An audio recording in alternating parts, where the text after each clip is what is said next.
Ladies and gentlemen, welcome to the Jamaica Civil Service Association's High Schools Debate Competition quarterfinals. Yes, that's right. We're all the way in the quarterfinals already. Ladies and gentlemen, we have 8 of the top institutions in the beating facing off in these quarterfinals matches to see who will be going forward. There will be no more wild cards for this competition. That means it's either you win or you lose.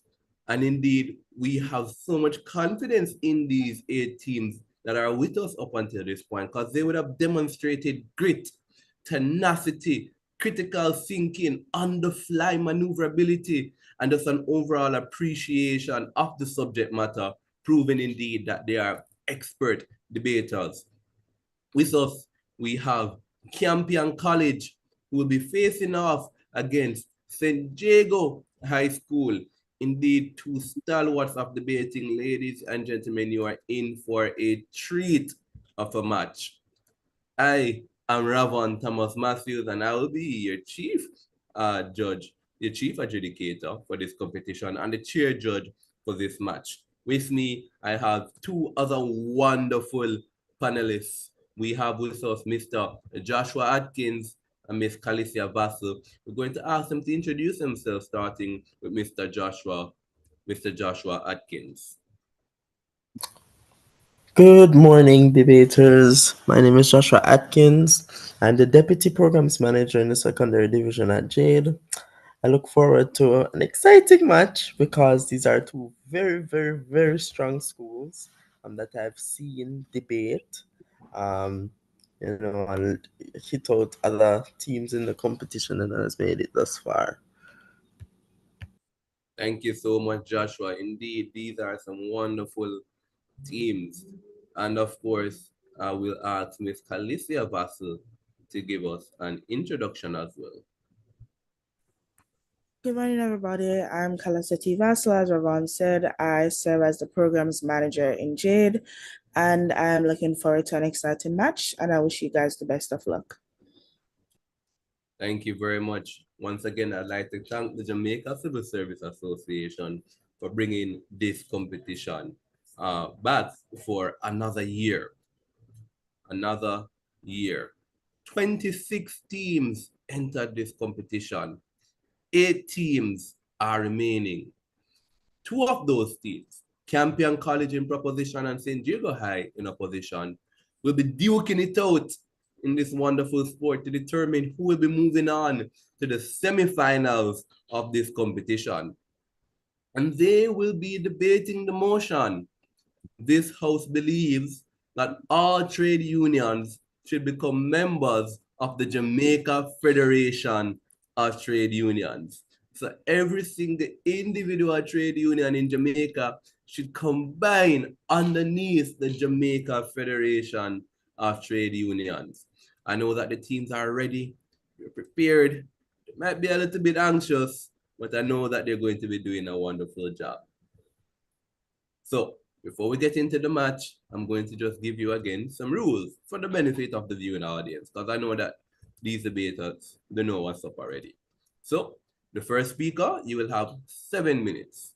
The second speaker, 6 minutes. And the third speaker, you will have 5 minutes. The first and last minute of each speech is what we consider protected time, which means that absolutely no points of information will be allowed during those times. And of course, there'll be no points of information allowed in the reply speech. Outside of protected time, points of information are not only allowed, they are encouraged. Teams, pay attention to the chat so that you can know when your time signals are. And listen, we're at the quarterfinals right now. It's time to give yourself some credit. So introduce yourselves when you come up to give a speech and let the entire Jamaica know who the wonderful debaters are who have advanced this far in the competition. Yes? Now, ladies and gentlemen, with no further ado, we start this debate with the first speaker from Campion College, to open this debate. Here, here. Am I audible? Loud and clear. Okay, great. I'll begin in 3, 2, 1. Adjudicators. When a trade union in a third world country such as Jamaica fails to provide livable wages, solve grievances, and consolidate benefits for its workers, joining a confederation becomes prudent. When the confederation in question, the JCTU, is not only better at assisting workers, but maintains the initiatives of the government and enforces moral character of the trade union, joining the JCTU becomes an obligation. All protocols observed. I am Jaden Clark, so proud to propose a motion. This House believes that all trade unions should become members of the Jamaica Confederation of Trade Unions. Firstly, I'd like to describe to you our model. Under this model, trade unions would join the JCTU with similar policies to the current members under the JCTU. And this means policies related to dues, and the last available figure that was given was 1% of annual income, and negotiations for broader issues that affect most unions. Otherwise, unions are able to pursue their own internal industrial action and negotiations. Let's start off by describing status quo. Currently, the JCTU has 11 affiliated unions. However, many big unions such as JTA, JEF, and NAJ are still yet to join the organization. And this has influenced the negotiation of these bodies with the government and the structure of democracy in these organizations. Thus, there appear three big issues for which both sides have to answer for in this debate. Number one, or rather two issues. Number one, the well-being of the members, which are the most important actor in this debate, as they are the ones who hang in the balance, and they're most affected by this change in policy. Number two, overall government growth. Jamaica is a third world country coming up from fiscal ruin, and responsible fiscal policy, especially in the way of government spending in the public sector, is incredibly important. And the third issue that we've identified is the autonomy of trade unions. Well, we're going to disregard this issue because we believe that its autonomy is preserved on both sides of the house. So any opposition arguments on that basis should be ignored. Props burdens are to show that either the expansion of the JCTU, all trade unions, or to all trade unions, leads to better outcomes for the union members. And secondly, the expansion of the JCTU to all trade unions leads to better outcomes for society as a whole, while the opposition must prove the converse. I will speak about the increased power granted to unions under the JCTU and how it's more effective in terms of bringing about government initiatives. My second speaker will speak about more effective resource allocation and increased accountability for trade unions under the Confederation. And my third proposition speaker will summarize the clashes that took place and rebuild our arguments. Which brings me to my first substantive. When all trade unions become members of the JCTU, trade unions just become more powerful. My first warrant is that unions outside of the JCTU are worse at negotiating for two reasons. The first being that the JCTU includes over 600,000 members, which is far more than any other collective in its ability to collectively bargain and thereby have more leverage. Keep in mind, the basis of collective bargaining is the threat of industrial action. More workers simply means a larger threat and more effective industrial action. For example, not accepted. The JCTU issued a 10-day ultimatum to the ministry over the compensation review program, which instantly forced the ministry to resume communications with them, versus the JTA strike, the JTA strike outside of the Confederation, which needed to strike for 2 whole days, which simply placed them back at the negotiating table, back at square one. The second reason is that trade unions obtain faster, higher quality negotiations when under the JCTU. Negotiating is a process of give and take, knowing when to apply pressure, when to ease off to achieve the maximum results. The JCTU has a larger pool of expert leaders and veterans to select from, so more experienced negotiators simply end up at the top. For example, Patrice Ennis with 20 years of experience. And the first outcome of this is that better negotiation leads to higher wages and more benefits, more resolution of grievances for union members. The second one is that better negotiation leads to less industrial action. The JCTU's greater efficacy allows for its members to boast benefits and higher wages that keep its members generally happy. And the Confederation has the power to negotiate effectively to maintain this. Industrial action simply occurs less in our world because of the increased efficacy and satisfaction of workers.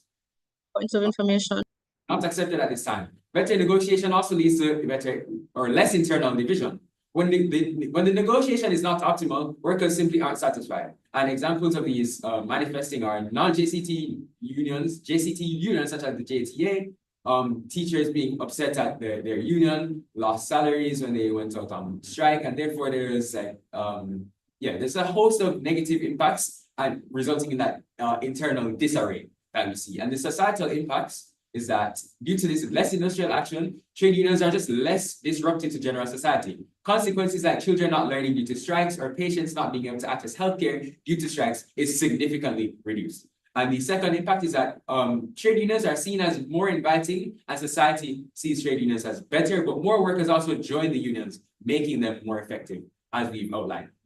And finally, the efficacy of trade unions would increase due to the lack of internal divisions. When there are less internal divisions, unions are more representative and workers will be represented. Which brings me, actually, I'll take a point before I move on.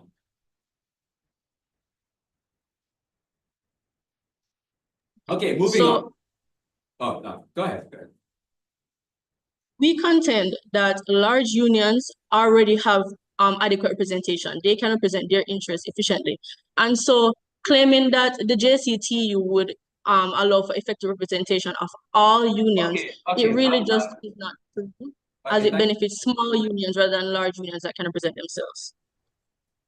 Yeah, thank you for that. The way trade unions work under the Confederation is that there just necessarily is more representation, not only due to the larger number of individuals and the more diverse perspectives that we hear, but simply because the JCTU is just better at bringing about effective policy change. They're better at hearing out the voices of marginalized groups and actually reaching them where they are to give them changes and benefits that they want, because they're better at negotiating. Which brings me to my second substantive.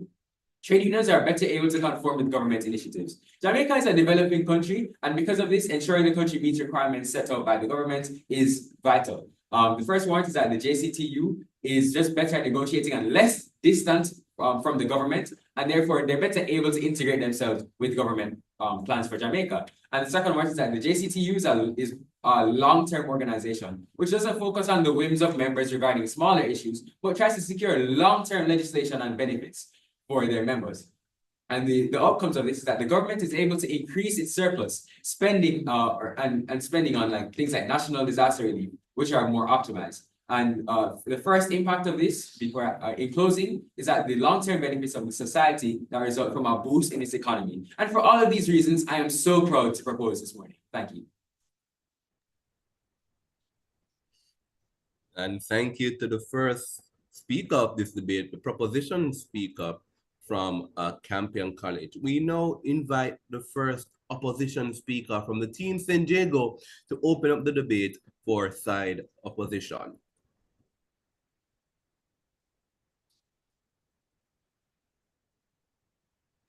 Can you hear me? Yes. Yes.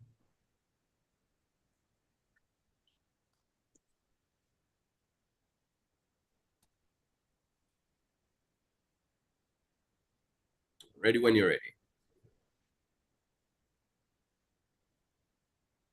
In answering that point of information, the proposition admitted to the JCTU being a better representation for marginalized groups. That is why we contend that it's better suited to represent these smaller groups. The second speaker will dive deeper into that argument. Good day, adjudicators, proposition and opposition. Today, the opposition stands before you with the belief that not all trade unions should become members of the Jamaica Confederation of Trade Unions. I begin by defining some of the key terms of this motion. A trade union is an organization of workers formed to protect and advance their rights and interests in the workplace, and the Jamaica Confederation of the Jamaica Confederation of Trade Unions is an umbrella organization for trade unions in Jamaica, representing a collective of unions across various sectors while negotiating with the government on behalf of these member unions. It is important to note that this match is about the point at which the resolution has sensible impact on the work of trade unions, and we contend that the impact at the micro level, like individual representation, will not see any real changes, but the real impact to be considered happens when the union must act on behalf of all its members, and that is typically when negotiating with the government about big things like wages and general work conditions. The burden of this debate are as follows. For proposition to win, they must show that the JCTU will be able to advocate for everyone's issues in a better way, in contrast to the status quo, as well as showing that the centralization on such a large scale will not complicate decision-making processes at a union level. And for the opposition to win, we must show that some unions are better off independent of the JCTU. To fully accomplish our burden, during this match, you will hear from side opposition arguments detailing how a union of this size and nature, as proposed by the motion, naturally creates a conflict between the principles of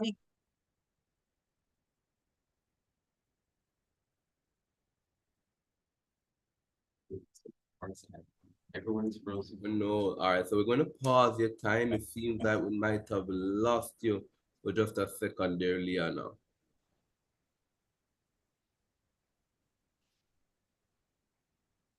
And I think Liana. Unions are Oh, already hold on. powerful as they are, and placing them under a Hold on, centralized union Liana. ultimately stifles that. Liana. So we paused the time right after you had explained the burdens. That's the last real thing we heard from you. Are you hearing me, Liana? Oh no. Right, ladies and gentlemen, we have lost uh, some of the San Diego team. Crave your patience just for a second as they reconnect.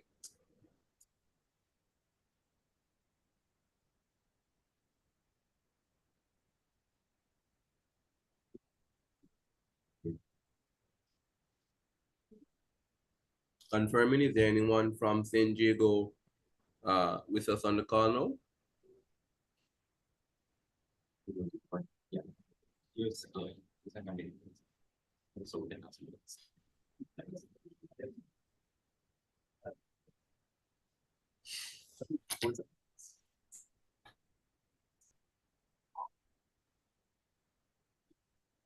All right, so we're not getting San Diego. We're gonna just pause for a second while I give them a call to find out what's happening.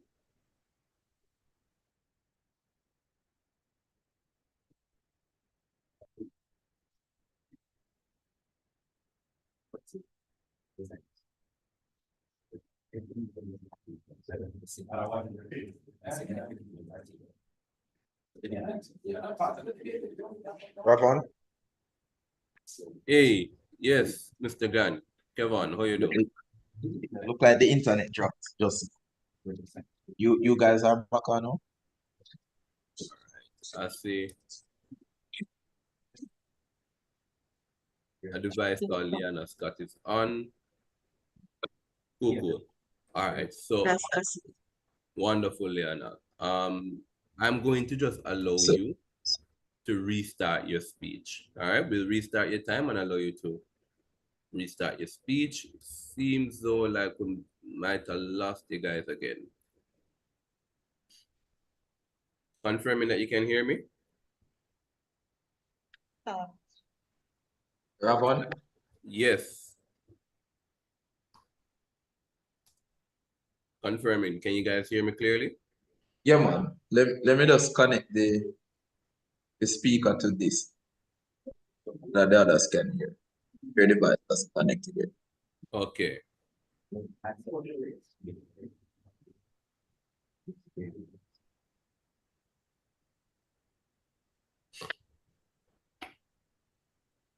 device. Add device. Add device. And Easily go for add device.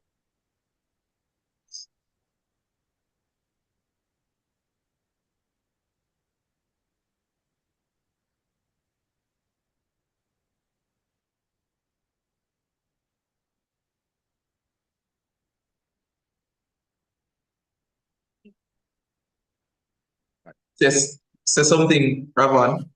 Yes, audio testing, confirming that you guys are hearing me clearly and that I'm not breaking Sorry, up. one more time. Testing audio. I'm Yeah, audible good. now. I'm clear. Yeah. Wonderful. Turn on your camera. All right. All right, Leona. Some deep breaths. All right. We're going to restart your time. Center yourself, and we take it from the top. Okay.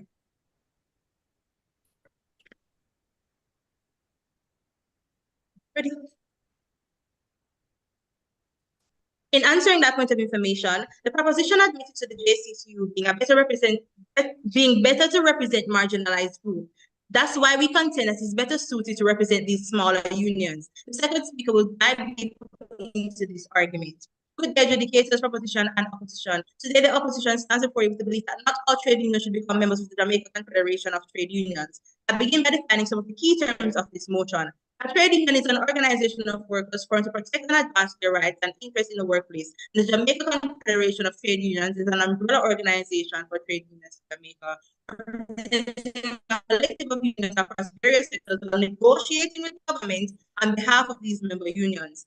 It is important to note that this match is about the point at which the resolution has sensible impact on the work of trade unions, and we contend that this impact at the micro level, like individual representation, will not see any real changes. But the real impact to be considered happens when the union must act on behalf of all its members, and that it typically happens when negotiating with the government about big things like wages and general work conditions.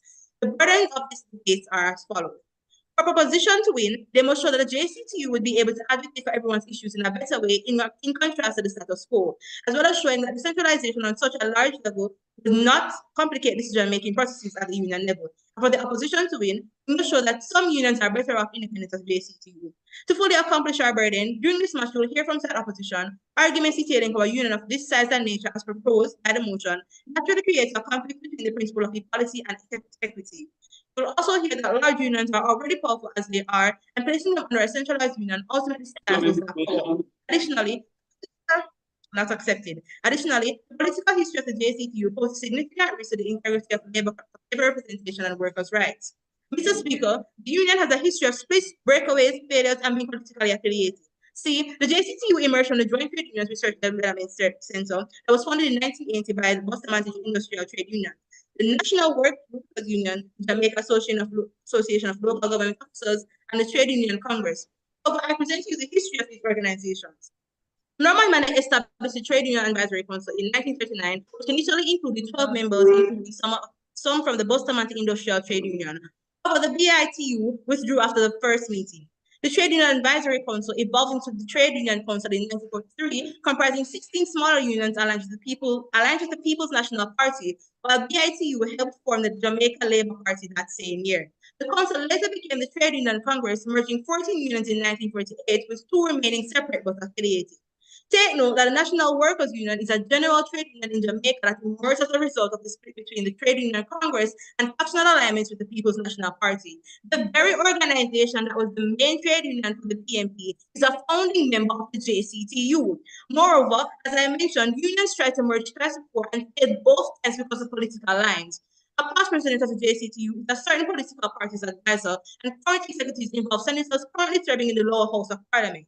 Moreover, the JCTU has formed with the same foundational members as the initial group, and is with this motion attempting to repeat its history.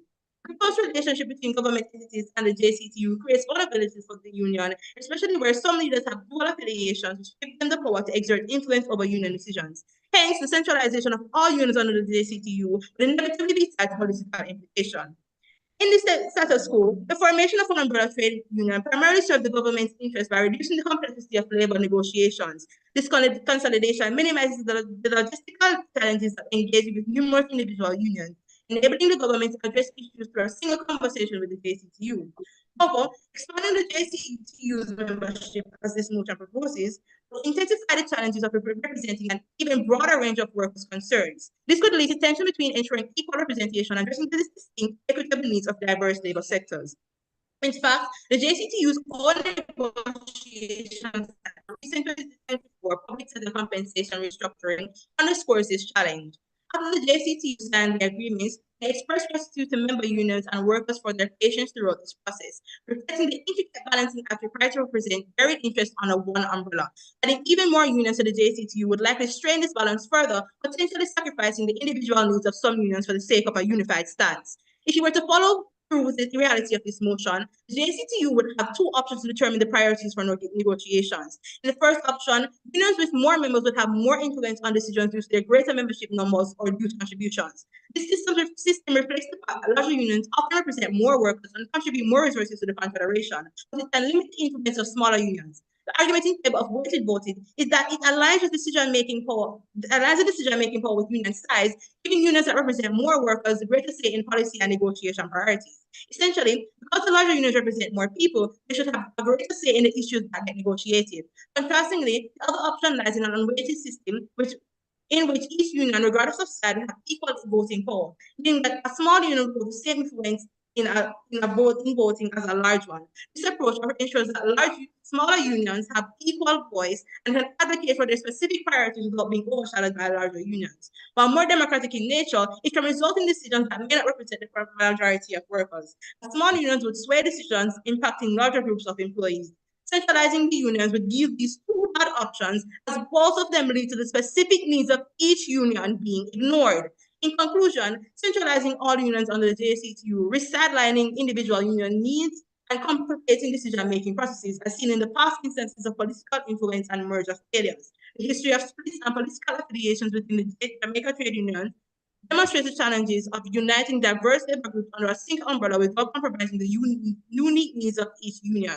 The JCTU, while effective in some capacities, may struggle to balance equal and equitable treatment if it expands to represent all unions. For these reasons, we stand against the motion, asserting that some unions are better served by remaining independent, allowing them to advocate more effectively for their members' specific interests. Their position rests. And thank you very much to the first opposition speaker for those substantives. We now invite the second speaker from Team Campion College to extend the case for side proposition.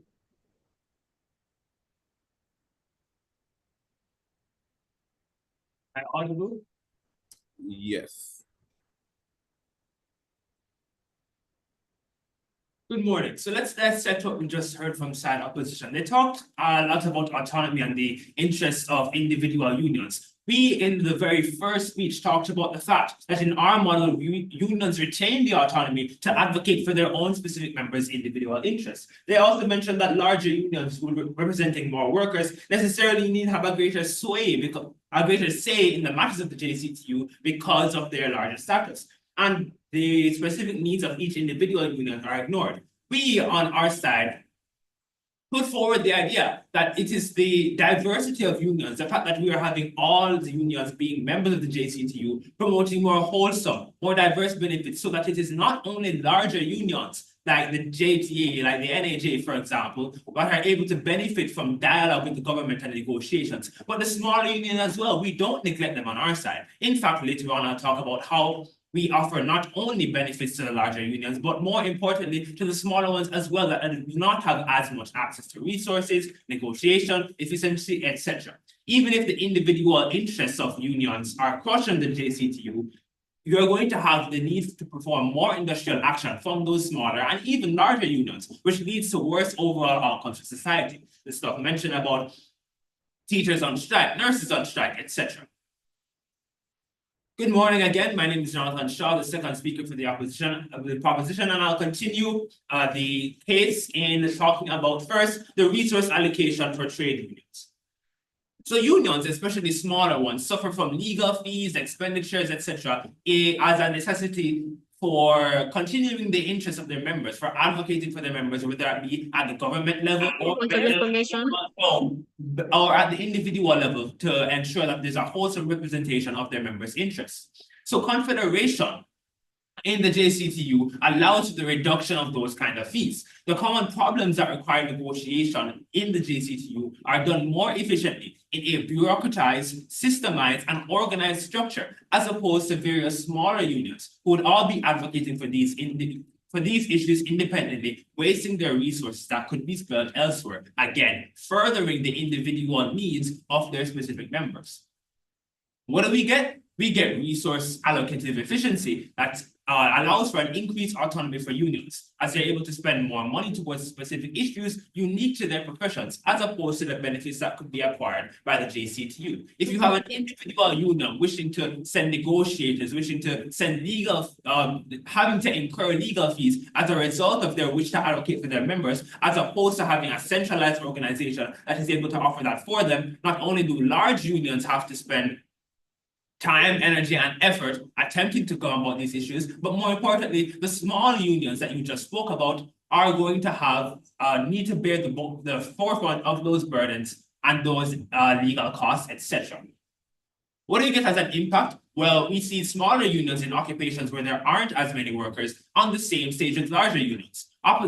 Side opposition came earlier talking about how bigger unions need to have a greater sway. But again, we're saying now, small unions with Small unions should not be disadvantaged because their size of their unions are small. Just because we're not as large as the Jamaica Teachers Association or the MAJ, for example, does not mean that the needs and interests are any less important than what opposition has. I believe no.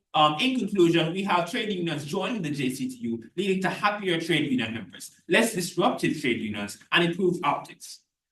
Before I go into talk about the accountability of trade unions, I'll take a point of information.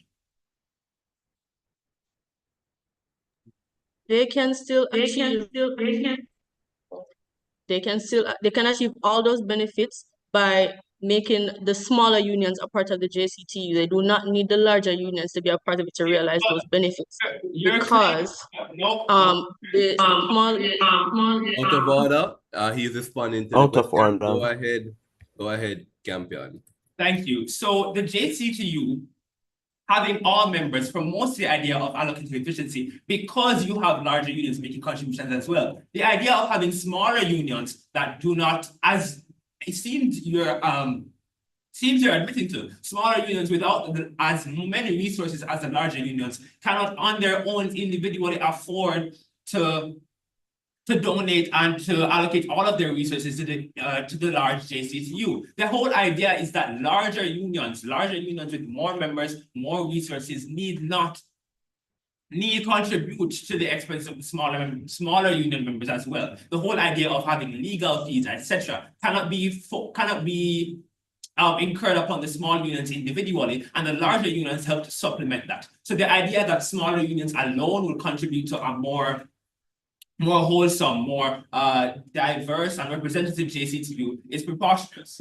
Moving on to the second point about accountability. The Jamaican climate, as we know, is such that we're used to cutting corners, abusing loopholes, and that leads to public mistrust in our government institutions, in large corporations, etc. What we get out of the JCTU is we get a centralized confederation that allows for more efficient monitoring of union activities and the standardized practices than what already exists in status quo, where no such framework exists. What you get is that the JCTU is uniquely positioned to ensure that member unions receive, for example, sufficient education and training, whether that be on the rights of their workers, whether that be on the responsibilities of employers to address grievances and other union-related activities that the JCTU is able to directly contribute to for their unions, large and small. What we get out of that is that there's a reduced risk for corruption in trade unions. For example, the JCTU lost $65 million due to fraud from one person, specific Marlon Francis, and we get increased trust, enhanced efficiency, and the empowerment of members. With that, I'm proud to propose.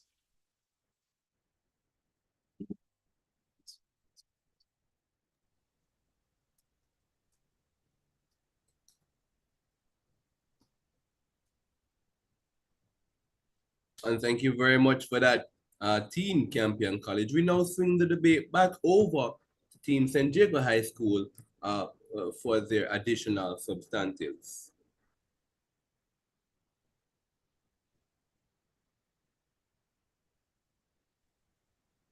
Esteemed adjudicators, worthy opponents and teammates, good day.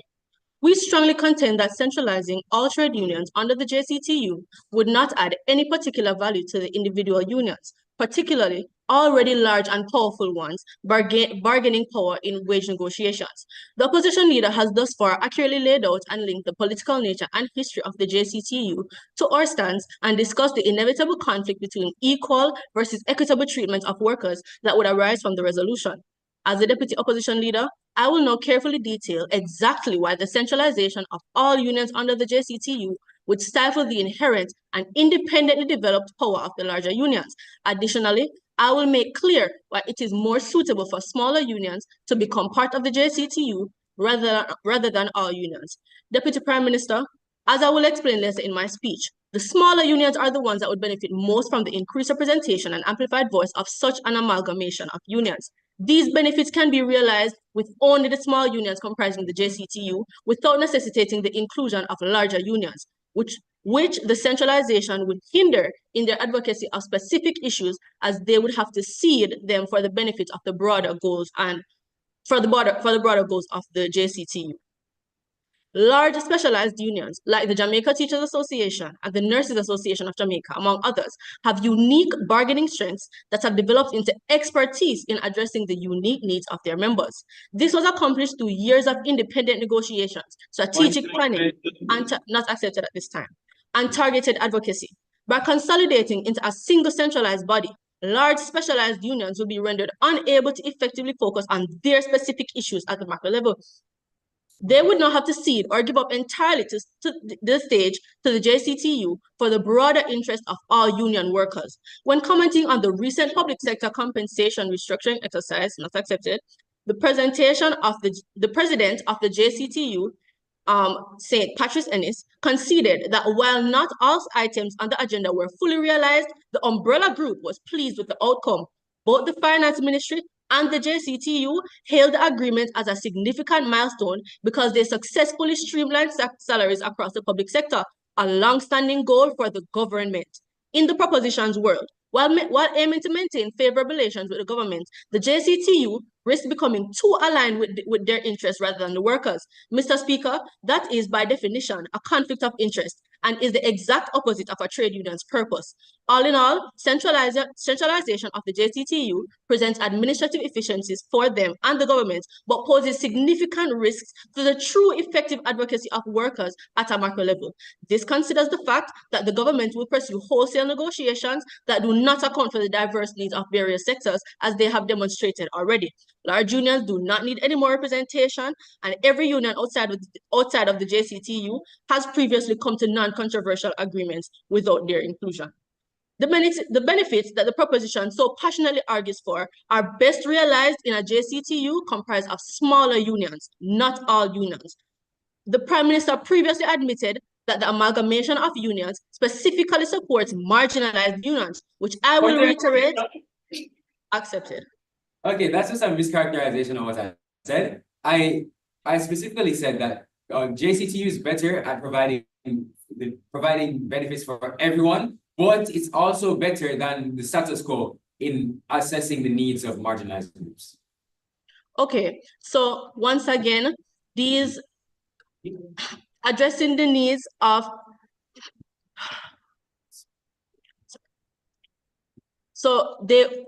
this is exactly my point. They are addressing these needs that the small unions would not be able to achieve otherwise. And so that is why it is better for them to come together and pull together their resources. And they don't necessarily need the larger unions for this. I will continue. As a matter of fact, per my first speaker, the JCTU we know today originated from the founding work of a small union, the Trade Union Congress.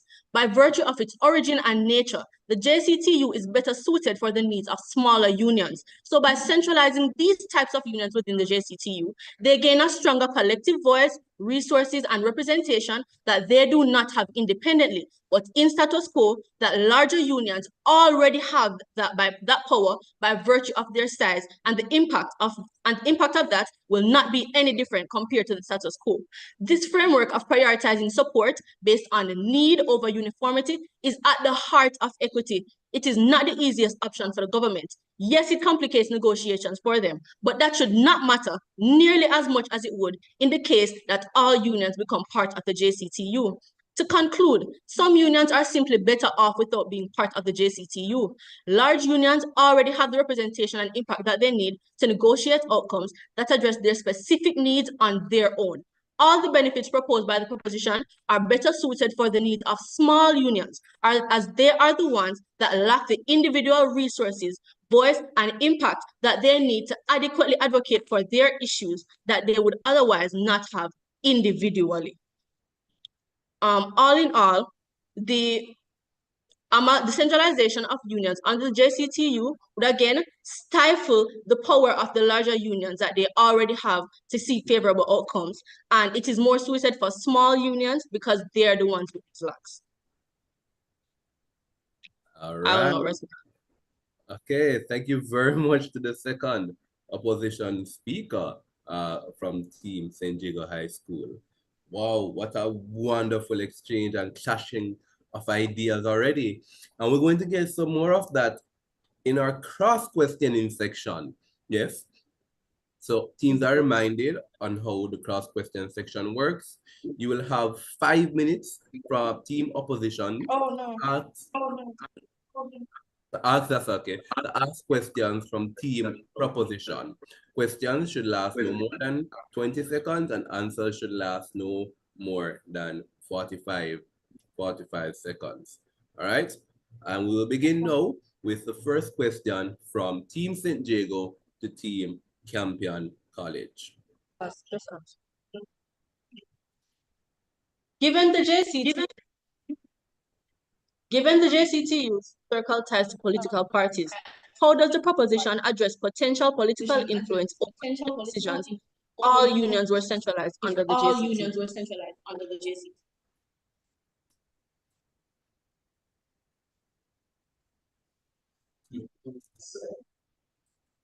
So in our side, we don't see necessarily an outcome that the JCTU becomes any more politically aligned with one union over the other. The JCTU represents the interests of all trade unions in our world, whether that be unions historically aligned with the PNP, JLP, etc. So the leaders of the JCTU are not necessarily any political representatives, and as such, even if we had a world in which the PNP or the JLP were favored one or the other in the JCTU, it's the interest of the workers, the dialogues with the Ministry of Finance, etc., and the attempt to acquire wage agreements, negotiations, etc., that we are getting out of our world. So even if there's a political preference on either side, as long as the unions are having the efficiency to advocate for their needs, then we see a beneficial world. And if not, then members can effectively decide who determines to lead the JCTU in our world. So that's a non-issue.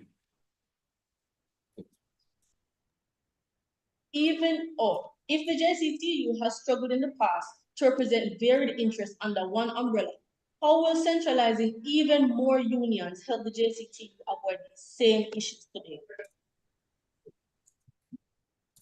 All right, the JCTU representing all unions, in fact, promotes that kind of efficiency that we see, the diversity of unions, having each individual union in the country represented in the JCTU allows for the kind of diversity that we need in order to have outcomes that advance everyone in society. It's not only these specific unions, the 11 current unions in the JCTU that are finding benefits, it's everyone. So it's not the case that any specific group of the unions are getting priority, are receiving better negotiations, etc. In our world, we see unions as essential for bringing about worker interests and advocating for the workers. And in our world, we want to see that happening for all unions across the country, not only the select few. Yeah. However, even if their individual interests are crushed, under your world, they still have to perform more industrial action, and that leads to like overall worse outcomes for society, right? How would the proposition respond to the logistical challenge of representing a broader, more diverse group of unions, given that it is already difficult to do so with your current number in the status quo? Okay, under your world, you guys actually haven't mechanized how slow decision making or this thing is inevitable to the unions. The efficiency of unions lie not within the speed of their internal consensus, but in the speed of their outcomes. The increased bargaining power and negotiating power leads to faster resolution of issues. And we've seen an example of this with the JCTU issued a 10-day ultimatum to the ministry over the compensation review versus the JTA, which needed to strike for a whole 2 days, which simply placed them back at the negotiation table. Even if slow decision-making significantly slows down negotiation, discussion on issues promotes higher quality outcomes for all unions, especially smaller unions who typically wouldn't have the ability to get benefits at that level.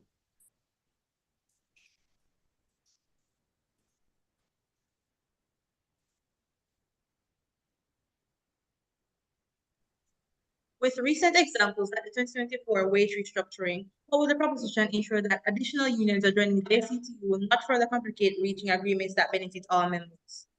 Wait, can you repeat? With recent examples like the 2024 wage restructuring, how will the proposition ensure that additional unions joining the JCTU will not further complicate reaching agreements that benefit all members?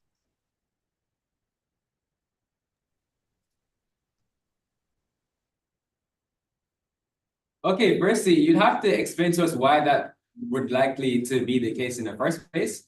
Because the JCTU is a centralized body that's supposed to be lobbying for the rights of all members in all unions, we don't see it likely that additional members would complicate the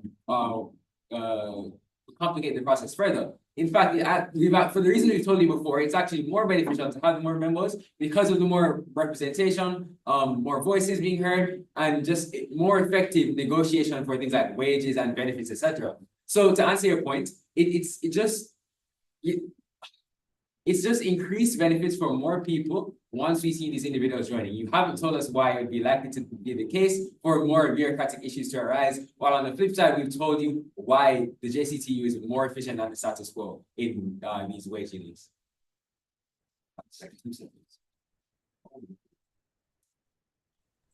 Everyone, let's over our time for St. Jagos questions.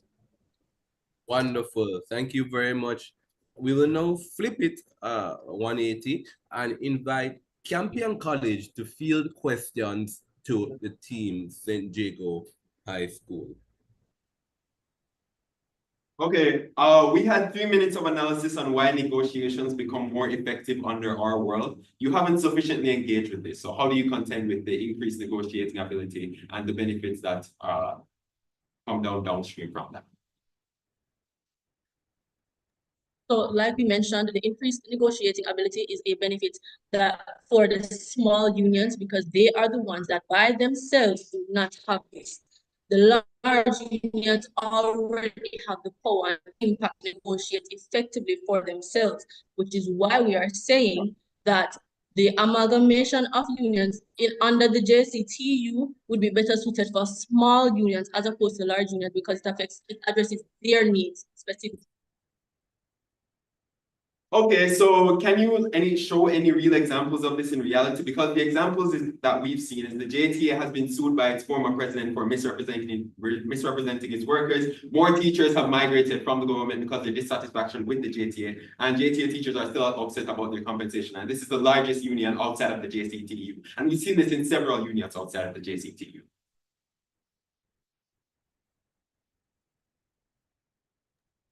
Repeat the first part of the question.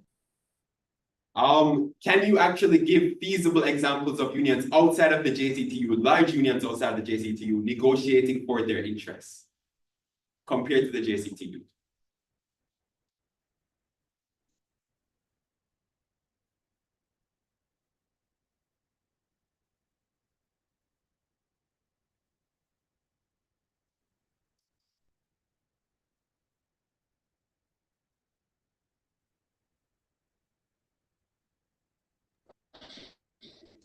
So the example just gave with the JTA, this is an example of a large union that is fragmented, and so they are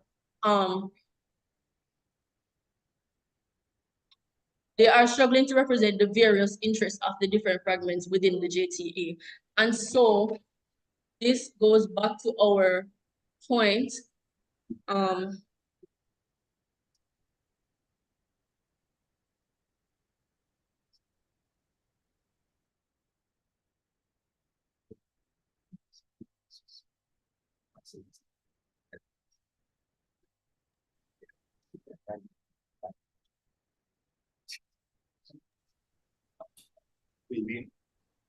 Wait, can we ask another question now? Yeah. Okay. So large unions that you mentioned, like the JTA, the NAJ example, frequently make the news for issues with negotiations with the government. You say that these large unions need not join the JCTU. Do you think that they need no further representation or no further advanced negotiation skills given these frequent issues?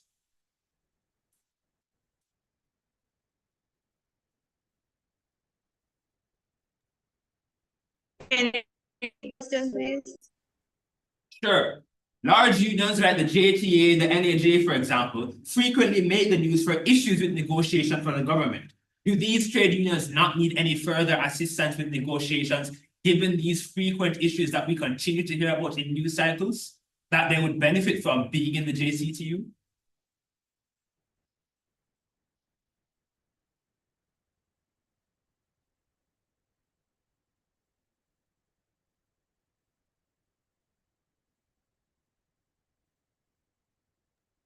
the JCT would not, the benefits that you're describing would not be passed on to larger unions because they would have developed specialized strategies to address their specific issues.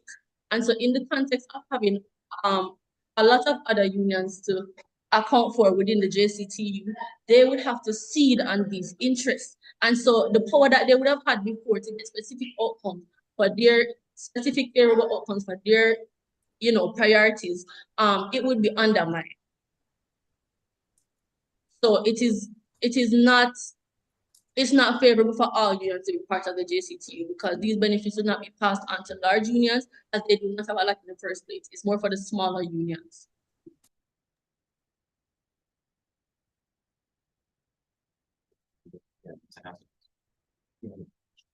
All right, our final question. You guys talked about inefficiencies and bureaucratical issues. I just want you to tell us exactly how those are likely to arise and how those manifest in negative impacts on the members. Because you haven't done so thus far. In order to decide which issues to prioritize in negotiation, the JCT would have to engage in some kind of voting, and they only have two options. Either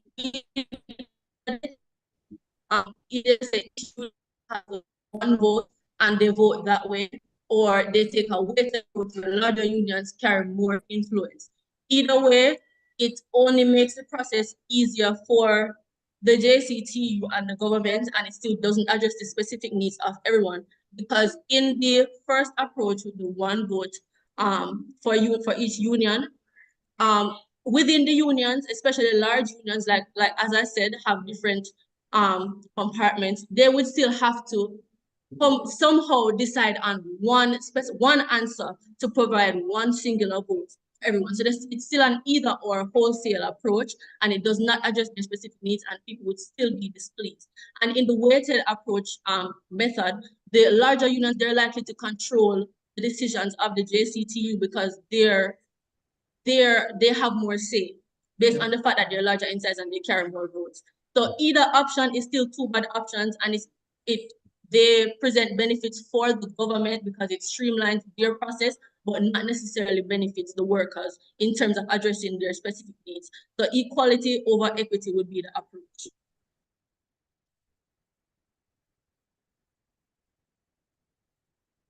Is that time or can we ask another question? Yeah, that's time. That's time. All right. Thank you to both teams for a lovely period of cross-questioning. At this juncture, we will pause for 1 minute to allow the finishing touches to be placed on those reply speeches, after which we will invite the opposition reply speaker, followed by the proposition reply speaker. And that 1 minute starts now.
The 1 minute has elapsed, Ravan.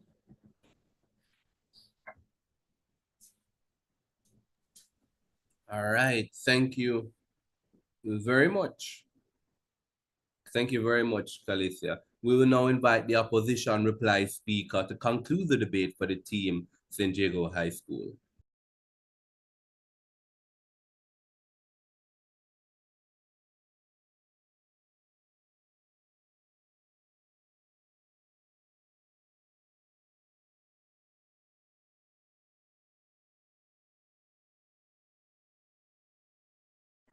Can you hear me? Absolutely loud and clear, Kamoya. Greetings to you all. My team has successfully laid the foundation that was needed to explicitly show and prove to you that not all unions need to become members of the JCTU. Now, as third speaker, my duty is to further substantiate the points presented and put to rest the case of the proposition. I'll begin by saying there is absolutely no way that you want the trade of easier negotiations for the government, but complicated decisions for the trade unions. My first speaker has carefully given you the backstory of how the JCTU came to be. The Jamaica Confederation of Trade Unions has faced long-standing issues of political influence and internal divisions, with some leaders holding dual roles in politics and the union. This relationship between the JCTU and government-affiliated figures creates risk for impartial decision-making within the unions. Efforts to centralize unions on the JCTU have repeatedly encountered setbacks due to political affiliations. The purpose of a trade union is to protect and advance the rights and interests of workers. The JCTU was designed to negotiate with the government for these rights, yet the very government that needs to be negotiated with makes up the entirety of the executive body. The fancy way of saying this is that they want to have their cake and eat it. In case of the JTA, the struggles they have is that they are a unit that have different compartments of principals, teachers, vice principals, etc. I'm responding to the question asked by side proposition. Their problem is that they all have specific and unique interests, and so they constantly grapple with coming to a unified solution that solves them. This is exactly the issue that would arise in the case of centralization of the JCTU. Many different unions with specific issues would be forced to see them for the benefit of the body as a whole. The Prime Minister insists that the JCTU, being the singular body, actually promotes diversity. But in fact, that is simply not true. It was also mentioned that a conflict could arise between providing equal versus equitable treatment for workers. If all the unions were to join the JCTU, if all the members were to join the JCTU, representing a larger number of unions would force the JCTU to adopt a broad, one-size-fits-all approach to advocacy, which might overlook specific needs of different worker groups. The recent negotiations by the JCTU, particularly concerning the 2024 public sector compensation restructuring, highlight the complexities involved in representing diverse interests. After finalizing the agreement, the JCTU acknowledged the contributions of member unions and workers, emphasizing the careful balance needed to serve a wide range of perspectives. Incorporating additional unions into the JCTU could disrupt this equilibrium, risking the unique needs of certain unions for the sake of a collective position. She also mentioned that implementing this motion would present the JCTU with two negotiation frameworks: a weighted voting system where larger unions have more influence based on their size and contributions, or an unweighted system giving them equal voting power to all unions regardless of size. Both options are flawed and ultimately overlook the specific priorities of individual unions. In addition to this, my second speaker emphasized that centralizing all unions of the JCTU would undermine the unique and independently established influence of larger unions. The Prime Minister, in answering a POI, set the frameworks for the opposition. He admitted to the JCTU being better at representing marginalized groups. That is not the JTA, and that is not the Nurses Association of Jamaica. These large unions have historically built strong negotiating positions and specialized approaches tailored to the specific sector and member needs. Large unions already have the representation and impact that they need to negotiate outcomes that address their specific needs on their own. We've been emphasizing this throughout this entire debate. All the benefits proposed by the proposition are better suited for the needs of small unions. However, under a centralized structure like JCTU, they would be required to adopt a standardized approach to advocacy and bargaining that may not fully reflect the distinct interests of their members. This shift potentially forces these large unions to compromise on issues that they previously championed, as now they would have to try and balance their priorities against those of smaller unions within the JCTU. So, if the aim is to get more unions into the JCTU, we present it to you that the smaller unions would be the ones that benefit most from such an alignment. As was previously mentioned by my second speaker, again, these small unions often lack resources and bargaining power to effectively advocate for their members. So if a side you want, all these smaller unions together achieve that. The benefits you outlined would be better suited for them and not the larger unions. In the proposition's world,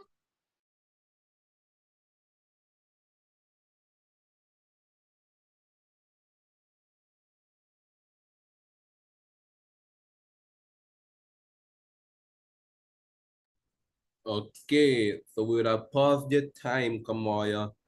We seem to have lost you for just a second there.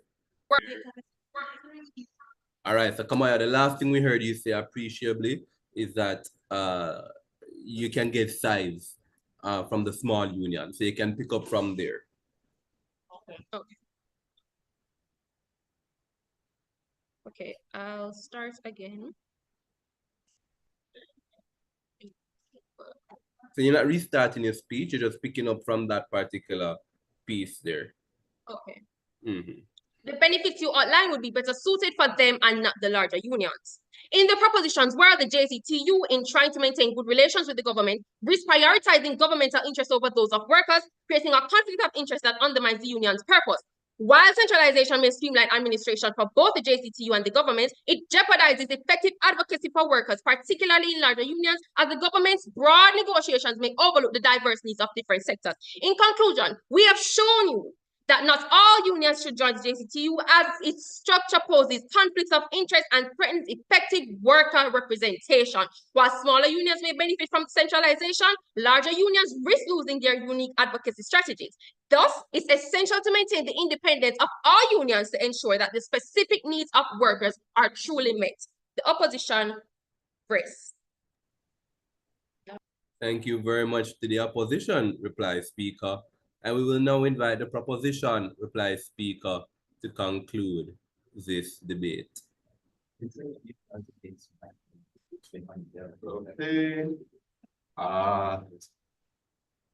I will begin in 3, 2, 1. Okay. Last year in May, I was sitting in this exact room as my classes were not taking place because teachers decided to perform industrial action with the goal of higher compensation for their work. Since that date, the JCTA, a large union, has been sued by its former president for misrepresenting its workers. More teachers have migrated, leading the government to expand their teacher exchange program, and JTA teachers are still upset about their compensation.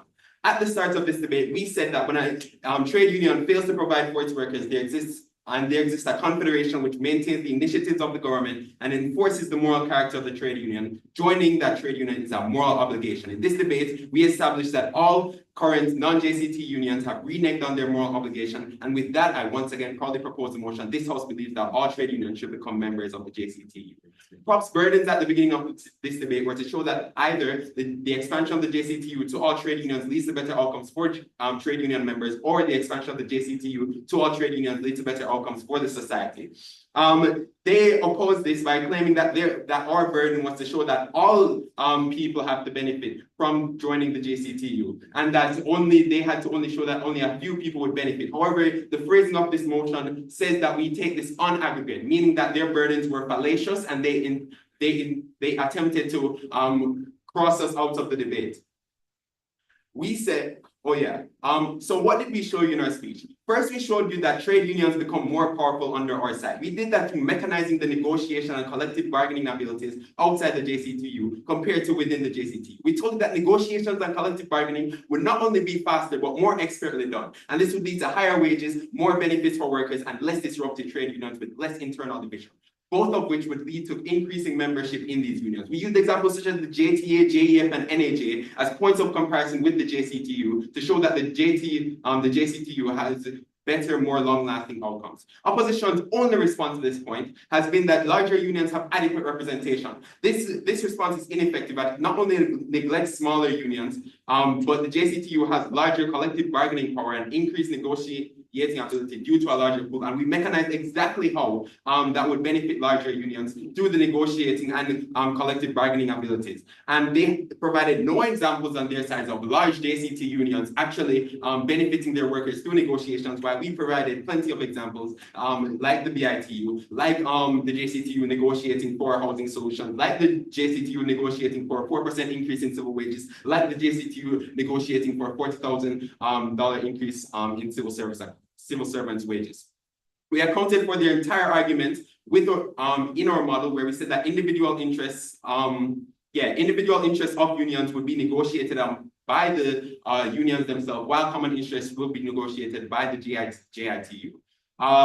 Yeah, and we pointed out examples of this, like the BITU individually negotiating with the Caribbean Maritime University, the NWU engagement with JPS, and the JCA engagement with the Ministry of Finance. And all these examples show that unions under the JCTU advocating for their individual interests are able to advocate for their individual interests. And we gave them even if argument. We said that their individual interests are crushed. Even if their individual interests are crushed under the JCTU, they still have to perform more industrial action, thereby leading to worse outcomes for their society in their world, because those unions wouldn't have the negotiating ability, and so they'd have to do more industrial action, and that would lead to people not getting access to healthcare and people not getting access to education. Our next point was that we claimed that trade unions furthered government initiatives. We characterized the Jamaican government as a developing country with fiscal responsibility being vital. Then we claimed that the JCTU, through its closer association with the government and better negotiation ability, can secure longer-term legislation, which would allow the government to plan and regulate its spending to secure loans from the IMF. We said that this would boost the economy and help citizens as a whole. Our response to this was nothing. What does this mean? This means that all the outcomes that we talk about, the IMF funding, the government surplus, the government getting a surplus, and all the funding and the benefits that the citizens would get are all credited to us under this debate. And then we talked about resource allocation. We claim that resource allocation is better under our side. We pointed out the problems affecting smaller unions, being legal fees and expenditures associated with industrial action. And we mechanized why these problems are better solved through our systemized and organized structure of the JCTU. They had no reply to this as well. This means that all the benefits about no corruption and increased efficiency are also credited to us. Our final point was on accountability, and we mechanized exactly why the JCTU is more accountable and use examples of corruption within smaller unions. And they had no reply to this as well, which means that all our benefits under that being less corruption, more efficient allocation of resources are all accredited to us as well. The next thing, a few strategic areas from opposition was that Ops response to our, they made logical leaps and contradictions. So they claimed that unions would withdraw from the JCTU and that made the JCTU ineffective. This was a logical leap. They didn't mechanize as to why that would happen. And they claimed that we say that the threat of leaving is enough to hold the JCTU together. They talked about political representation. They said that the JCTU diminishes this. Wait, no. They talked about political representation and political conflict. The JCTU actually diminishes this heavily through procedures like mediation that we pointed out, like the BITU and TUC having a feud over AGS workers. The BITU claimed the TUC was trying to usurp workers. However, the JCTU was called to mediate. Even if we ignore this, on their side, some unions and their members would disagree with each other. And so this is status quo that they're talking about. This is accounted for in our model, while it's not accounted for under theirs. And with that, we've shown that they haven't addressed Right.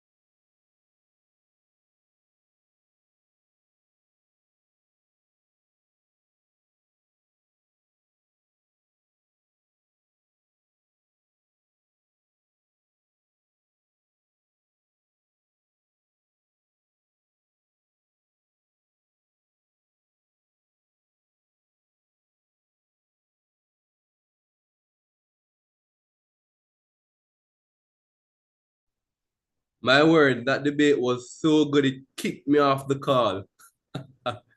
Ladies and gentlemen, thank you so much for a wonderful, wonderful debate.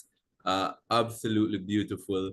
The judges are now going to excuse themselves to a breakout room where we'll be having some discussions and return to you with a team that will be advancing to the semifinals of this competition. In the meantime, I invite you to open up your mics and to, discuss the debate, the competition, and just overall keep each other's company while the judges excuse themselves.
All right, ladies and gentlemen, we are back. We have the San Diego team with us, and do we as well have the team Campion College with us?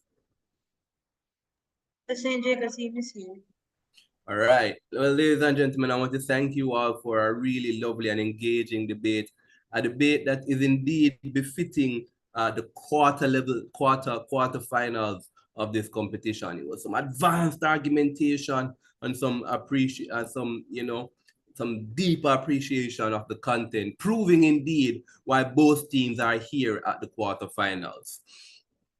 And so I won't keep my deliberation long because we're actually doing well with time, and I know that the teams are nervous, and I won't keep them waiting too long. So what did we get out of this debate? This house believes that all trade unions should become members of the Jamaican Confederation of Trade Unions. There were some centralizing ideas surrounding this particular thing, right?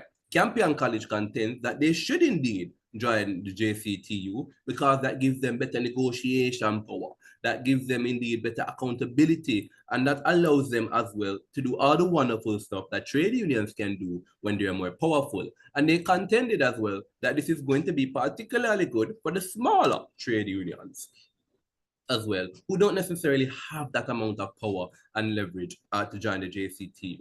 And so Campion College did indeed fulfill their burden of debating why all should join. St. Diego High did a bit of an analysis of the motion and found themselves a niche idea that became the stance or theme of their team. That is, they co-opted the benefits that you get from having smaller trade unions join the JCTU. They conceded on that. They lauded that. They said this is good, but there's no benefit to be had by the larger trade unions joining the JCTU. And so their stance, their strategy in this debate was to contend that indeed there's an objective benefit to the small trade unions. There isn't going to be a great benefit to the large trade unions, and in fact, it's going to be bad for the large trade unions.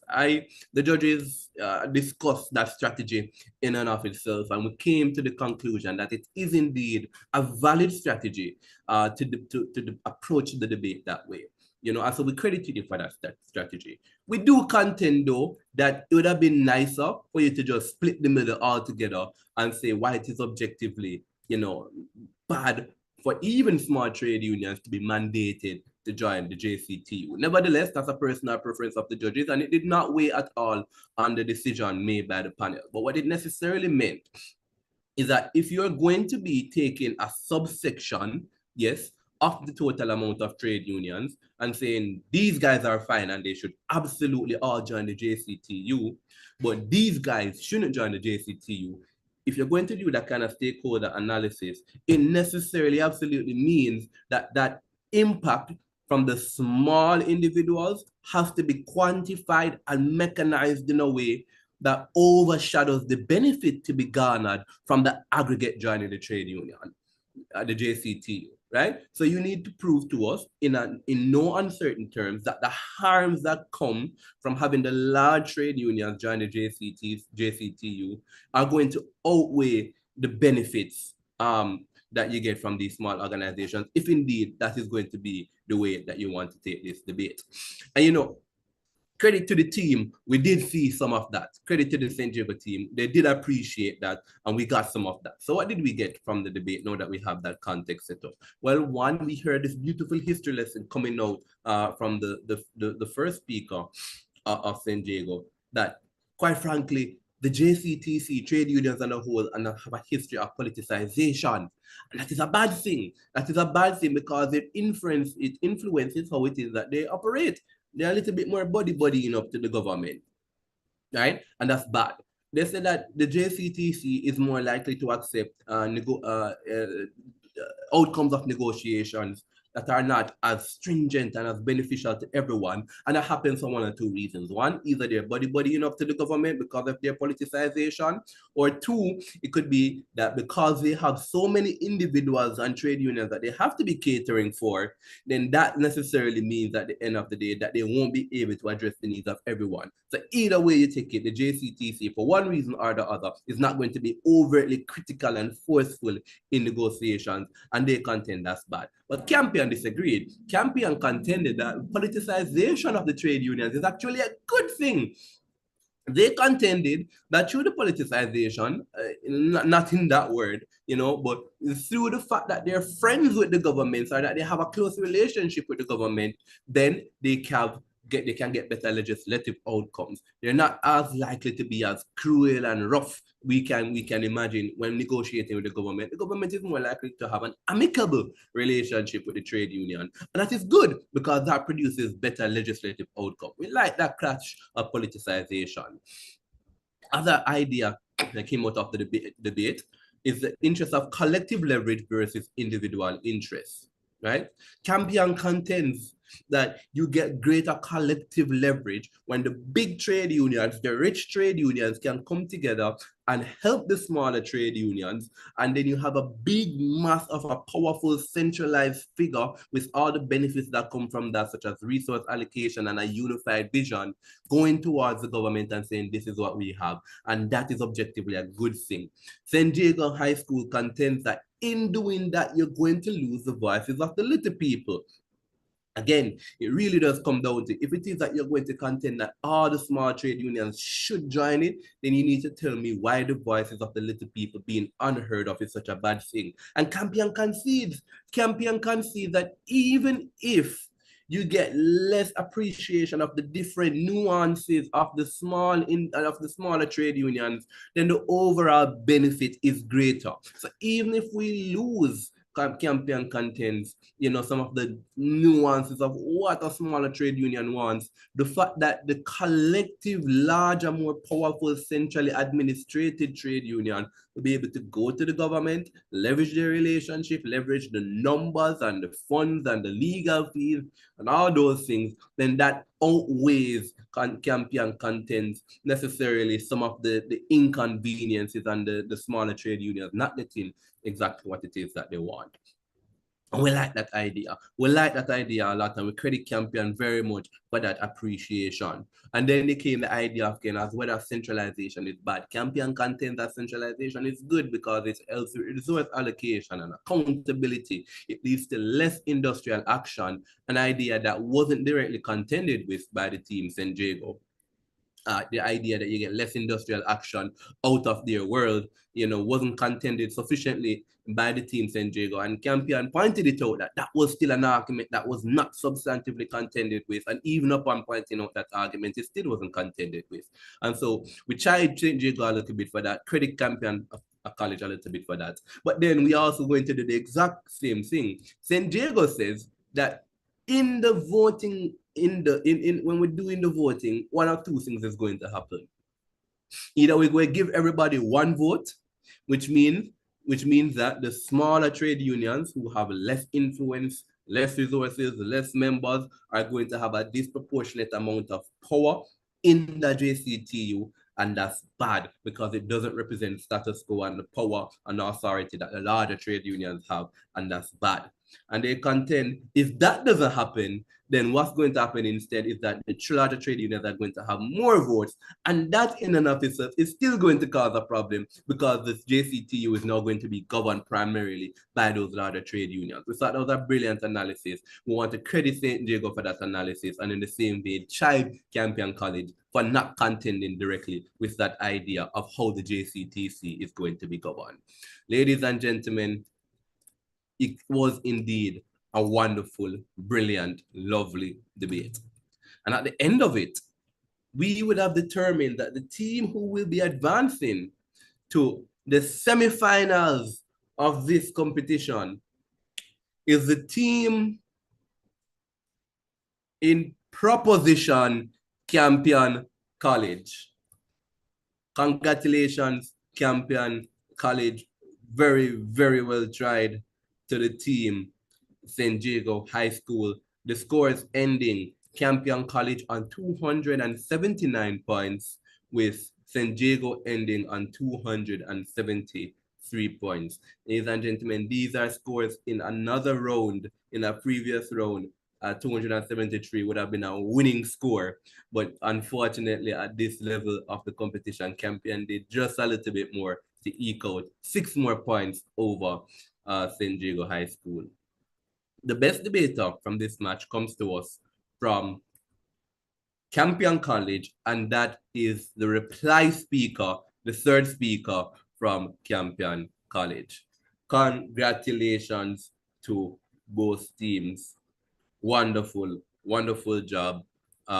Commendations, of course, goes out to the St. Diego team and their reply speaker as well. The reply speakers really did a wonderful job in this debate. Ladies and gentlemen, we now know the first team who will be battling it out in the semifinals of this competition. We will now move on to the second match, which will see the Immaculate Conception High School facing off against Glenmuir High School. And they will be debating the motion this House supports giving greater voting power to long-standing members of trade unions.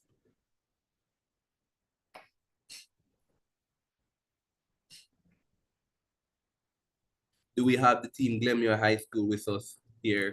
And do we have the team Immaculate Conception High School with us here as well? Glenmuir High School is here. Oh, that's wonderful. And Imac?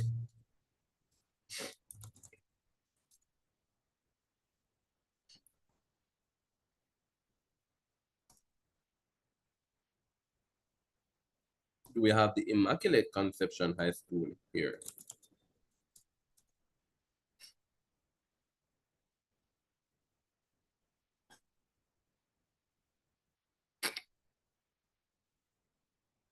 Okay, wow, not seeing the Immaculate Conception. All right, hold on one sec. Let me see if I can reach out to them.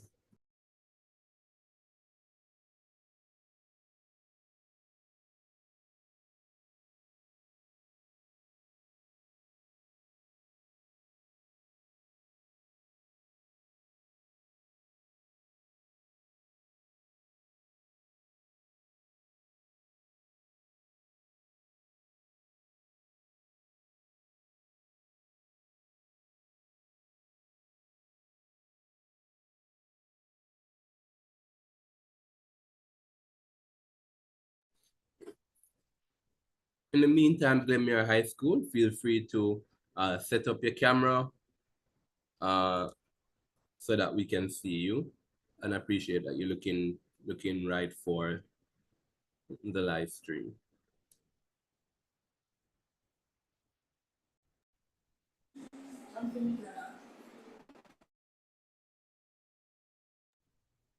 All right, audio test, Glenmuir. Audio sound. Good morning. Lovely. We sound lovely. Sounding powerful. All right.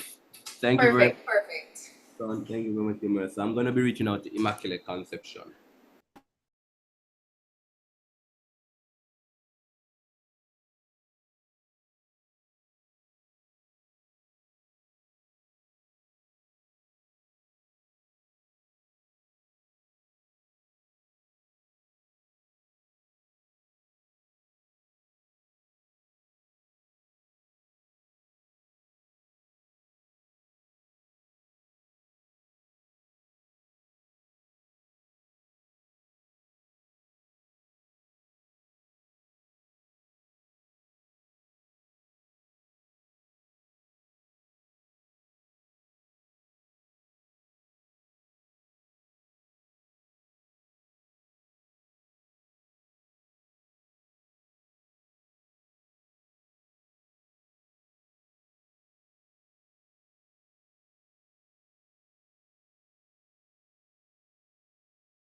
All right, ladies and gentlemen, unfortunately, we are not getting through to the Immaculate Conception High School, and time is far spent. We were scheduled to be here at 10:30. It is now 11:12, uh, which means that Glenmuir High School, you will get an automatic advancement to the next round of the competition. I know this isn't exactly how you wanted to advance to the next round of competition.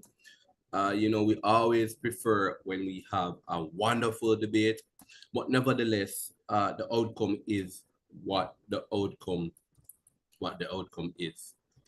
Confirming that you hear me, Glenmuir. Yes, we hear you, and we are saddened at the fact that we were robbed of the experience of an enjoyable debate after all preparation that was done. I know always the case, and I'm very sorry for that. So I have some good news and I have some bad news. Good news is that you automatically advance to the next round of competition. The bad news is that when it is that a team doesn't show up for their match, the team that automatically advances will present their speech and will have to receive points of information from the adjudicators. And you have to answer those points of information. They can't be declined, right? And so that the answers to our points of information in tandem with the quality and substance of your speech will determine your score. And as always, you are incentivized to do as well as you can to get as high a score as you can, because that will affect where you rank on the leaderboard. And where you rank on the leaderboard will affect as well who you will be debating in the upcoming matches. All right. So Glenmuir, hope you're ready. Yes, sir, and you completely understand. All right. So cameras on, mics on, and let us get this competition underway. So, ladies and gentlemen, again, unfortunately, Immaculate Conception will not be present for this debate, which means that Glenmuir High School gets an automatic advancement to the next round of competition. Now, we will now invite the first speaker from the Glenmuir High School to present their case. Remember as well that we will be asking you points of information that you must absolutely accept. And we're ready when you are ready, Glenmuir High School.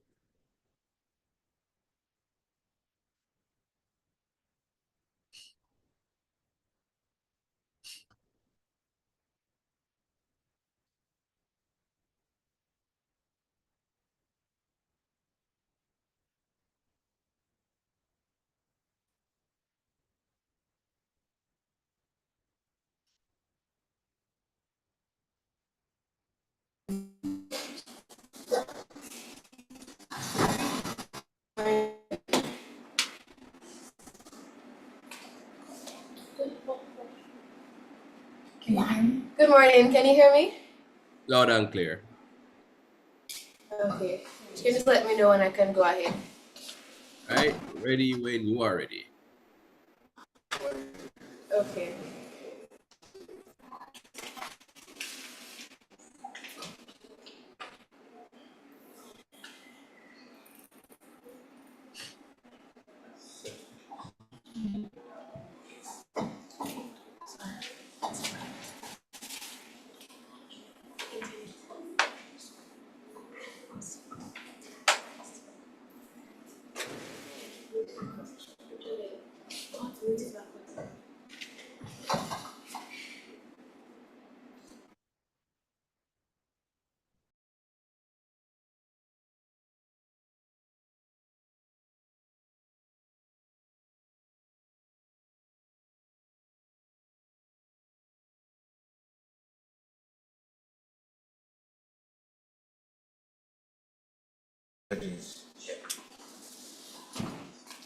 Mr. Speaker, let us first address a critical flaw in the proposition stance. They assume that simply being a long-standing member equates to expertise or heightened capacity to contribute meaningfully to the union's decisions. But longevity doesn't inherently lead to expertise. And in fact, experience in the union doesn't always correlate with greater wisdom or vision. Consider two teachers. One who has been in the profession for decades but only recently joined the union, and another who joined the union early in their career. Despite the years spent teaching, the former would now wield more voting power than the latter, whose commitment to the union was demonstrable from day one.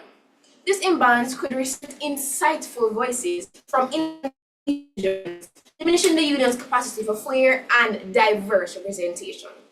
Being in a union for a long time doesn't inherently make one an expert, and it certainly doesn't entitle anyone to wield greater power over equally invested members. Ladies and gentlemen, esteemed adjudicators and members of the proposition, there is nothing fairer than workmen having unions for their mutual benefit. These words reflect why trade unions exist, to uphold equality, amplify voices, and support the collective good. Yet today, the proposition proudly stands with a motion that erodes these values, skewing power towards the long-standing members while excluding others. The irony here is hard to ignore. Unions, as a fundamental component of Jamaican society, should reflect the democratic spirit. Yet, the proposition's motion would only fracture this spirit, particularly at a time when trade unions are already struggling to retain members. Consider this. As of 2019, only 30% of all Jamaican employees are unionized. The former president of the Jamaica Confederation of Trade Unions, JCTU, Helen White, sounded the alarm in the Jamaica Gleaner, highlighting that younger people, especially millennials aged 28 through 43, have been antagonistic towards union. The article is titled "Millennials Shunning Unions," quotes her as saying that a trade union is really a communal organization, and you find that a lot of young people are more individualistic. So, with the challenges trade unions are already facing, one may think that there will be a nationwide recruitment effort aimed at getting more and more people to become unionized. But this makes too much sense for the proposition. In fact, this motion moves in the opposite direction. Instead, that side of the House is now seeking to scare every non-unionized member out with their unjust, unconstructive, and ultimately harmful proposal. This isn't fairness, it's exclusion masked as experience. Today, we stand firmly opposed to the motion. This House supports giving greater voting power to long-standing members of trade unions. A motion that would undermine unions' democratic integrity, weaken their effectiveness, and alienate the very members they need for a vibrant, evolving future. And so we vehemently reject this motion, which could create an age-based hierarchy, sidelining new capable voices or even professionals who are new members merely for their shorter tenure. Let's start from the beginning. Examine with me the moot. According to the Oxford, Merriam-Webster, and Cambridge Dictionary, as well as Polyas, greater means of an extent or intensity above average. Voting power is the distribution of voting rights within an organization, and here it implies a higher influence for long-standing members. Long-standing implies those who have been with the union for a long period. Members are a person, country, organization that has joined a group, society, or team. Trade union refers to an organization that represents workers, advocating for their rights and working conditions with employers, and giving means to make a present of. So, we can rephrase the mood to say, this House proposed awarding above average distribution of voting rights to persons who have been members of the trade union for a prolonged period.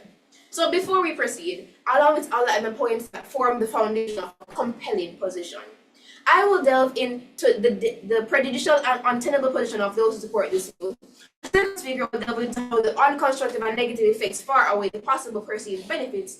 And finally, my third speaker will explain how this new policy will bring destruction to trade unions' unity and cement our argument. As we have outlined, this proposal is unjust as it prejudices members based on tenure rather than merit, commitment, or expertise. Trade unions are built on principles of collective action and equality. Each member contributes to the union Point of financially. information. Yes? How do you contend with the proliferation of younger people in trade unions, leading to a marginalization of those much older with more tenure? How do you account for the deficit? So how do you account for the marginalization of older people with more tenure, given the proliferation of younger people in trade unions? How do you contend with that unequal distribution? So basically, what we are trying to say is that we are not saying that there should be more young people in the trade unions. What we are saying is that it's an equal playing ground. So trade unions, the definition of trade union is basically something for a collective purpose. One of the main benefits is collective bargaining. So what we are saying is that every member, they pay dues, they have one vote. So it's one voice, one vote. So what we're basically saying that everyone is on an equal playing ground because we're not here for power. We're here for the greater good of the entire trade union. I will continue. So under the proposed system, the principle of one voice, one vote is compromised, as power will be concentrated in the hands of the few. This undermines the very essence of a union as a collective of equal members, creating a hierarchy that may exclude newer voices. By instituting a seniority-based voting power structure, the union risks fostering internal divisions and favoritism, replacing a system built on fairness with one skewed towards preferential treatment. As stated by the Jamaica Trade Union, trade unions exist because an individual worker has very little power to influence decisions that are made about his or her job. By joining together with other workers, there is more chance of having a voice and influence.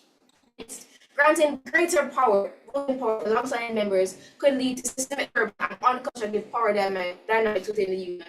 By consolidating influence in the hands of senior members, union leaders would only need to appeal to a select group rather than addressing the needs of the entire membership. This could lead to power brokering, where decisions are driven by the interests of a few rather than the collective good. Furthermore, concentrating power opens the door for cronyism. So established members could wield undue influence in leadership.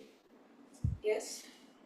I contend that by not allocating greater voting power to more senior members of trade union, you run the risk of giving immediate decision-making power to newer members who might lack the experience and therefore the wisdom and knowledge of the actual context of the trade union, and therefore might actually cause its collapse.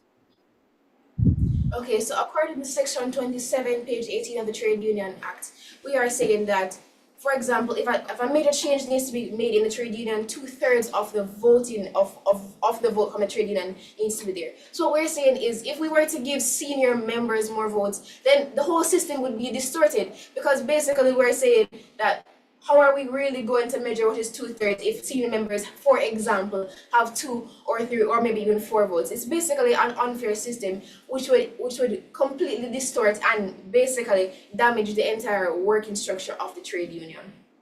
So this risks transforming the union into a closed system where new ideas are stifled and members are disillusioned by a lack of accountability and transparency. The piece of the legislation which governs the activities of trade unions in Jamaica, known as the Trade Union Act, speaks to a specific voting issue relevant to the move. In Section 27, the following words are written. A trade union may, with the approval of writing in the registrar, change its name by consent of not less than 2/3 of total members. Yes?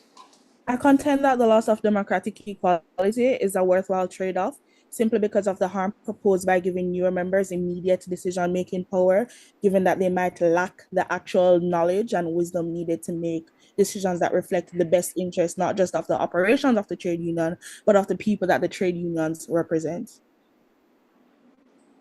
Okay, so these newer members who are coming to trade union, they are trained and qualified just like the older members. They have gone through school and maybe they have even been working in the field. So they are just as trained and qualified. And also we cannot contend that seniority is linked to experience. Someone can be in a trade union for 5 years and have less experience than someone who is not in the union and has been working for 40 years. So we cannot necessarily say that someone who is a senior member of the trade union is more experienced than someone who is not in the trade union. So what we are saying is these new members, they have new perspectives. They're likely more adept into technology, and this will allow the trade union, well, when we have them given the same voice as older members, this will allow the trade union to be up to date with innovations and different adaptations that are necessary to keep up with the times and to allow the union itself to adapt and become better for society. Okay. However, this legislation explicitly states that in order for a major change to take place, the full membership of the union has to be involved with a vote, the result of which is enforceable by law. However, it would appear that assigning greater voting power to senior members would in fact prevent an accurate voting record. If one does not represent one voice, can trade unions? Yes? You contended that giving more senior members greater voting power might disincentivize the participation of youth simply because of the ageism that it perpetuates.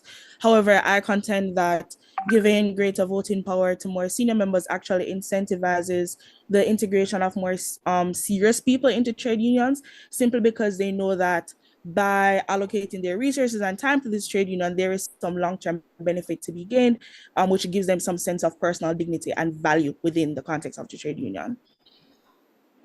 So what we are saying is that by incentivizing long-term membership, we are inherently disincentivizing new members to come into the trade union. Basically what we're saying, if it is that we are only proposing persons join trade unions so they can get greater voting power, these persons are not here for the greater good of the union. They are here for power.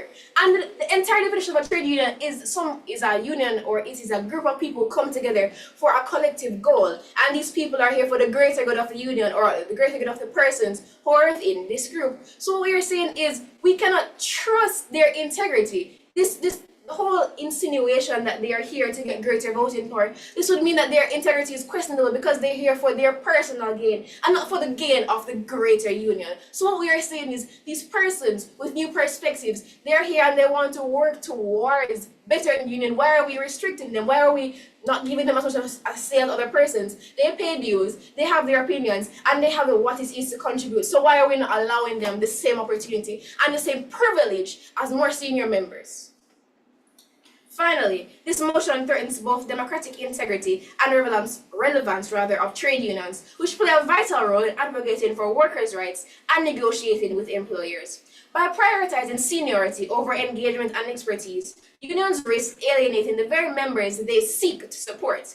For instance, if young workers feel their voices are unheard, they may choose to avoid unions that fail to offer them equitable representation. This dwindled membership will All weaken unions' right. And negotiating power, indeed, that ultimately is undermining their ability. time.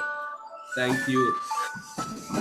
Thank you very much to the first speaker from Glenmuir High School. We now invite the second speaker to extend the case. Thank you very much.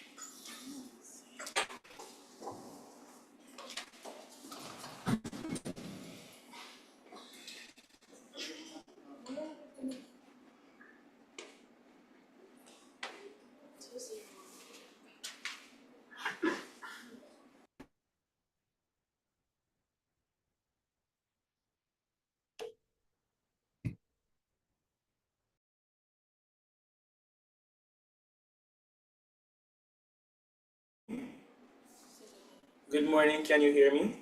Loud and clear. Okay. Esteemed adjudicators, colleagues, and proposition, good morning.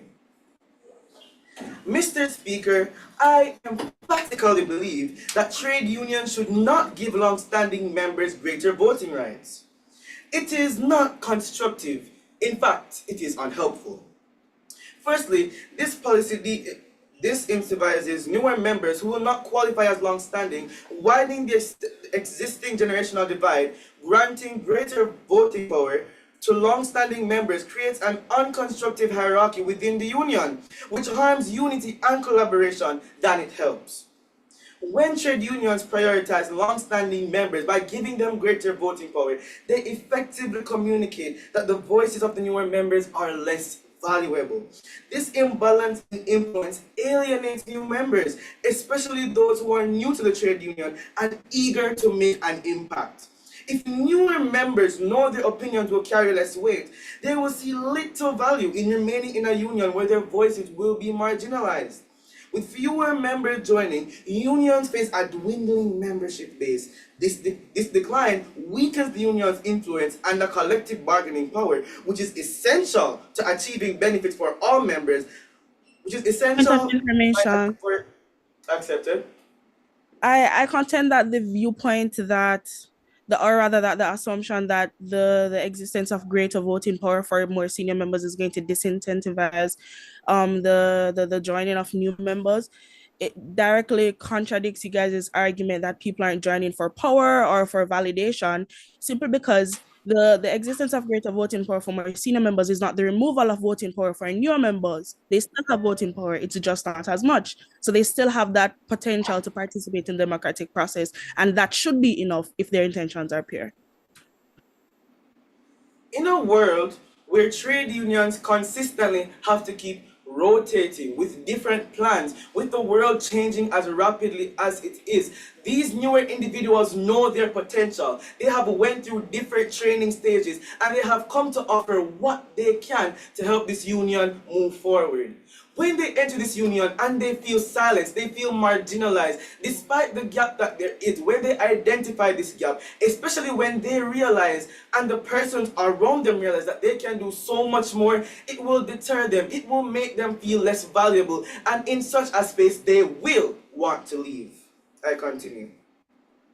This decline weakens the union's influence and collective bargaining power, which is essential to achieving benefits for all members. By deterring new participants, this policy risks the very foundation of union strength, undermining the unity and solidarity that are critical for the labor organization's success. Mr. Speaker, what will happen when these long-standing members retire? Point of There will be information. no members accepted.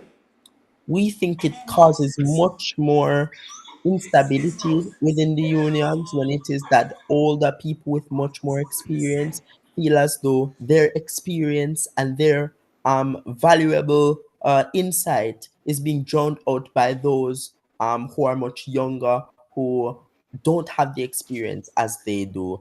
And so it causes them to feel a sense of distrust in the system and, realizes or actualizes the world in which you're arguing. As experienced, as seasoned, as well mature individuals in the trade union, I believe that these individuals must understand that equity in voting rights is imperative to make sure that the union continues and that their integrity is not compromised. Despite having their experiences, despite going through different things, they must understand that these individuals may be coming with experience outside of the trade union, as the first speaker has stated. So when they enter into this space, despite knowing that they have more experience, despite knowing that they can add to this trade union, they have been doing so. And so it should not be a problem for them to understand that this equity is essential to making sure that all individuals feel comfortable and that all individuals feel safe. And so instead of putting a highlight on just the senior members, we must understand that the trade union works for all individuals, including newer members. I will continue. What will happen when all the long-standing members retire? There will be no members left in the union, rendering it obsolete. The trade union will cease to exist.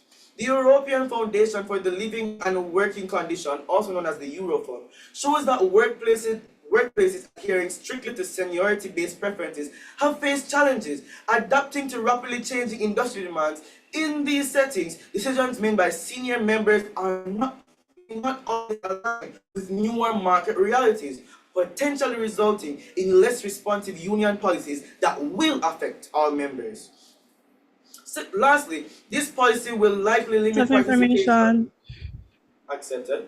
I don't buy the idea that increased voting power for senior members is equivalent to the disengagement or the complete disengagement of newer members or disincentivization of newer members joining, simply because in status quo we see many organizations that have an imbalance in voting power, such as the United Nations, for example, wherein certain organizations or certain bodies actually have veto power, and those organizations don't fall apart because of that imbalance in voting power. So I can't buy that. I can't buy the assumption that simply because of this imbalance, trade unions are going to fall apart when status quo shows that it exists and it exists well.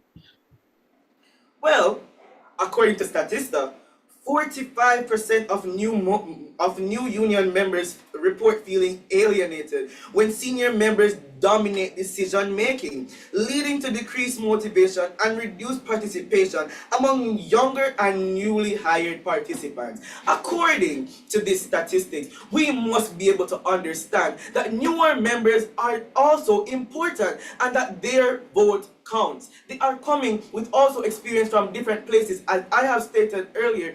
And so, as senior members, as members who are very mature, as members who may understand that equity is important because it aids in integrity inside of the trade union, that this must go on, and so that their influence will not restrict the newer members from continuing, but that the trade union will be able to continue because we all have experience and they are there for a reason. If the voting process is geared towards the voice of If the voting process is geared towards amplifying the voice of the senior members of the trade union, the likelihood that younger members will engage in dialogue falls near to nil. As these members' votes are minuscule in comparison to their senior counterparts. Point of Therefore, information. So, accepted. just to bring back what Khaleesi said earlier, there seems to be a contradiction in your case. You're claiming that individuals should join trade unions not for power, but individuals should join trade unions because they have a vested interest in the outcome, while simultaneously saying that by allowing greater people to have access to voting is going to disincentivize people from voting as well because they won't have any power. So which is it? Is it that we don't want individuals in the trade union who want power, or is it that we should be giving power to individuals in the trade union? I would like to promote the idea of equity.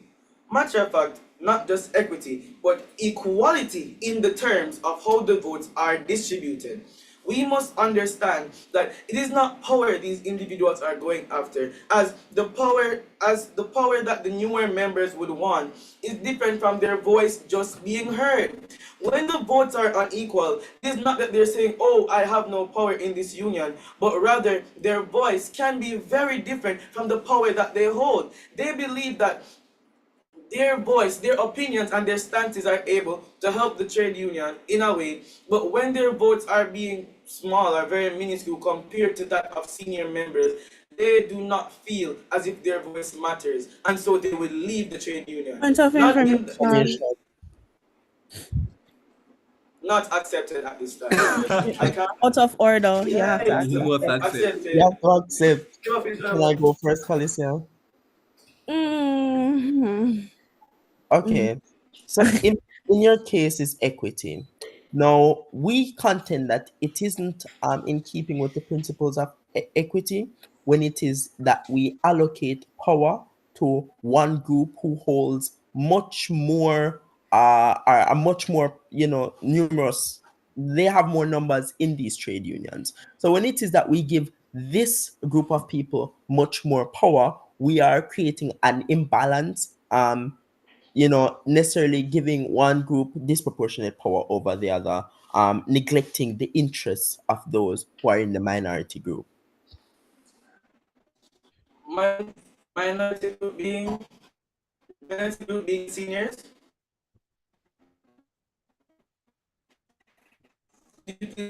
Minority group being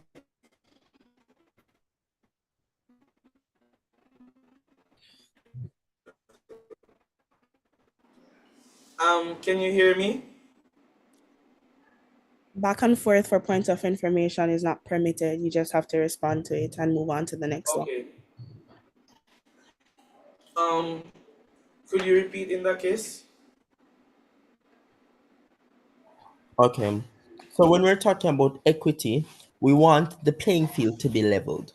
Now, when it is that a group of people have more numbers in the trade union or the organization, it gives them much more leverage over the system, representing their interests disproportionately compared to the interests of those in the minority group. And we think the minority group are the elderly, those who are the long-standing people in the trade unions. Seeing that this problem would arise, it is imperative for us to realize that the trade union will come together and would come to a suitable solve for these issues. It is not just that because of numbers they are more important, but that the voting power is a voice to a vote. And so, if it is that they can come together to a suitable solution, I am sure that the members of the trade union can vote towards something that will help the greater good of the people. continue. Mr. Speaker, this move not only discourages new members from joining, but also stifles the participation and innovation that unions need to remain productive and relevant. To secure a thriving future, trade unions must value the voices of Point all of members information. equally. Accepted. The mechanism that you're explaining rests on the assumption that there's always going to be constant division of ideas and that constant division of opinions. So much so that voting power really becomes significant. I contend that that won't happen as frequently, simply because your first speaker would have told us that similarly to the people who currently are in trade unions, the new people that are coming, they've been trained in the same context and they have access to the same knowledge. Therefore, because of that, there might be some cognitive consistency in the opinion shared within those trade unions more often than there is that large scale division of opinions that you're assuming there will be. So, I mean, in a world where that division doesn't happen as frequently, voting power and the argument of democratic integrity and representation of voices becomes a much less relevant harm. That is precisely why it should be a voice to a vote. Because if we are consistently in the place where we will be agreeing with each other, there is no reason for the ratio of seniority vote power to newer people's voice power to be different. If it is that we will be going with agreeing solutions, if it is that our opinions will be coming from the same bucket, then why do we need to have different or ratios and proportion to different voting power between senior and newer members? I continue. Imagine with me a young mechanic named Leon, who joined his local union after experiencing unfair treatment at work. Eager to contribute, Leon regularly attends his union meetings, pays his dues, and even volunteers to help with the community outreach. However, due to his lack of seniority, his ideas are routinely sidelined, and he is prevented from voting on key issues. Disheartened, Leon contemplates leaving the union altogether. Now imagine the impact of this disillusionment magnified across thousands of members. Leon's experiences symbolizes the fate of many younger. Accepted. And this is a final one, I promise. I contend that this is not going to lead to the fall of the trade union, simply because I feel as though your argument is negating the broader purpose that trade unions serve in representing the broader public. And because of that, there will always be issues that require representation on the trade union level. There will always be the need for advocacy. And because people will always have issues, there will always be an influx of people going into trade unions to foster this advocacy and representation. So Leon's removal from the trade union because he doesn't feel heard enough because of his feelings isn't going to lead to the collapse of the trade union, simply because there will always be a necessity for trade unions in status quo, and that is enough to foster the constant influx. And so I present to you again the idea of Leon's experiences. His experience not only shows that how they feel about the power of their vote, or how they feel about their voice rather, is not heard, but that the power of this vote influences the way that senior members will see newer members, as he was pushed to the side not just because of voting power, but because of the strong hierarchy that is very much in the corner of the senior members. This is what was truly killing Leon, and as the younger members spreading through the union like a cancer. And so it was not just because of the voting power, but because of how the hierarchy had leaned into the favor of the senior members that made Leon feel unheard. Not just because Leon was fragile, but because Leon realized that he was not being heard. It is clear that our future lies in diverse Right, and representation. ladies and gentlemen, that is time. I want to thank Lemire High School. Boy, you really got some tough questions from our adjudicators, and I commend you on, not backing down. At this point in time, the judges are going to excuse themselves to a breakout room to do some deliberation and then come back to you with the scores. Quick question, is the third speaker not going?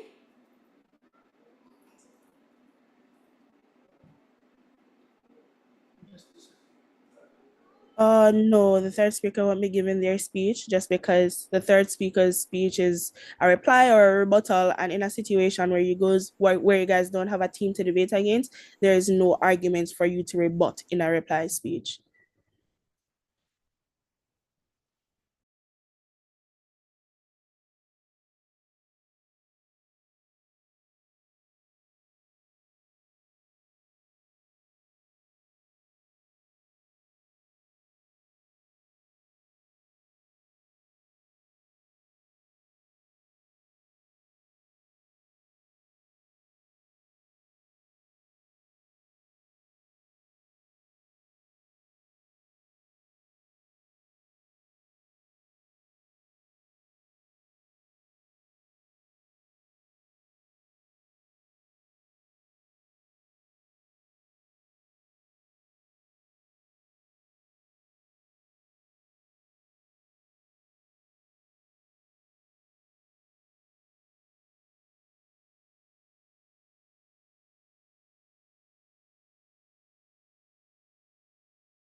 Calicia, Ravon, don't give your OA just yet.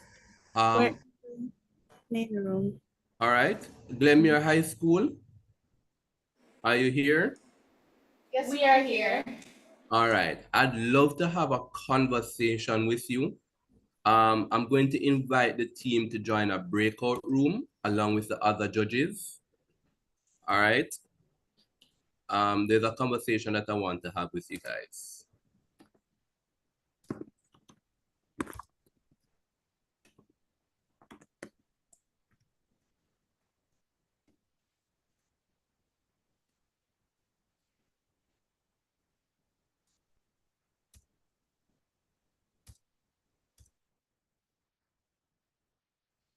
And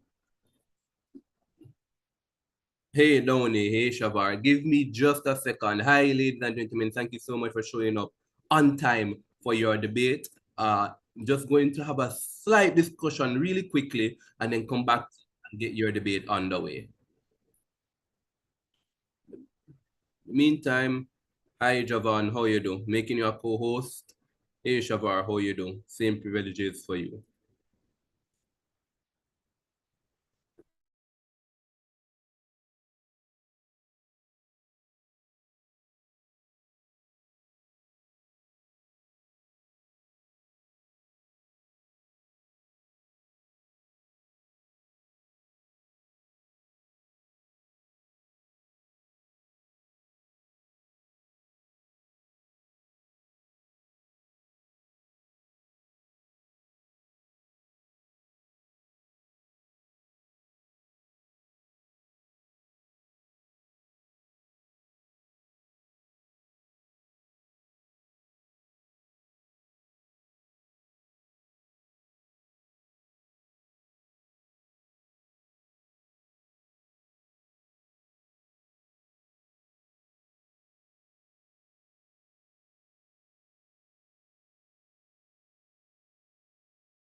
Ravon, you're muted.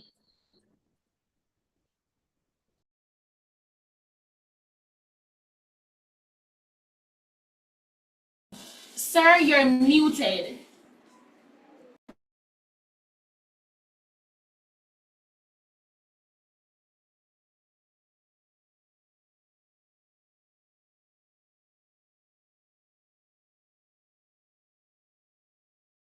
All right, ladies and gentlemen, we are back. We are 17 minutes behind, and so we'll invite our chair adjudicator, Calicia, to just give a brief OA on Glenmere High School, what they did well, what they didn't do well, and how they can, what it is that they need to improve upon, if anything, in the subsequent rounds of competitions. Glenmere High School, congratulations again for making it to the semifinals of this competition. This is indeed no small feat. And so we now invite Calicia Vassel to give a brief oral adjudication. Thank you, Ravon, for inviting me to do a brief oral adjudication. So pretty much what we got from Team Glenmere was this idea that eroding the democratic integrity of trade unions by giving more senior members greater voting power will lead to these particular harms. The harms are that it will disincentivize young people from joining, it might lead to the collapse of the trade unions, and it might cause a reduction in the efficacy of the trade unions' work overall. While the panel bought the idea that we do get these harms from increasing the voting power of more senior residents in trade unions, what we don't get from Glenmere is a sophisticated and sufficient enough development of their points to really prove to us, one, why the outcomes that they say will happen, and two, enough development to warrant the panel's interest in these ideas, so much so that we care about them. Simply because the Team Glenmere doesn't do a good enough job engaging with the counterfactual, which is a world where the senior members do have greater voting power, and apply that sort of appreciation for their arguments and the counterfactual to the broader function of trade unions. If they had done that, then we would have gotten a better comparative analysis of why the world that Glenmere creates, which is a world in which they get to safeguard the democratic integrity, which is a world in which they safeguard the democratic integrity of the new people who are joining, which are more than likely going to be young people, which is what they tell us. So we don't get sufficient enough development to warrant that, that in comparison to the counterfactual, which is a world in which everybody has the same amount of votes, is more or less important. So the panel would have appreciated if Glenmere would have told us that, listen, if we give the senior citizens greater voting power, it promotes ageism and it disincentivizes people and it leads to these particular harms. And these harms are so much more important than the counterfactual world because XYZ ABC. So guys, moving forward in any debate, it is absolutely important that when you're giving your points, you develop them to the extent that they're relative, one, in the context of the motion, not just for your side of the bench, but in the counterfactual world as well. And two, that you develop them so much so that we see the implication and the application of them in a real world context, and you compare that along with status quo. Because you guys didn't engage with the idea that we already have something like that existing in status quo, and that sort of engagement would have probably led you to do the comparative analysis that the panel would have liked to see. But aside from those weak areas, the points in and of themselves were good. They were decent enough. They just lacked development to really give them the weight that they ought to have had. So that being said, congratulations to Team Glenmere for moving on to the next round. And hopefully when I see you guys in the next match, you're even bigger and better than you were today. But good job, guys, and all the best moving forward.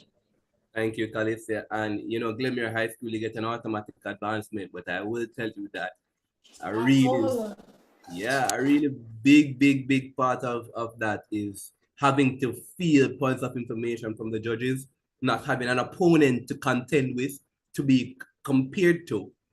And so we want to say, we appreciate very well the substantive that you presented, and I hope that indeed you take these points going forward, because this is going to help you to be able to perform even better in other rounds. You might not have performed as well this round, but again, because there's no opponent for you to compare to, you're being compared really to the expectation of the judges.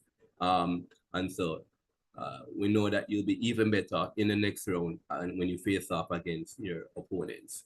Now, ladies and gentlemen, that now introduces two teams who will be playing off in the semifinals of this competition: Campion College and Glenmuir High School. There are two more slots available. The two teams who will be vying for said two slots are Mayday High School and the Montego Bay High School for girls. Do we have Mayday High School on camera with us right here? Quick question before we move on. We thank you for the match. It was a very much, even though the points of the gets coming and they're winning. But we are asking if you get the scores, please. Sure, absolutely. Calicia, go right ahead. So the overall score for you guys was 200 and, sorry, 1 second, let me turn my camera. Right. So you guys' overall score was 266. In a situation like this, we only score the first and the second speeches because they're the only ones we can take. And you guys get an automatic 75% for everything else. So you got so your first speaker got a 74, your second speaker got a 72. Your reply speech gets an automatic 75, which is a 75% of the total score that they could have gotten. And for the question and answer segment, you guys also get an automatic 75%, which is 45, and it's amounting to your total score of 200.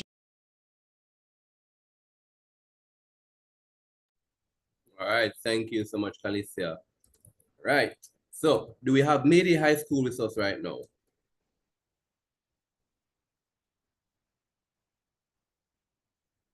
Mayday is here. Wonderful. Ready. And do we have the Montego Bay High School for girls with us?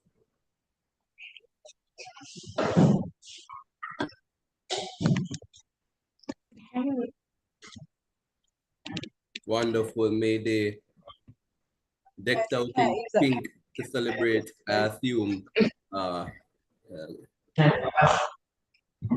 Cancer awareness. awareness. Yes. Wonderful. And do we have the team Montego Bay High School for girls with us?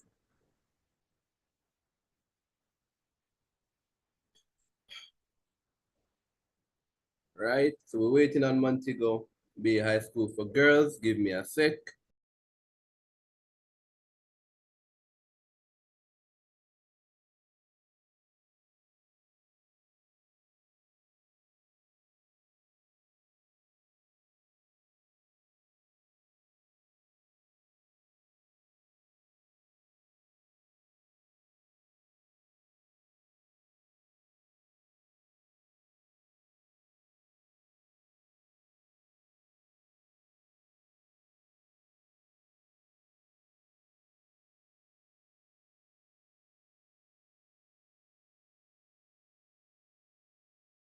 If you're talking, you're muted.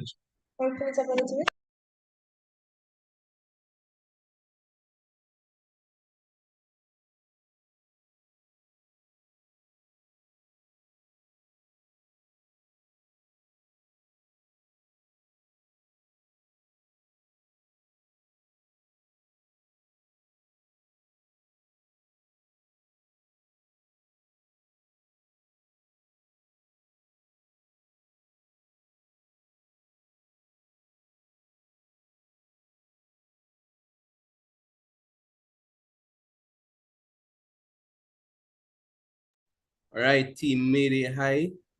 I crave your patience for just about 5 minutes to allow the Montego Bay High School for girls to join. No problem. No problem.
Bay High present.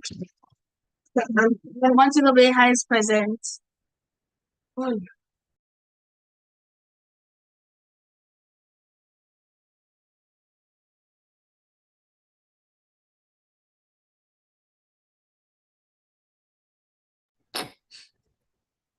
All right, Montego Bay High School. You are here and ready.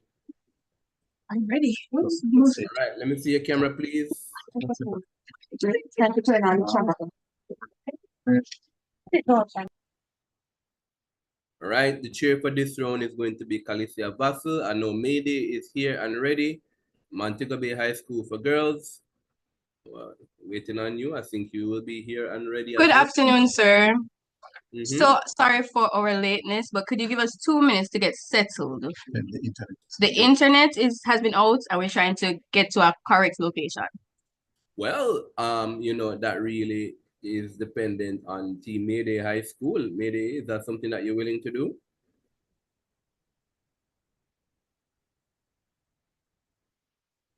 Yes, that's what fine with us. Thank you, Fine.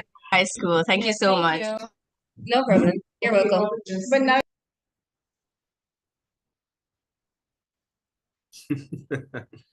That's funny. All right. we're so sorry for our speaker. He has no control. That's funny.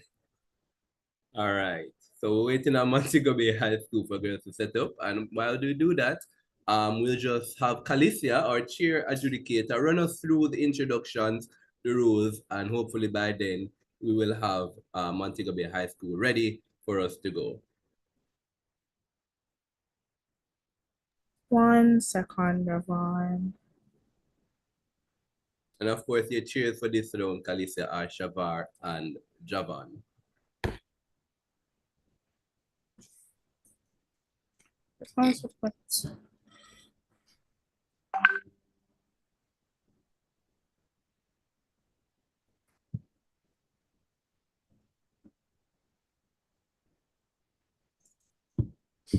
Good afternoon, everyone. As Ravon mentioned, I am Calicetti Vassal. I'll be serving as your chief adjudicator for this round. And with me, my wing adjudicators for this match will be Shavar Campbell and Javon Downey, who I will now allow to introduce themselves, starting with Shavar.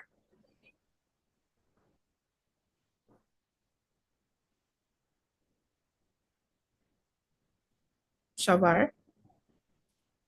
Hey, Mr. Weston. Not too bad at all. Not too bad at all. Okay, guys, it appears Shavar is so excited for this match that he is struck into silence, you know? So, I'm going to turn over to Mr. Javon Downey to introduce himself. We feel that we can find a reasonable accommodation for us as the family expands. My apologies, I was speaking with my mic muted. Good afternoon, everyone. That's second, Javon. Ravon, your mic is open. Or let me close it, actually. Sounds like he's on. So, if we can meet everything. Okay, great. Go ahead now, Javon. Yeah. So good afternoon, everyone. My name is Javon Downey, and I'll be serving as one of the wing adjudicators in this match. And I'm just anticipating an exciting showcase of debate and mental gymnastics, as we would say. Have a great match, everyone. I definitely echo your sentiments, Javon. And I really do think it's going to be an absolutely exciting match, considering we'll be debating the motion. This House supports paternity leave being made equivalent in length and compensation to maternity leave for all public sector employees, which has been a really controversial topic as of late. So before we get into the actual debate, guys, let's just go through a couple of housekeeping matters. As usual, the speaking times are 7 minutes for the first speakers, 6 minutes for the second speakers, after which we'll pause for a 5-minute cross-questioning period, in which each team will pose questions to each other. Questions should be no longer than 20 seconds long. Responses should be no longer than 45 seconds. And then we will pause for 1 minute to have the reply speeches, which will last for 5 minutes. We're also very thankful to have JCSA partner with Jade once more this year for this competition, which we think is particularly important to developing the youth's appreciation for civic engagement and related matters within Jamaica. So shout out to JCSA. And without further ado, if you guys are ready, Mayday and Montego Bay, we're going to kickstart things now. And I invite the Prime Minister to the floor to make her contribution. Please make her welcome. Hear, hear.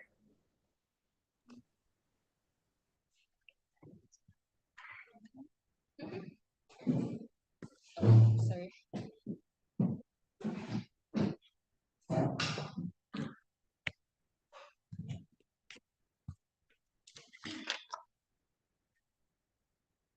Equal rights for all. That's the way we stand tall. Do you really believe that the presence and care of a father is not as significant of that of a mother? Now, do you really believe that during the early stage of birth, the most crucial moments, both for the mother and the newborn child, are not as important for the father as well? Equality is not a privilege. It is a right. Mr. Speaker, equal parental leave is not just a matter of fairness. It is a critical step towards creating a more inclusive and equitable society. That being so, it is prominent that making it easier for parents to take care of their child is not just helping families, but comprehensively helping our economy.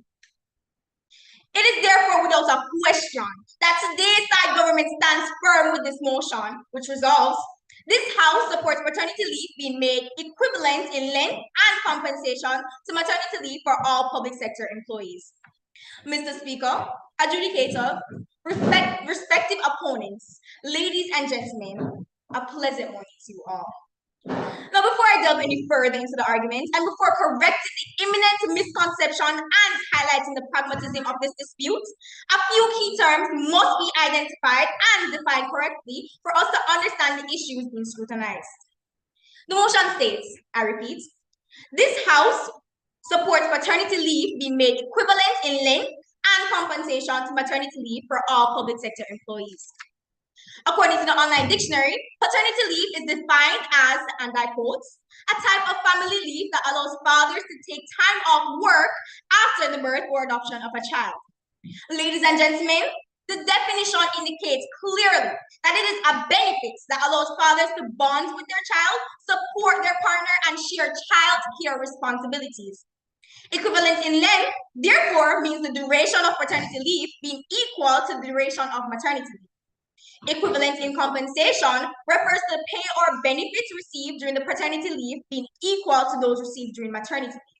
And Mr. Speaker, the term public sector employees is also extremely crucial. It refers to the employees working in governmental institutions, public services, or state-owned enterprises. With all that being said, this motion can be interpreted as this House supports fathers being able to take time off work after the birth or adoption of a child being made equal to the amount of time and financial benefits being given to that of a maternity leave. In anticipation of allowing fathers to bond with their child, support his partner, and share childcare responsibilities. Members of the opposition team, do not interpret this motion as anything else. Mr. Speaker, side government acknowledges the fact that it is absolutely true that the mothers who give birth has to recover physically and emotionally, therefore needing immense amounts of time. But it is important to recognize that while doing so, childcare and household duties may simply be too much to handle. It is simply perverse and crucial for the mother and the father to limit the amount of time given to the father to spend with his family. Given these circumstances, what the opposition team fails to grasp, Mr. Speaker, is that it is the government's responsibility to create and provide economic support, promote family well-being, and provide equality amongst the public sector. Moreover, as the first speaker of the proposition team, I will embark on the benefits of paternity leave being equivalent in length and compensation and the impacts towards the father, mother, child, and society as a whole. The second speaker will highlight advancing gender equality in the workplace and how it encourages family bonding. And finally, the reply speaker will highlight and summarize the important points showcased in this debate. Now, according to the GOJ, effective January 1st, 2023, biological fathers of newborns and newly adopted parents are entitled to 20 working days paternity and adoption leave with pay. In addition to this, the government of Jamaica has extended paid maternity leave from 40 to 60 working days. But today's side government stands firm and are saying that the short amount of time given or granted rather to the fathers for paternity leave is not enough. Mr. Speaker, countries in which have already implemented equivalence in length and compensation of paternity leave to maternity leave includes Canada, Sweden, Iceland, and Portugal. It is proven that the countries in which have implemented this sees better outcomes in family well-being and workplace equality. It shows that it promotes gender equality in workplace.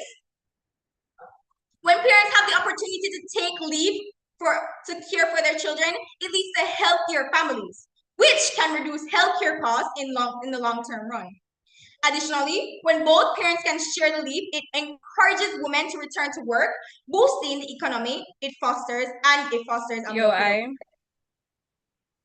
not accepted. Mr. Speaker, this proves extending paternity leave is numerous and far-reaching, impacting not only new fathers, but also the mothers and society at large. Take an example. So a mother who has just gone through the procedure of C-section, which depending on the individual circumstances, recovery could take up to a year. By allowing fathers to be present at home longer, they are able to reduce childcare burden and stress by assisting, which can also speed up the recovery from childbirth. Yes, the opposition team might be concerned with the possible financial issues that can amends from this. However, investing in parental leave can lead to a more productive workplace as employees who feel supported are likely to be engaged and loyal. Therefore, reducing takeover costs and improving overall productivity. Second, the parents take leave to care for their children. It offers to healthier families, which can lower healthcare costs.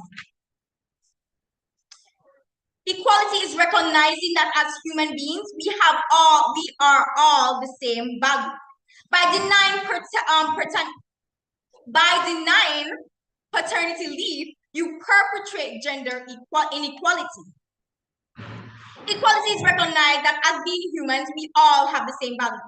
Investing in equal paternity leave is an investment in the future, creating a society with both parents that can nurture their child without fear of professional repercussions. We rest for now.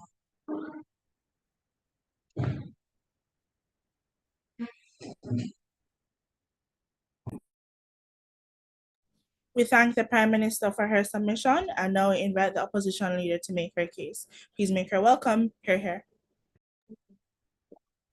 Let me introduce a woman called Pinky. Her muscles and joints have shifted and jostled. Every single organ around her uterus once squashed to make room for a baby. Move about to the right places now after postpartum. Her feet, arms, face, stomach, everything is still swollen and the pain is insufferable even after birth. Oh, but here comes the husband, free of pain and plight, never worried about if he's bleeding or the fatigue or the postpartum depression or the distress. Equality is not equity. Distinguished adjudicators, esteemed opponents, and all members of the audience, I firmly reject the motion presented here today, which states that this House supports paternity leave made equivalent in length and compensation to maternity leave for all public sector employees. Before I counter the misplaced ideals of my opponents, let me once again emphasize equality is not equity. Equality cannot simply be about matching leave days. It must account for biological realities and economic sustainability. To move further in this debate, we must understand why maternity leave was made in the first place, dating back to the 15th century, for health and recovery of both the mother and the child, while paternity started in 1974, was made for parental involvement and work-life balance. Madam Speaker, which seems more pressing? Which would demand more time off? Which is based on holding accountable the lives of both the child and the mother? Aren't they at risk? Maternity leave is more pressing and requires more time. This is why maternity leave is far more than paternity and why it is necessary and equitable. As the first opposition speaker, I will demonstrate why equivalent paternity leave is why the current maternity-paternity leave ratio is currently instated. My second speaker will address the eventuality of abuse and misuse of equal policies. And my third speaker will conclude with a rebuttal of the main points raised by the proposition. First, the existing paternity leave of 20 days is sufficient for fathers to support their partners and bond with their newborns. But whether they bond or not cannot be a driving force for fathers to be off work and being paid for up to 60 days, that is maternity leave. Madam Speaker, according to the social learning theory developed by early psychologists, bonding is shaped by how fathers model behavior rather than just time spent together. Furthermore, the attachment theory further agrees and argues that secure attachments can form through various caregiving styles and interactions, not solely through prolonged presence. Thus, shorter paternity leave might still result in secure attachment if interactions are positive. And the policies and the frameworks that the proposition proposes cannot say for certain that fathers will bond, even with equivalent leave as mothers. So there I ask again, why extend paternity leave? Studies show that these early days may be foundational for bonding, may be foundational. However, bonding extends well beyond the first few weeks or months and doesn't necessitate equivalent leave with mothers. In our very Jamaica, fathers welcomed the 20-day paternity leave with open arms, and there was no disapproval or rejection. This is the stance of the opposition, that the paternity leave we have in Jamaica is sufficient. The current policy allows for 60 days for maternity leave with additional 45 days for mothers who may need it. In a JIS article, a new father commends the government. It's really important to him, he says. The extra days for maternity rather than paternity acknowledge the essential recovery period, which, unlike bonding, cannot be achieved without sufficient rest and medical care. The proposition overlooks these health-centered needs in the pursuit for perceived parity. Public sector resources should rather support policies that provide adequacy and practicality, not excessive equivalency that may be costly and ultimately ineffective. Moreover, extending paternity leave would place a severe financial burden on public sector employers and government budgets, risking overall economic stability. A study by ILO found that countries with extensive and paid leave policies can see costs rise by 1 to 2% of their GDP. Sounds minimal, but in terms of Sweden that you highlighted in your speech, which offers generous paternal leave, it is $6 to $12 billion in costs annually. Longer paid days leaves translate to higher costs for staffing coverage, affecting both employee productivity, as you said, and department budgets. The proposition may argue that societal benefits outweigh these costs, but for financial strained public sector would impact all citizens, reducing the quality and efficiency of government services. Countries like Jamaica, which has made strive in improving work-life balance, still face challenges in maintaining budgetary health. Members of the proposition, have you considered that public sector leave policies you are proposing may hinder broader economic growth? Financially, this policy is unsustainable. The Ministry of Finance and Public Service estimates that paternity leave with maternity leave, measuring it the same, could increase public sector leave costs by 20% annually. With limited resources that we already have in Jamaica, this policy would either cut into essential services or require increased taxes on all Jamaicans. In time of economic strain, it is irresponsible to allocate significant funds towards such a policy. Madam Speaker, allow me to bring it down on a more personal level. The economic strain is not just on the public sector or the country's economy, but on the very household where two parents are staying home for up to 3 months. If both parents are allowed extended leave simultaneously, the loss of income is substantial, not just to the country's GDP, which is a huge issue, but to them, to their own household. The compensation for both maternity and paternity leave for public sector workers is base salary. Therefore, parents, moreover, able-bodied fathers, is missing out on performance bonuses, holiday bonuses, overtime pay, and other monetary incentives that could be afforded to the child's well-being. These very benefits could go towards the household and aid in early childhood development. Madam Speaker, if paternity leave is made equivalent in length and compensation to maternity for all public sector employees, the economy, especially a developing economy, will decline and decline significantly. It will. for Jamaica. Does uniformity negate a staggering downturn in GDP or insubstantial provision of public goods? I think not. Mr. Speaker, the proposition has portrayed equivalent paternity leave as a path to fairness, but they have ignored the practical and financial realities at hand. Our current policies are adequate and fair, supporting new fathers without burdening public resources. I conclude by emphasizing again, equality in parental leave should be based on meeting each parent's needs, not on achieving identical policies that ignore the unique roles of mothers and fathers. Equality is not equity. The opposition rests. Thank you.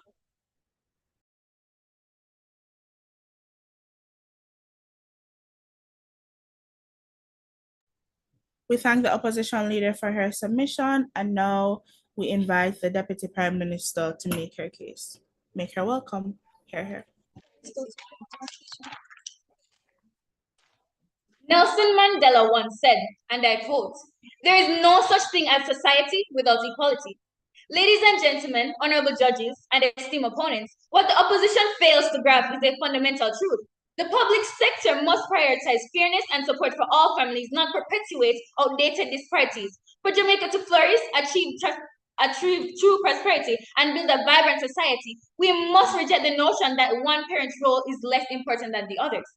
This is not merely a call for equity, it's a demand for a cultural shift that recognizes the vital contributions of both parents and strengthens the very foundation of our society. The opposition team is saying that the only reason fathers need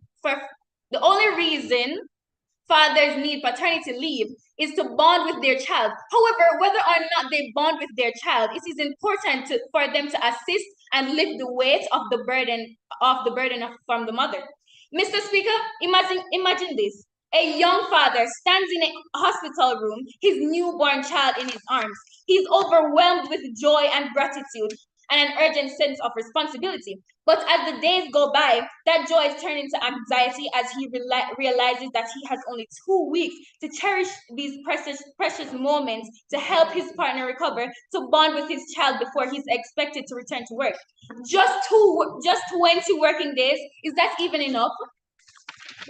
My fellow advocates, a pleasant morning to you all. Today, as the second speaker for this position side, I'm here to passionately argue that paternity leave should be equal to maternity leave in both length and compensation for the public sector for all public sector employees. I'll address this through 2 key points: gender equality and family bonding. Firstly, equal paternity leave is about dismantling outdated stereotypes Firstly, equal paternity leave is about dismantling outdated stereotypes that still permeate our society that says caregiving is a woman's job while men's work lies outside the home. This thinking, ladies and gentlemen, is deeply flawed. When fathers are given only a fraction of the time mothers receive, we are sending a message that says fathers are somehow secondary, that their presence and care are less important in those critical early months. And that message ripples outward, affecting everything from hiring practices to pay gaps to workplace expectations. Ladies and gentlemen of this house, we can't call ourselves a progressive society while penalizing one gender unequal leave policy. Just look at countries like Sweden and Iceland, where extended paternity leave for both parents has helped close the gender gap, not only at home, but in the workplace. Companies and governments that provide equal leave allow men and women to shoulder parenting responsibilities equally, ultimately. Point of information. Accepted. You have highlighted that fathers in Sweden are at home more. However, underlyingly, mothers are still bearing the cost of childcare in their homes. But the fathers are also there to give them the support and lift the weight off of them that they need. Leveling the playing field for the career advancement. Without this equality, we trap both parents in roles that limit their potential. We can't we can't achieve true equality until we afford fathers the same opportunity as mothers to nurture, to bond, and to grow alongside their children. This brings me to my second point. Family bonding. Equal parenting leave isn't just beneficial for fathers, it strengthens the entire family unit. Studies show that children who form strong bonds with both parents in the early stages of life have better emotional and social outcomes. In these moments, a family foundation is set, a foundation that will determine the child's sense of security and stability of parents' relationship and the mental health of the entire family. Mr. Speaker, let me share with you a short story, a story of two families. In one, the father was given an extended paternity leave equivalent to that of his wife. Together, they navigated the sleepless nights, they celebrated their child's first smile, and they learned the ropes of parenting side by side. Years later, that father will tell you that those months changed him. He didn't just bond with his child, he bonded with his partner in ways that deepened their relationship. In the other family, the father returned to work after a couple of weeks, leaving his partner to shoulder burdens of newborn care alone. Over time, this lack of shared responsibility took a toll. This strain weakened their bond, and his relationship with his child developed and a distance. It's a story that many parents know all too well.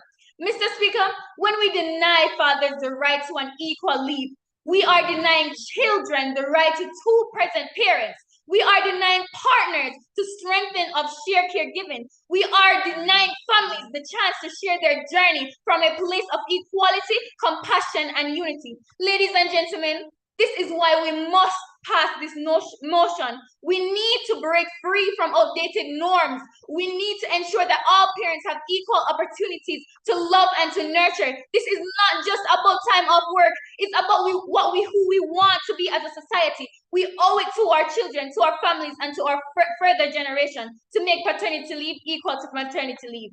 We rest our case.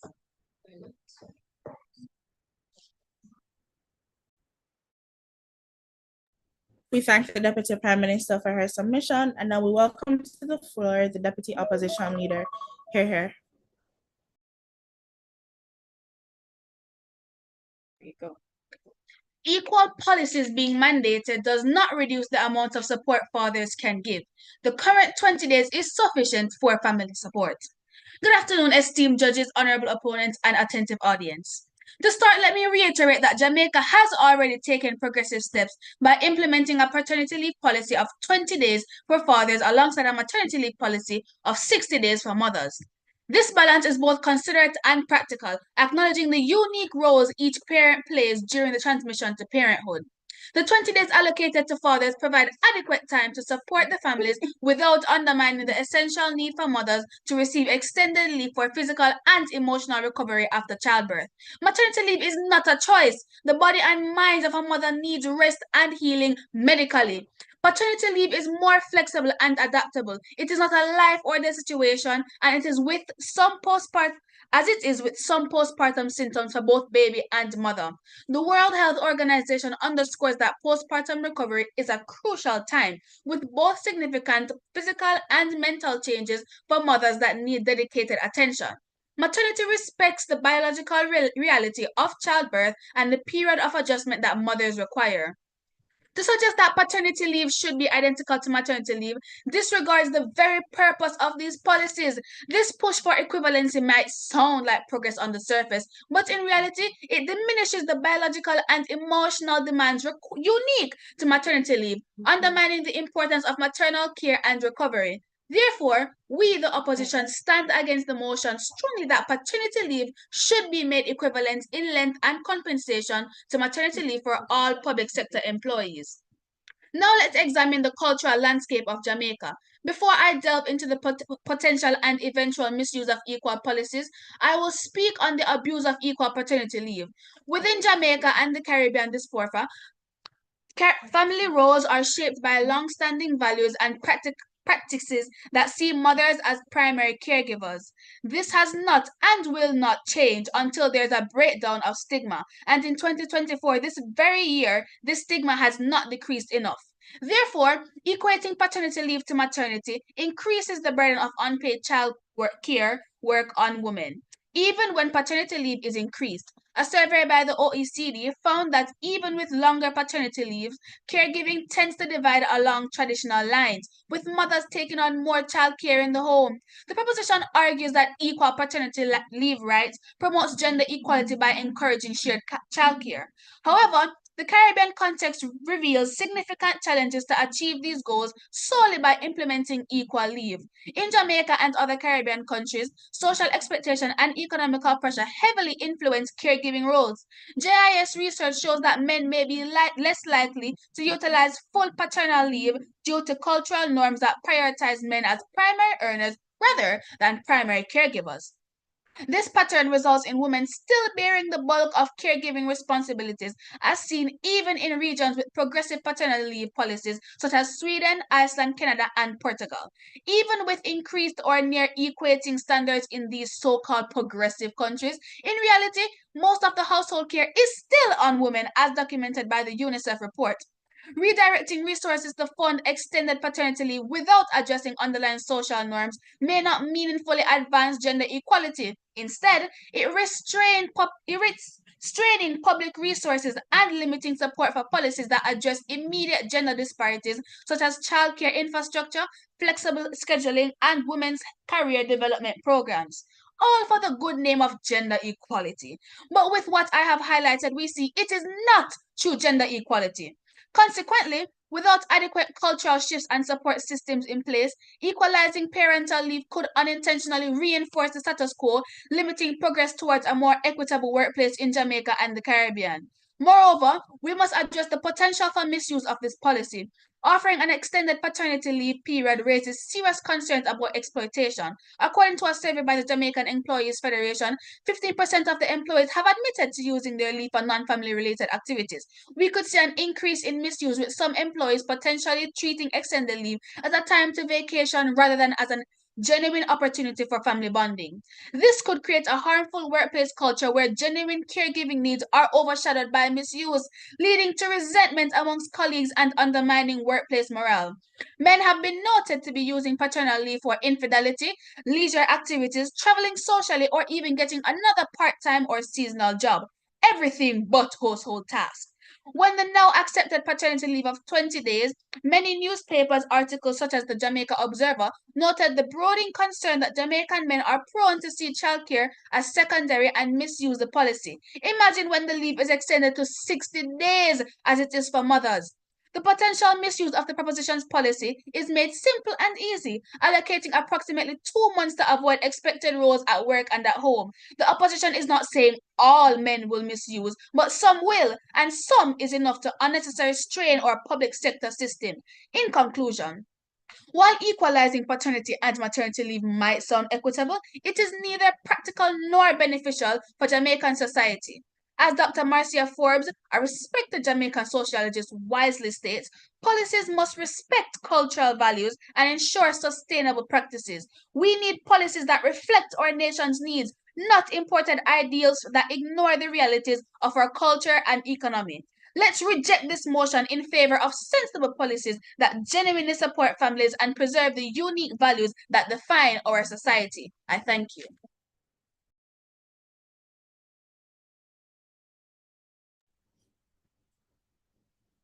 We thank the Deputy Opposition Leader for her spirited submission.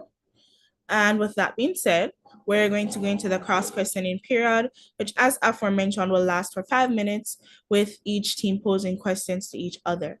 Questions can last for no longer than 20 seconds. Responses will be permitted for no longer than 45 seconds. The opposition team will begin first. Ready whenever you are, guys.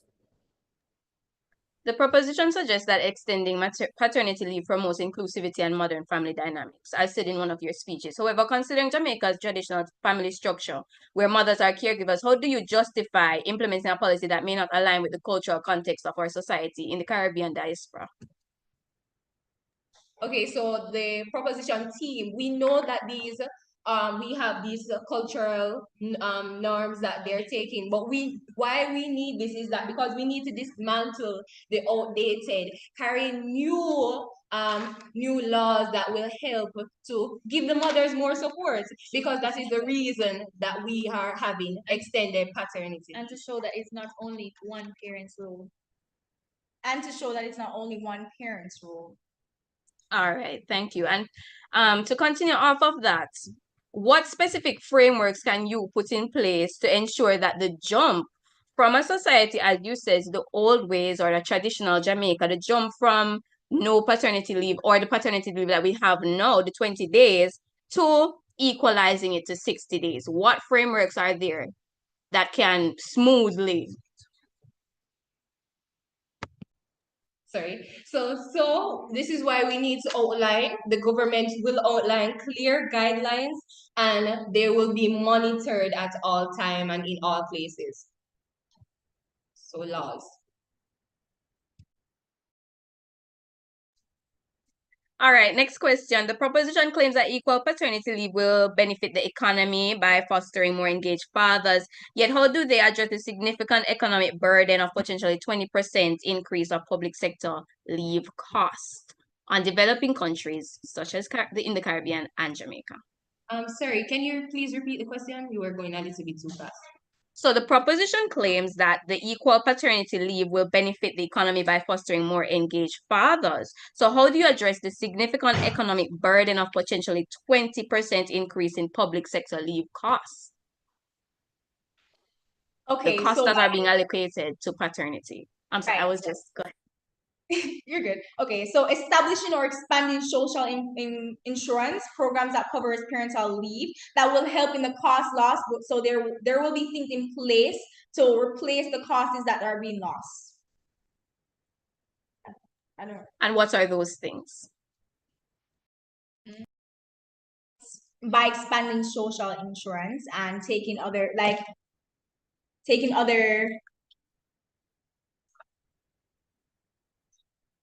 for like removing other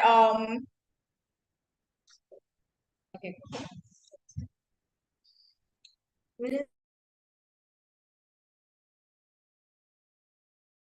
All right, so let us finish our statement. Sorry about that. So we will be establishing social insurance by relocating other funds to this area.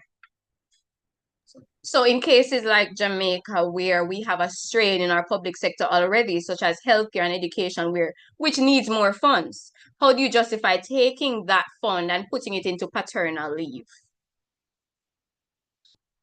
As you said, allocation. So I'm guessing from other sectors in the economy. So healthcare is not the only place in which we can take the funds from. We have different areas in which we can extract the funds that they can go to a more worthier cost. And sometimes these funds that are in these locations are not commonly used. So we can sacrifice a little to this area. Can you specify where exactly you want to sacrifice those money to alleviate the cost of paternity leave? If not from healthcare or education, where will the money come from?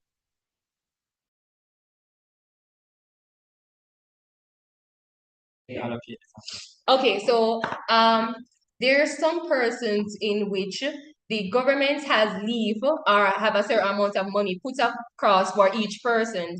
Not a lot of persons will take those leaves. So like you will have persons not taking that leave. So Sarah will not take her leave for the whole year. So that money can go towards those extended period of maternity and paternity.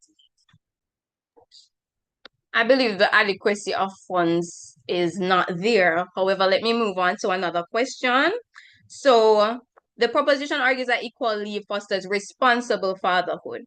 How do they respond to the concerns that our fathers will misuse and abuse this policy, such as,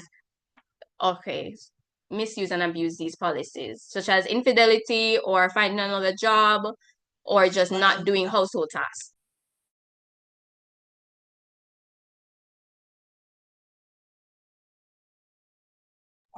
Can we please get a repeat of that question? You were breaking up. Are we allowed? Yeah, you can go ahead. Okay, can you please repeat? All right, so the proposition argues that equal leave fosters responsible fatherhood. So how are you going to ensure that it is not misused and abused, this equating policy, as fathers have been known to go for it for another job, commit infidelity, or any other task except household tasks, even leisure? How can you ensure that?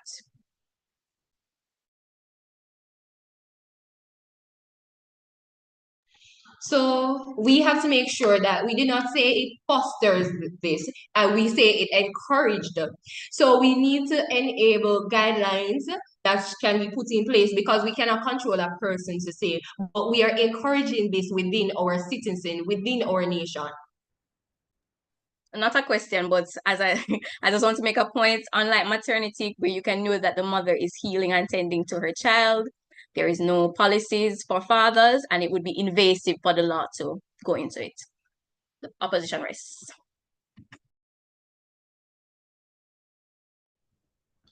Thank you to the opposition team for posing their questions. And now we'll turn over to the proposition team to pose their questions to the opposition team and BHS.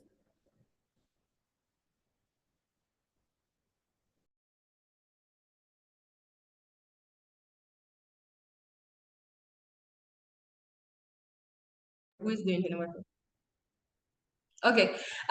What alternative solution does the opposition propose to address the challenges faced by new parents in balancing work and family responsibilities? We already have programs in place. In context, at bringing it close to home in Jamaica, we have a 20-day paternity leave. The opposition stands with this and remains with this, that this is enough. And it has proven enough because fathers in Jamaica have welcomed it. You're muted. You're muted. I'm not sure if you know that you're muted.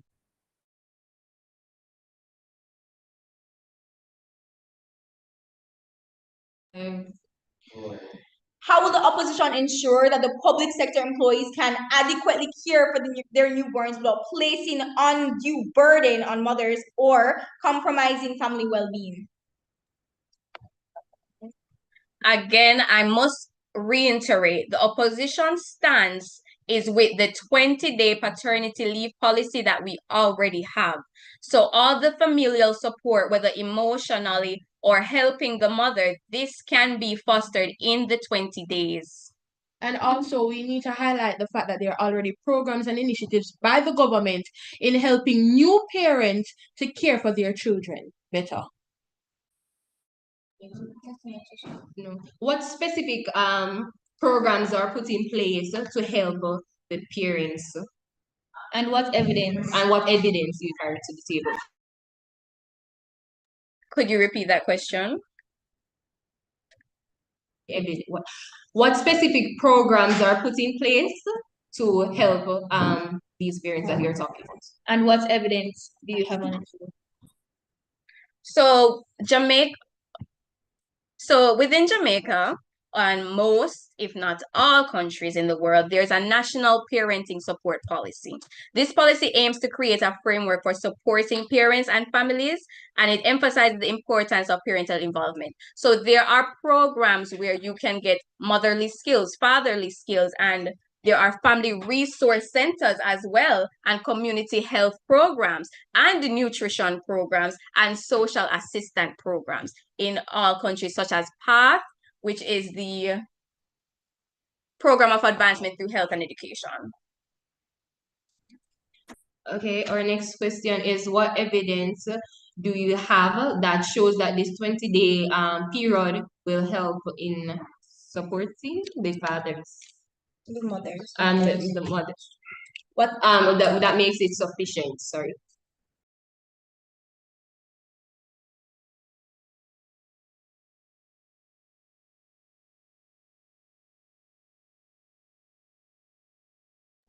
I'm so sorry. Could you repeat that question, please? What are the specific evidence that you have to show or to prove that the 20 days given for paternity leave are sufficient in supporting the mother?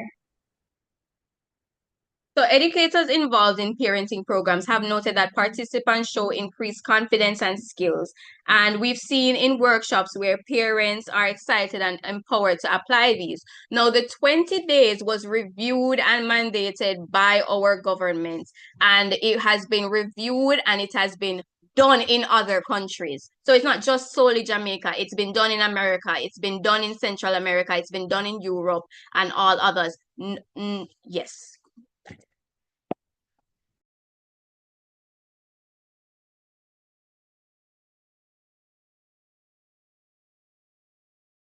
Question is, how do you think fathers' limited time off will impact the bond between their father and child, and what are the potential long-term effects of this family dynamic? I don't think it will impact it. It will positively reinforce. Go ahead. Why is this so? Why is this so? Repeat the question. What's the question? Okay, so we said, how do you think fathers' limited time off impacts the bond between father and child, and what are the potential long-term effects of this family dynamics? Okay, so what we're saying is that this paternity leave, we do not believe that a policy needs to be implemented for fathers to properly do their roles. In terms of long-term effects, we cannot straightforward tell you effects. However, as stated before, there are initiatives, there are programs that are already implemented that outside of this policy, fathers are, of course, expected to do their roles in their children's lives. There are many psychologists that agree that bonding is not just about time spent together. As I said in my first speech, it's not about the time spent together, it's about what you do in those times and the behavioral mechanism that you put in place. So it will not impact their bonding.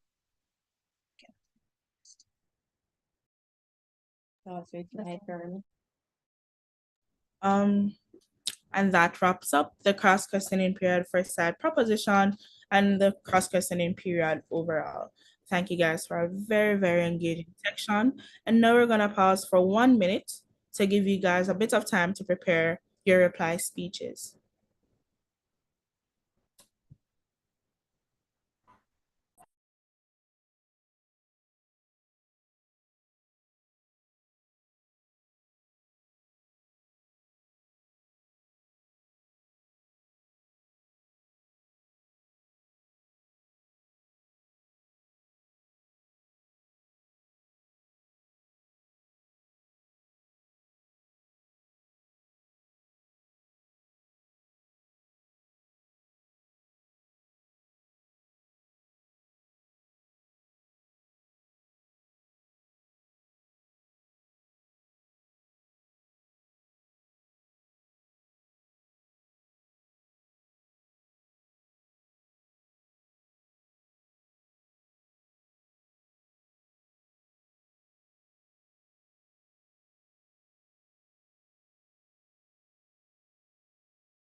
And the 1 minute has elapsed. It's now time for the very exciting reply speeches, and we'll start with the opposition team. So we invite the third speaker from side opposition to take the floor. Here. Equality is not equity. A policy does not need to be implemented for fathers to bond, support, or help mothers outside of the already mentioned 20 days. Honorable judges, esteemed opponents, and attentive audience, we the proposition want to be unequivocally clear. We fully recognize the significance of paternity leave and do not deny the essential roles that fathers play in a child's life. Jamaica's current policy already provides fathers with paternity leave, an important step forward in family support. However, we strongly argue that matching the length and compensation of paternity leave to maternity leave is neither practical nor necessary. While the proposition emphasizes inclusivity, economic benefits, and bonding, they grossly exaggerate the emotional support aspect while failing to address the broader implications for our society. We acknowledge that paternity leave is important for fathers to bond with their newborns, but to demand identical leave policies ignore the unique purpose of maternity leave, which addresses the distinct physical recovery and care needs following childbirth. By advocating for equal leave, the proposition perpetuates the misleading notion that fathers cannot fulfill their responsibilities without mandated policies. This perspective undermines the capabilities of fathers and disregards existing support systems that encourages responsible fatherhood. Moreover, the proposition's assertion that equal paternity leave will benefit the economy is overly simplistic. They have not sufficiently considered the significant economic burden this would impose. The Ministry of Finance has indicated that extending paternity leave to match maternity leave could increase public sector leave costs by 20% annually. In a time when resources are already stretched thin, it is irresponsible to advocate for policies that prioritize perceived equality over economic sustainability of essential services. The claim that equal paternity leave will enhance workplace productivity is similarly flawed. In sectors such as health and education, staffing shortages are already a pressing issue. The proposition has not provided a clear solution to mitigate the operational disruption that could arise from simultaneous leave for both parents. They focus extensively again on emotional support while shedding little light on the operational challenges that could affect critical services in our society. While the proposition champions modern family dynamics, they neglect to acknowledge that cultural norms in Jamaica dictate that the primary caregiver role still largely falls on mothers, as we are mainly a single parent country. Imposing a uniform leave policy is to ignore these cultural contexts and the complexities of family dynamics within our society. Furthermore, they have failed to propose a viable alternative to the existing paternity leave system, which already provides essential support for fathers without overhauling a system that works. The opposition has effectively addressed all essential areas of this debate, from emotional support to economic and social considerations. We have underscored the vital need for maternity leave to support mothers' unique physical recovery and care requirements. We have emphasized that the economic implications of extending paternity leave could undermine vital public services and increase costs disproportionately. Furthermore, we have pointed out that imposing equal leave could disrupt workplace harmony and productivity. The proposition's references to international examples of equal parental leave are commendable, yes, but they overlook the fact that these policies exist within contexts vastly different from our own, with varying social, economical, and cultural implications. What works in Iceland or Sweden may not translate effectively to the Jamaican experience. Culture. Lastly, while we support initiatives that enhance father involvement, we must ask ourselves, do we truly need to enforce equal leave policies to achieve this goal? Existing paternity leave policies already allow fathers to take time off and bond with their children without undermining their professional responsibilities. Instead of rigid equivalency, we should encourage flexible arrangements. So in conclusion, while the proposition argues from a place of goodwill and an aspiration for equality, their approach lacks a nuanced understanding of our societal values and economic realities. The opposition stands firm in advocating for responsible, culturally relevant policies that support both parents without compromising workplace productivity, or financial sustainability. It is imperative that we focus on what truly empowers families rather than adopting measures that could potentially disrupt the balance that currently exists. Thank you.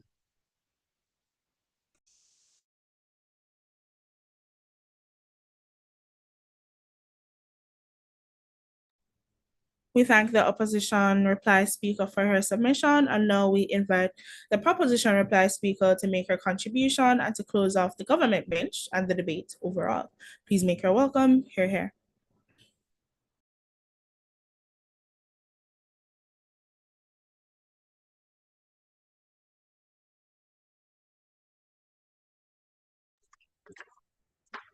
Fathers and mothers are biologically different, so fathers could never take the mother's role.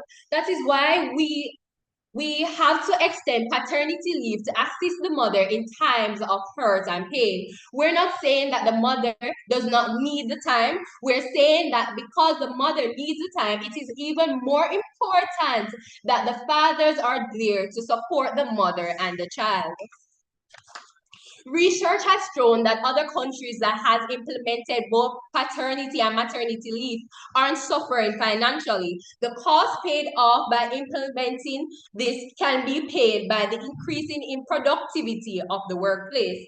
Based on how our culture is and what is happening in our society, it is even more crucial that we make these changes.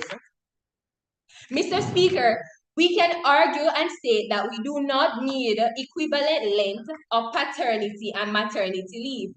But this is a narrow-minded concept that is outdated, and it needs to be changed. One of the key strengths of this equivalent length is equality. Gender equality benefits the society by creating fairness and improving well-being. When men and women have equal opportunities, it strengthens the workforce, encouraging new ideas and boosts the economy.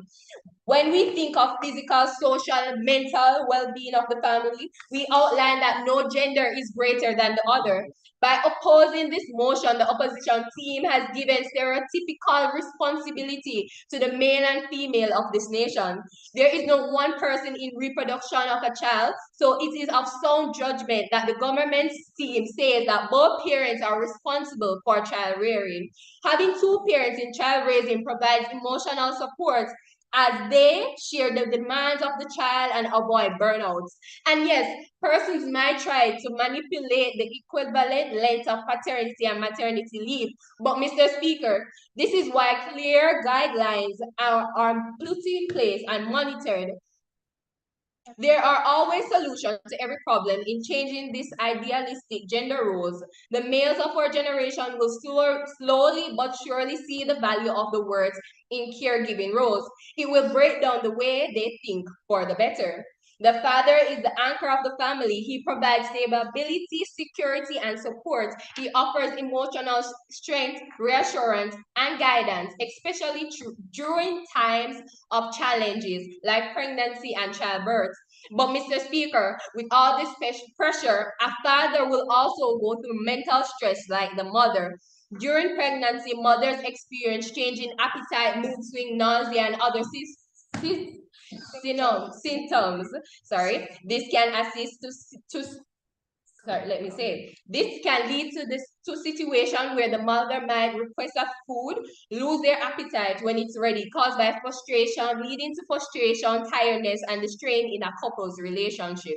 If complications arise, the father may need to care for both the mother, child, and himself, becoming even more harder if there are other children or newborn twins. The opposition team expect the father to care for an ill partner, newborn, and handle work productively, but this is unrealistic. Let's say a mother with postpartum depression may need constant support to prevent harming herself or the baby. Extending paternity leave allows the father to be there for his family during the times of challenges. Without enough support, fathers balancing work and family demands, he may experience burnout, reducing productivity at work, and health issues will arise like heart disease and depression. Mr. Speaker, why would our opposition team abuse their employees? If a father won't be productive at work, why have him there to suffer? Why not just give him the break he needs to take care of his family?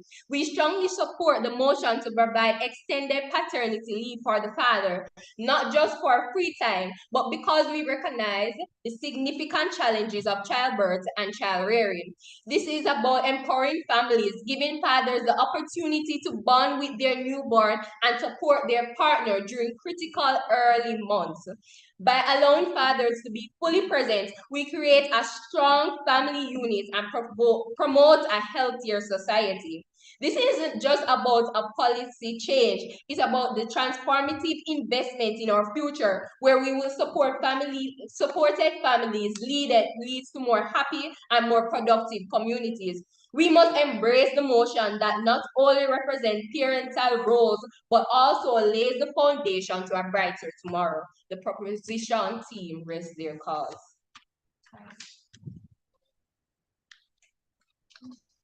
And with that, a very exciting debate comes to a close.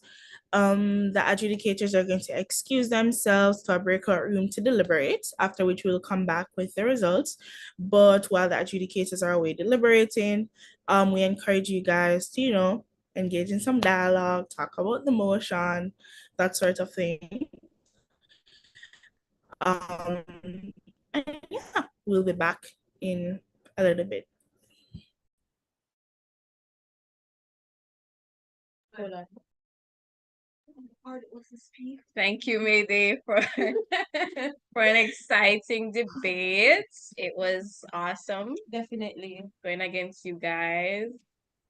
How do you think you guys did? Oh man. I'm sorry.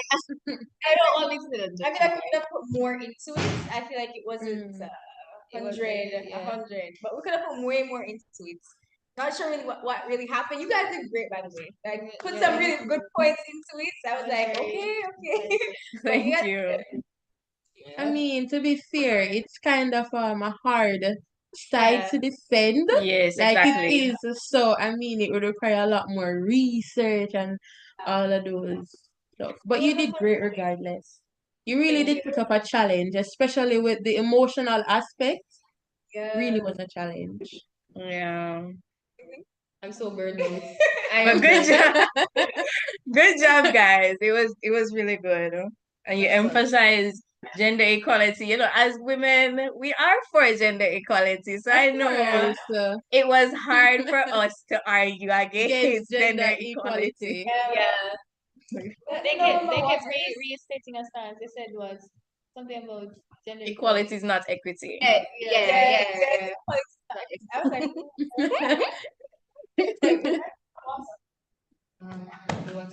what's a guy? But like, I've been looking forward to the middle of the week now, so that's not mine. Sorry. Oh, sorry, mic's still on? Oh my god, yeah. I think we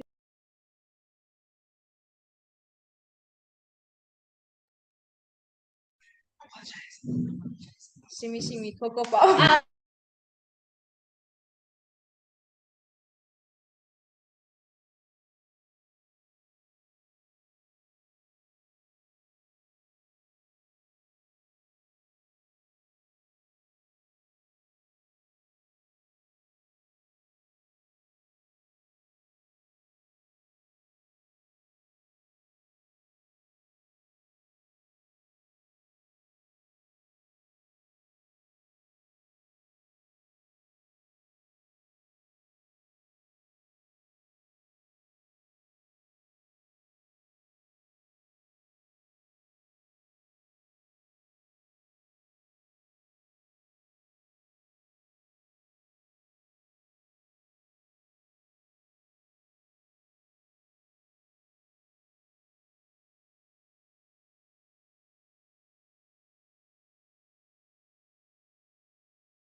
Mayday. Hello. Do you know who won the last few matches? The two matches Because we before were us? kind of late. Champion won for against St. St. Jago Jago's. and Oh my God, that's so Glenmore. Glenmore. Their opponent didn't come, Yeah. so they won They automatically. won automatically. Oh, They were the only ones there. Immaculate Yeah, didn't come. they went against the judges. Yeah. So that's good. Yeah. So we Okay, actually thank thought, Yeah. so if you guys didn't come, we would have to go up against the judges, which were like, no, they need to get here. Okay, thank you. No problem.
Hi guys, thank you so much for staying with us. I see MBHS is Mayday in the room with us. Yes, Beautiful, beautiful. So now that you both are here, we're gonna get into the OA. So what did we hear in this debate? So we primarily had the clashes of gender roles in specific regard to stigmas, economic feasibility, bonding, sufficiency, and purpose. So let's start from the top. For gender roles in specific relation to stigmatization, we hear from proposition that by implementing such a policy, what we do is erode the dominant discourses that exist that essentially reduce mothers in the capacity of parenthood to be in the primary caregivers. And when we broaden the scope of leaves in the context of paternity and maternity and make them equal, what we have is a situation where we essentially send the message that fathers are just as important to the child caring process as mothers, effectively removing the stigma that exists in status quo. So for that particular point, we credited proposition with that one because we thought they did a really beautiful job with it. On the matter of economic feasibility, we hear from proposition that it's going to be fine from the financial perspective simply because there are frameworks that exist in status quo to take care of that sort of thing. And well, when the maternity and paternity leave are made equal, that they still get pay. But we hear from opposition that the pay that they get is actually base pay. So they miss out on crucial bonuses that would usually contribute to essentially bolstering the economic sustenance of their household. We also hear from opposition that the countries such as, bear in mind, these are the very countries that proposition would have mentioned to us as examples. What we hear from opposition is that the countries like the Canadas, the Portugals, the Swedens of the world, they're actually facing a 20% uptick in public sector leave payouts. And this is costing them, what was it, 10 to 12 million or billion dollars a year?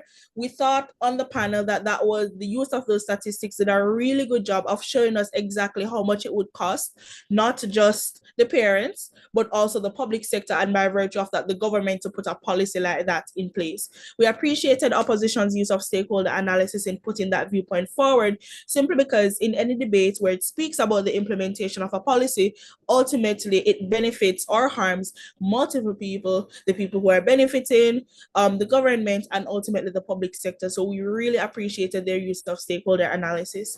On the matter of economic feasibility, we credited opposition with winning that particular clash. Now we move on to bonding. So we hear from proposition that it is absolutely crucial for us to extend the period of paternity leave from the 20 days that we have in status quo to 60 to match what we have for maternity leave. They tell us that this is important because after childbirth, there are diverse biological situations. For example, some mothers may have C-sections and might require a bit more help and a bit more time in recovery. We hear from proposition that fathers need time to bond with their children.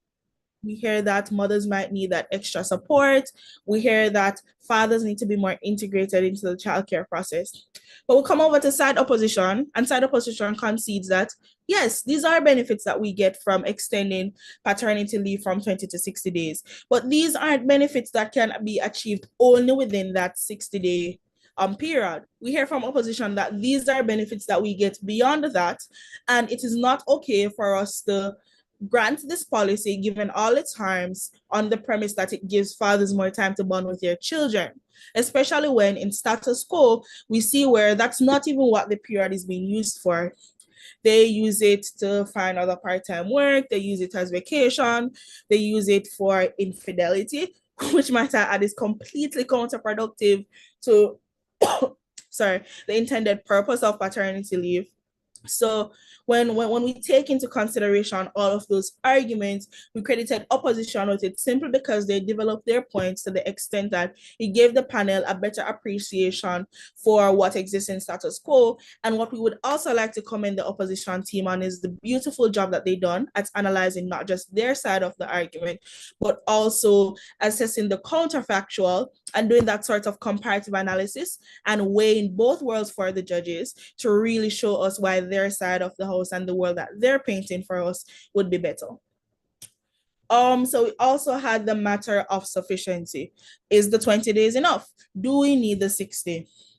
So we hear from proposition side of it that we absolutely need the 60 because fathers need more time, women need help, we need to remove gender stigmas, sorry, and that sort of thing.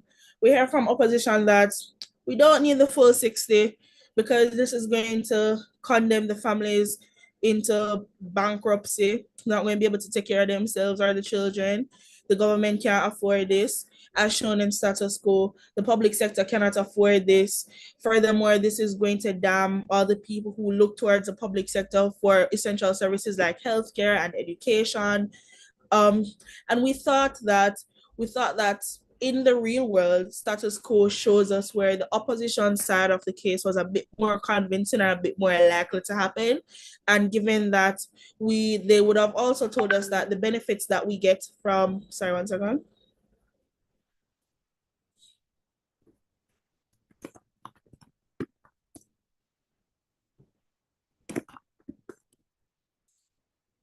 Right. So they tell us that the benefits that we get from propositions world are benefits that we can have either way, outside of the 60-day period, outside of the 20-day period, and it's not very likely to happen anyway.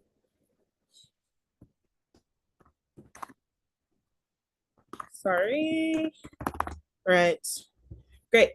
It's not likely to happen anyway. So given that we can have these benefits outside of the 20-day period, and we're still going to be facing all the harms that they would have told us, we thought that side opposition did a better job at justifying why the 20 days, as we have it in status quo, is efficient, simply because, one, we get a bunch of harms, and the benefits that proposition tells us that we're going to get are benefits that we can get without implementing the policy.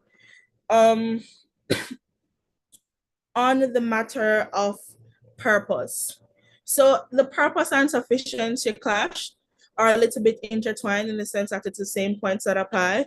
But I think the panel thinks that opposition introduced this unique idea that implementing such a policy creates the prospect for misuse, in the sense that fathers can do whatever, and it doesn't just affect the families, it doesn't just affect the public sector and the government, but it also affects the working relationships and the reintegration of parents back into the workplace after paternity leaves. Simply because when fathers misuse the paternity leave extension, what this does is create animosity towards them within the workplace, which might affect the longevity of their job, workplace morale, and therefore once again damning their family to economic destitution. And we thought that once again was a really brilliant use of stakeholder analysis. And so on the matter of whether or not extending the policy is necessary to achieve the purpose that both sides tell us it needs to achieve, we would have credited opposition with that, simply because they did a better job at developing their points to prove why the benefits proposed in the counterfactual would not. Sorry. That being said, now that we've recapped the debate, it's time for the results. So the winning team of this match is the team in opposition, Montego Bay High School. For girls, well tried, Mayday High School. Woo! Unmute your mics and woo! Wonderful, wonderful, wonderful. Congratulations, Montego Bay High School. Very well tried, Mayday High. I would also like to commend Mayday High for the conviction that they had, sticking to their view that fathers are absolutely necessary for childcare after childbirth. And naturally, if you guys had sort of expanded your view of the motion a little bit more and developed your points a little bit more, then perhaps the outcome would have been different. But absolutely wonderful job to you, Mayday. Commendations are indeed in order. And with that being said, they say when it's nice, we do it twice. So I have more good news for you guys. The best speaker for this match is the second opposition speaker from the team, Montego Bay High School. Congratulations. And with that being said, that brings us to the end of this match. And I'm going to turn over to Ravon. Thank you, guys. And thank you so much, Calicia. Wow. What a wonderful, wonderful debate. Congratulations, Montego Bay High School for girls, and valiant, valiant effort, Mayday High School. We now know 3 of the 4 schools will be moving on to the semifinals of this competition. Campion College, Glenmuir High School, and the Montego Bay High School for girls. Now, we have 2 more schools who will be vying for that last position, and that is the Manning School and the Queen's School. Do we have both the Manning School and the Queen's School with us? Yeah, we're here. Awesome. Manning is here. That's wonderful. And can we see you on camera, Mannings? And then same for Queens.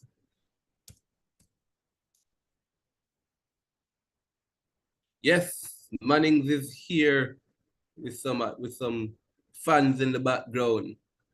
Happy to see that. Ah, there we go. That's wonderful. And wonderful. And do we have the Queen School with us as well?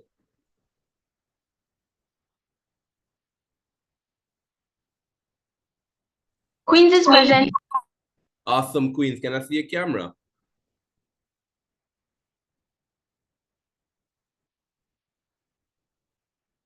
Right. See?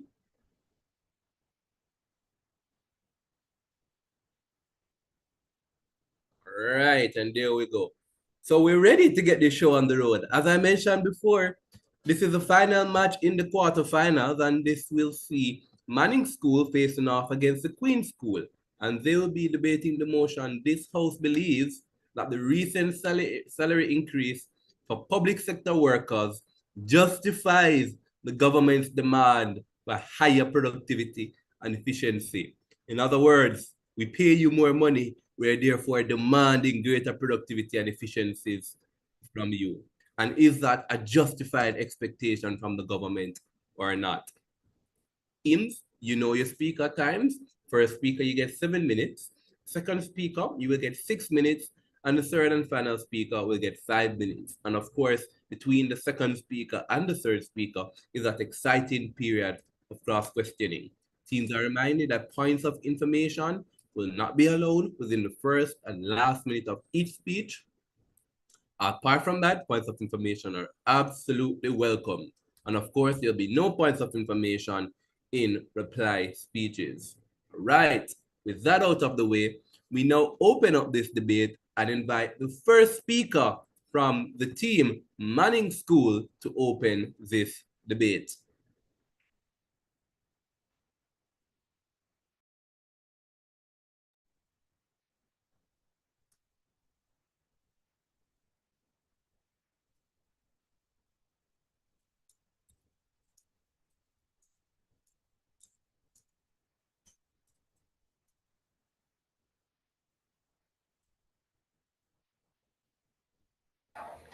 Are you hearing me? Loud and clear. Awesome.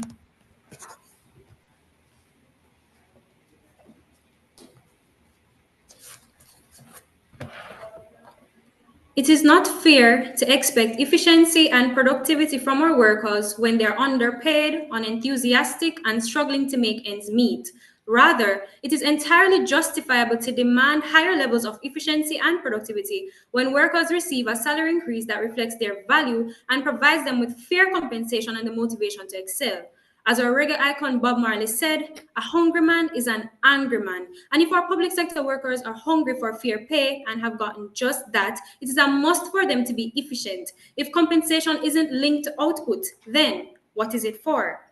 Mr. Speaker, esteemed judges of the panel, fellow teammates, and debaters, a pleasant afternoon. The motion states, this House believes that the recent salary increase for public sector workers justifies the government's demand for higher productivity and efficiency. We, the government, stand firm in agreement to this. Before we delve into the heart of the topic, allow me to define some key terms. A salary increase is an increase in an employee's pay. Public sector workers are employees of government agencies who provide essential services like healthcare, education, and infrastructure. Enhanced productivity and efficiency does not demand longer hours, but a focus on smarter, more efficient work methods, optimizing processes, reducing redundancy, and fully utilizing the available resources.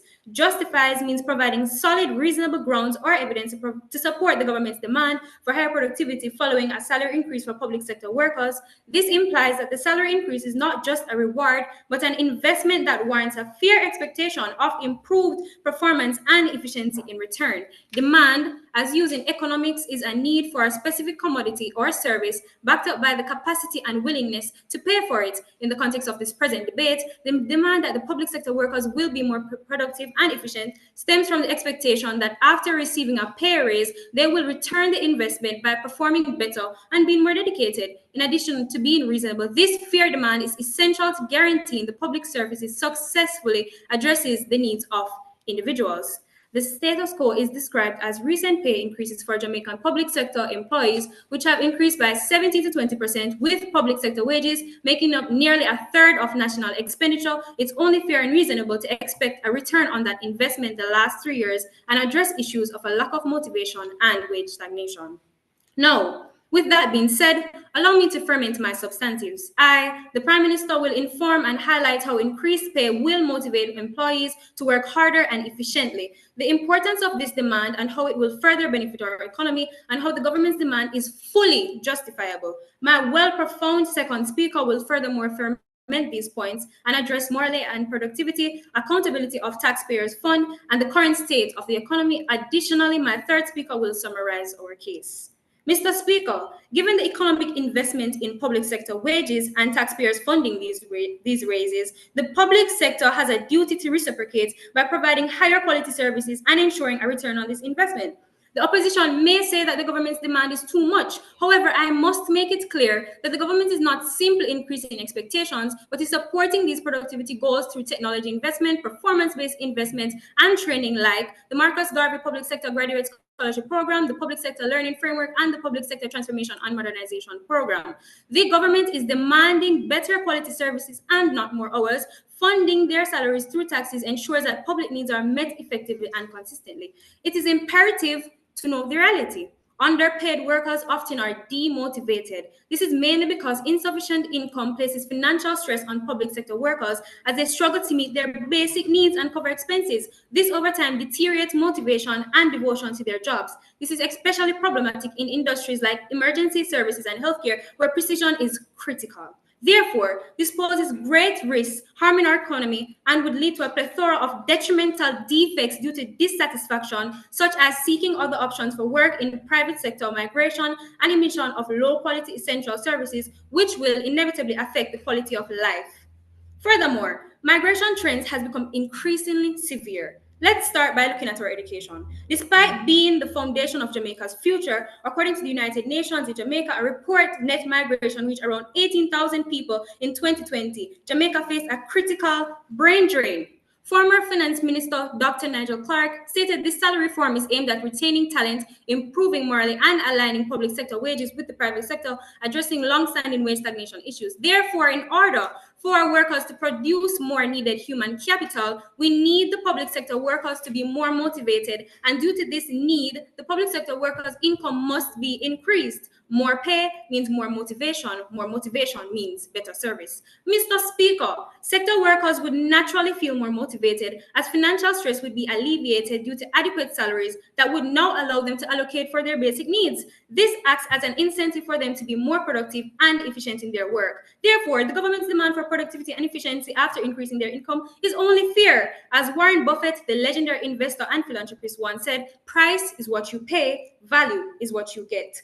Furthermore, what justifies this demand is productivity in Jamaica's public sector has improved significantly as result of recent salary increases. According to the Planning Institute of Jamaica, PIOJ, productivity in Jamaica's public sector has improved following recent salary increases. The Planning Institute of Jamaica reports a 4.3% economic growth in 2022-2023, with significant boosts in sectors like hotels and restaurants of 34.9% and other services 10.4%.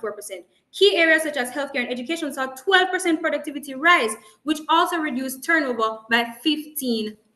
This productivity growth aligns with the GDP gains, attracting investment and promoting broader economic stability. A stronger economy is made possible by increased productivity, which enables companies to produce more without raising prices proportionately. This not only increases the nation's appeal to investors, but also supports general economic growth and stability. For Jamaica's public sector, productivity gains are critical. For example, increased efficiencies in the medical industry would reduce patient wait times while improving care quality. Educators would be more motivated to improve lesson plans, classroom engagement, and student performance. Law enforcers would be dedicated, focused, and responsive to ensure safety of themselves and citizens. Therefore, higher pay isn't just about income, it's a way of saying your work matters. And that message is what will hold our entire economy together. Mr. Speaker, if workers aren't inspired to enhance their performance or abilities, workers remain in a bed of complacency, lack of competition, and low pay try to only meet bare minimum requirements. Additionally, competitive wage structures lessen the likelihood that positions in the public sector will be viewed as stepping stones until they can occupy positions in the private sector, and they will view public sector careers as viable and long-term. The raise in salary will make public sector employment more competitive, and increased productivity will dispel stereotypes about inefficiency in our public sector. Additionally, it will attract more productive and efficient workers and better applicants for public sector jobs. When more people are competing in the public sector, more effort will come from employees as they would be more productive to keep their jobs when they perceive competitive compensation as a long-term incentive, which inevitably will increase their competence and effectiveness. Point of information. Not accepted. Mr. Speaker, it is crystal clear that our government cares deeply for our public sector works, economy, and people, hence this demand. The recent salary increases in the public sector not only provide fair compensation, but also create a justifiable demand for enhanced productivity and efficiency. With taxpayers funding these wages, is it not both reasonable and necessary to expect public sector workers to deliver high-quality, effective services?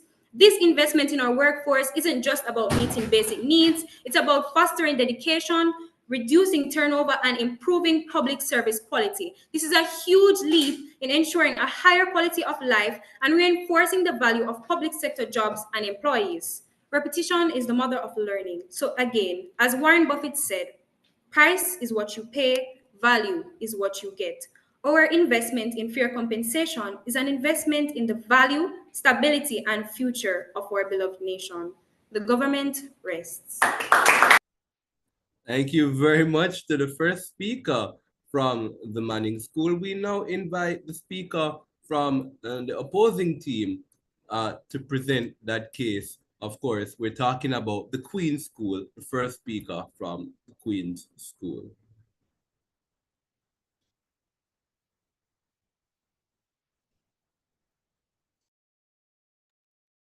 Before I start my speech, I'd like to address a claim brought about by side government. Mr. Speaker, side government has a serious issue with mathematics. How does more money equal motivation? We beg to differ. Motivation is not only motivated by compensation, but a sense of purpose, recognition, and opportunities for growth, and a work environment that is conducive to performance. Continuing with my speech. Mr. Speaker, Benjamin Franklin once stated, "An ounce of prevention is worth a pound of cure." My name is Magoa Mazola, the leader of the opposition. We stand resolute in our disagreement with the motion. This House believes that the recent salary increases for public sector workers justifies government's demand for higher productivity and efficiency. As the first speaker, I will examine how increasing salaries for public sector workers does not intrinsically guarantee enhanced productivity, especially when systematic structural issues remain unaddressed, and delve into how tying salary increases to productivity is misguided, as these raises primarily exist to mitigate the impact of ongoing inflation, leading to a cycle of economic pressure rather than true efficiency. And the second speaker will highlight the difficulties government will face in measuring productivity and efficiency across all public sector workers and provide the framework as a more viable solution. Mr. Speaker, the question at hand today is not if the recent wage increase justifies higher productivity and efficiency, but rather if the government has provided a work environment that is conducive for increased productivity and efficiency since the recent wage increase. Firstly, studies and reports have revealed that public sector productivity is stifled by deep-rooted systematic barriers. Examples include antiquated infrastructure, constant resources, and the inherent complexity of managing public services. Findings from the OECD underscore that inefficiencies within the public sector often arise from factors beyond employees' control. These structural constraints fundamentally diminish the potential of salary increases to drive genuine productivity gains. In Jamaica, public sector workers have historically faced significant challenges stemming from outdated infrastructure and insufficient resources. A salary increase alone does not guarantee enhanced productivity or efficiency without adequate tools and improved working conditions. These raises are likely to translate into meaningful improvements. For example, while teachers may receive higher salaries, if classrooms remain overcrowded and essential resources are lacking, the overall quality of education will not improve. An article from the Jamaica Observer powerfully illustrates how the COVID-19 pandemic has laid bare the profound vulnerabilities within our educational system. The crisis revealed a critical lack of technological resources essential for effective online learning, leading to significant learning losses and underscoring the persistent challenges of inadequate physical infrastructure in schools. Ricardo Allen poignantly remarked, when COVID-19 hit, we were all surprised. Many governments and schools across the world tried to react as quickly as possible, leading to a series of short-term solutions to address long-standing problems. Given the sudden impact of the pandemic, our local response was acceptable. However, it has become increasingly clear that many of these issues will outlast the pandemic. This pattern of systematic failure is equally evident in the health sector, where public sector workers in hospitals face increasingly dire conditions. Tamoya Price's article, entitled Truths Behind Jamaica's Healthcare System and Nurses' Perspective, exposes the harsh realities of Jamaica's healthcare framework. She emphasizes a critical shortage of beds, poor working conditions, and insufficient staffing, which severely compromise healthcare professionals' ability to deliver quality care. The author astutely argued that these systematic flaws, rather than individual work performance, are the true impediments to effective healthcare delivery. Moreover, many health facilities remain outdated and poorly maintained, exacerbating inefficiencies and further limiting healthcare workers' capacity to perform effectively. This long-standing neglect has intensified the struggle to provide adequate healthcare to our communities. Higher salaries cannot overshadow the persistent infrastructure and operational challenges that continue to hinder productivity and efficiency. And this would be like throwing food at a donkey, expecting it to pull 5 tons of iron with nothing but a rope and a strength. We challenge the government to provide concrete evidence that the current conditions in the public sector are conducive to enhanced productivity and efficiency. Historically, Jamaica's public sector has faced productivity challenges, demand for efficiency becoming more pressing in light of these substantial wage adjustments. If the government stands before us today, not accepted at this time. If the government stands before us today claiming that the issue of productivity and efficiency have been resolved with a recent wage increase, we unequivocally disagree. Mr. Speaker, this wage hike is merely a band-aid on a wound that has been bleeding since the 1980s. Before the 2021 increase, public sector workers in 2015 received a so-called substantial 7% increase. Did it resolve productivity and efficiency then? Are we now to accept that a band-aid the size of 400% will be the floor? The government would have us at not accepted at this time. The government would have us add further pressure to this open wound, effectively telling sector workers to push harder and make do with what they have. We aside opposition instead propose that the government should maintain its legislative and regulatory role and implement strategies that will improve the working conditions of public sector workers, thus increasing productivity and efficiency. Secondly, wage increases in the public sector are primarily aimed at mitigating the impacts of inflation and rising living costs, rather than as incentives for increased output. A study by the Governing Magazine revealed that public sector workers' real wages have historically trailed behind inflation, indicating that recent salary adjustments are primarily focused on restoring purchasing power rather than fostering increased performance. At this stance, higher wages do not automatically equate to enhanced productivity, particularly when workers grapple with external inflationary pressures that undermine the intended benefits of these pay raises. Given this reality, it is unreasonable for the government to anticipate significantly higher productivity in exchange for merely nominal salary adjustments. The government would have us believe that with better compensation, public sector employees are in a stronger financial position and therefore better able to focus on delivering quality services. However, despite the increase, many public sector workers still face challenges due to inflation rates, which have been around 6.1% as of May 2023. The Bank of Jamaica has highlighted that large wage increases can lead to higher inflation, if not matched by productivity gains, resulting in a cost-push effect. Though side opposition recognizes the need for increased productivity and efficiency, the government cannot shift the burden to the public sector workers and deem it justifiable. The continued rise in living costs means that even with salary hikes, the purchasing power of these workers may not improve substantially. The government is arguing that public sector employees have a responsibility to meet higher standards of efficiency and productivity, as they are being entrusted with a significant share of national resources. However, we believe that the government holds a significant responsibility to provide efficient infrastructure and resource as a means to justify productivity and efficiency.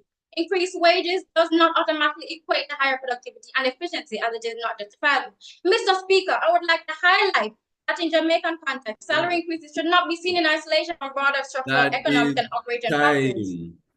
That The is opposition. time. Thank you very much to the first speaker from the Queen's School. We now invite the second speaker from Team Manning's to extend the case for that side of the house.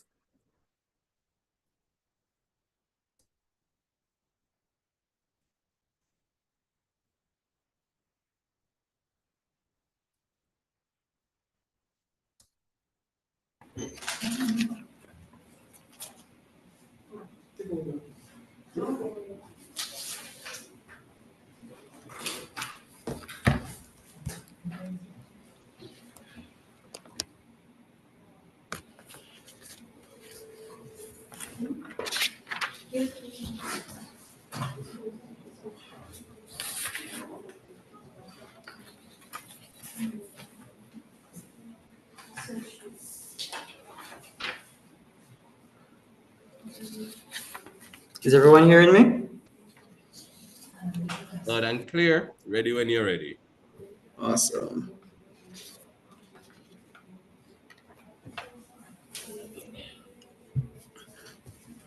All right, so before I proceed, let's highlight some of the points made by the speaker. She highlighted about infrastructure is too poor. Now, the government does acknowledge that there are a need for more modernization. But as for the fiscal year, the government of Jamaica has invested 5 billion Jamaican dollars into transforming our public service across all sectors. Therefore, simultaneously with the wage increase, we said that there are investments in the infrastructure of the public sector. As regards to inflation, inflation as of the September-October fiscal year has gone down to 2.5%. The annual increase is 15% across all sectors. Therefore, the inflation rate compared to the increase rate does not comply. Therefore, the point made is null and void. Going into my speech, Honorable Chair, esteemed adjudicators, worthy opponents, and all present, we as the opposition strongly affirms the notion that the recent salary increase in the public sector workers justifies the government demand for productivity and efficiency. Mr. Speaker, I, as Deputy Prime Minister, aim to demonstrate that where fiscal responsibility and public sector improvements are pivotal, the logical reciprocation of increased wage is the elevation in service productivity and efficiency. Mr. Speaker, the proposition stands firm in asserting that the government's demand for higher productivity following the recent public sector salary increase is both justified and essential, as any opposition to this stance is fundamentally misstepped that disregards the public accountability and economic responsibility. Mr. Speaker, take a look at police constables who previously earned around 850,000 Jamaican dollars per year, now receive approximately $1.7 million annually. Registered nurse from an average of $1.3 million to $2.6 million, a 100% increase. Teachers at the lowest pay grade earned approximately $1.4 million annually prior and now earn close to $2.8 million under the new structure. Civil servants who previously earned 800,000 Jamaican dollars now receive $1.5 million, representing an 87.5% increase. This increase is a part of the broader $76 billion initiatives as outlined by the Ministry of Finance and Public Service aimed at enhancing the value of public sector roles. Mr. Speaker, In 2023, the Jamaican government approved a sector compensation reconstruction program, allocating an unprecedented 107 billion Jamaican dollars to increase wage across multiple sectors, including education, healthcare, and civil service, according to the Jamaica Observer in 2023. This increase was implemented despite Jamaica's debt and other pressing budgetary constraints. In 2023, Jamaica's debt to GDP ratio was over 85% according to the World Bank, making this salary hike a considerable sacrifice in other potential social programs. Consequently, this bullet allocation isn't merely a gift to the public sector, Mr. Speaker. It represents a significant, heavy national investment in human resources with a clear expectation that this investment will result in higher productivity, better service delivery, and greater accountability in the public sector. Given that the government is using taxpayers' funds to increase salaries, Mr. Speaker, the public has the right to expect a return in this investment. A 2021 study in the Inter-American Development Bank indicated that a 10% increase in public sector productivity would lead to a 2.5% increase in GDP in countries like Jamaica.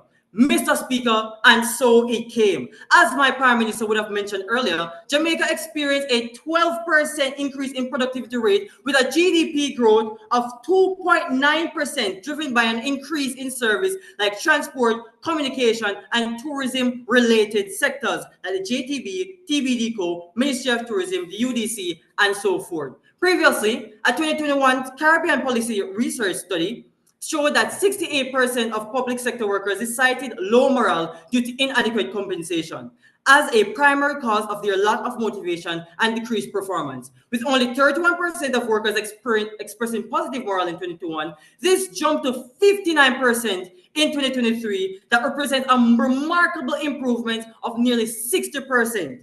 Mr. Speaker, this morale boost now encompasses approximately 68,000 public sector employees across Jamaica, including essential workers in healthcare, education, law enforcement, and social service. This shift accentuates the direct relationship between fair compensation and enhanced productivity. Aligning with the 2023 Global Employee Experience Report by Qualtrics, which indicates that the government who feel fairly compensated are 35% more likely to go above and beyond in their duties, and this is the case in the public sector right now. Furthermore, a 2022 International Labour Organization report supports the fair compensation reduces turnover rates by up to 30%, increasing the consistency of service delivery, which is vital in public sector that requires expertise and stability. According to the Financial Wellness Report, which shows that financially secure employees are up to 20% more productive. Given this improvement, Mr. Speaker, the government's demand for greater productivity is not only a fair demand, but a necessary demand to ensure that taxpayers see the value in their contribution.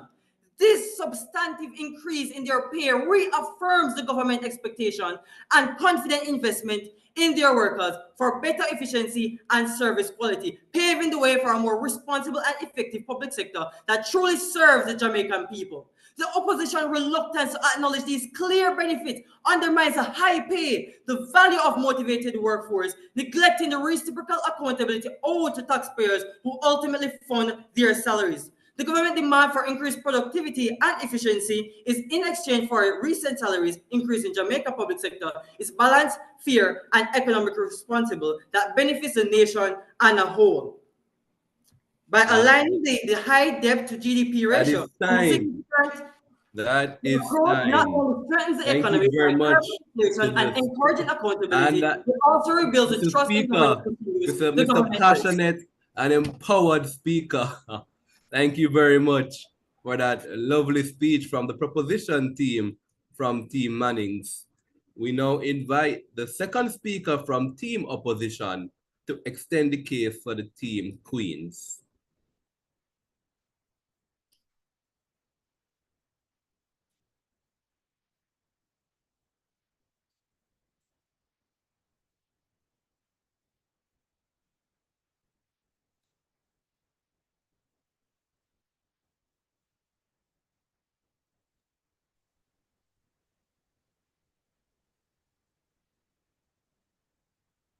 I'd like to address a few claims the proposition has put forth. Sad government highlighted the 5 billion investment as if they would like some reward. But let's dissect that 5 billion a bit. The $5 billion investment in public sector transformation aimed to modernize operations and improve service efficiency through digitalization, human resource management upgrades, compensation restructuring, and the consolidation of redundant public bodies. However, this initiative has faced challenges and shortcomings. One key issue is the slow adoption of ICT across public agencies, which hampers efforts to streamline and automate services. Despite ongoing investments, many departments still rely on outdated systems, limiting their ability to deliver timely, efficient services to citizens. Moreover, public sector compensation reforms, although designed to align wages with performance, have sparked discontent as employees in certain sectors feel undercompensated or unevenly affected. These challenges indicate that while the reforms are crucial for modernization, successful implementation requires overcoming bureaucratic inertia, enhancing ICT capacity, and addressing employee concerns over the new pay structure. Ladies and gentlemen, honorable judges, worthy opponents, and fellow debaters, good afternoon. My name is Ashley Brown, and I stand before you today as the second speaker of the opposition, firmly advocating against the motion. This House believes that the recent salary increase for public sector workers justifies the government's demand for high productivity and efficiency. We believe that increasing public sector workers' salary does not justify the government's high demand for productivity and efficiency, as there are multiple factors that are much more significant that we should take into consideration. At first glance, it may seem reasonable that if salaries go up, shouldn't productivity follow suit? But let's consider this carefully. Implementing strict productivity measures in our public sector overlooks the unique challenges our workers face and risks undermining the true purpose of public service. In private business, productivity is often linked directly to profits or output. But in our public sector, whether it's healthcare, education, or law enforcement, productivity isn't measured in dollars and cents, but in the quality of service. How do we measure the productivity of a nurse who cares for patients in an understaffed hospital, or a police officer who works in challenging conditions to keep communities safe? These services are essential, and to reduce them to numbers on a spreadsheet would ignore their true value to the Jamaican people. Mr. Speaker, we outside government, how do they plan to measure what they are demanding? Mr. Speaker, let us take a closer look at the dangerous path side government would have us travel down.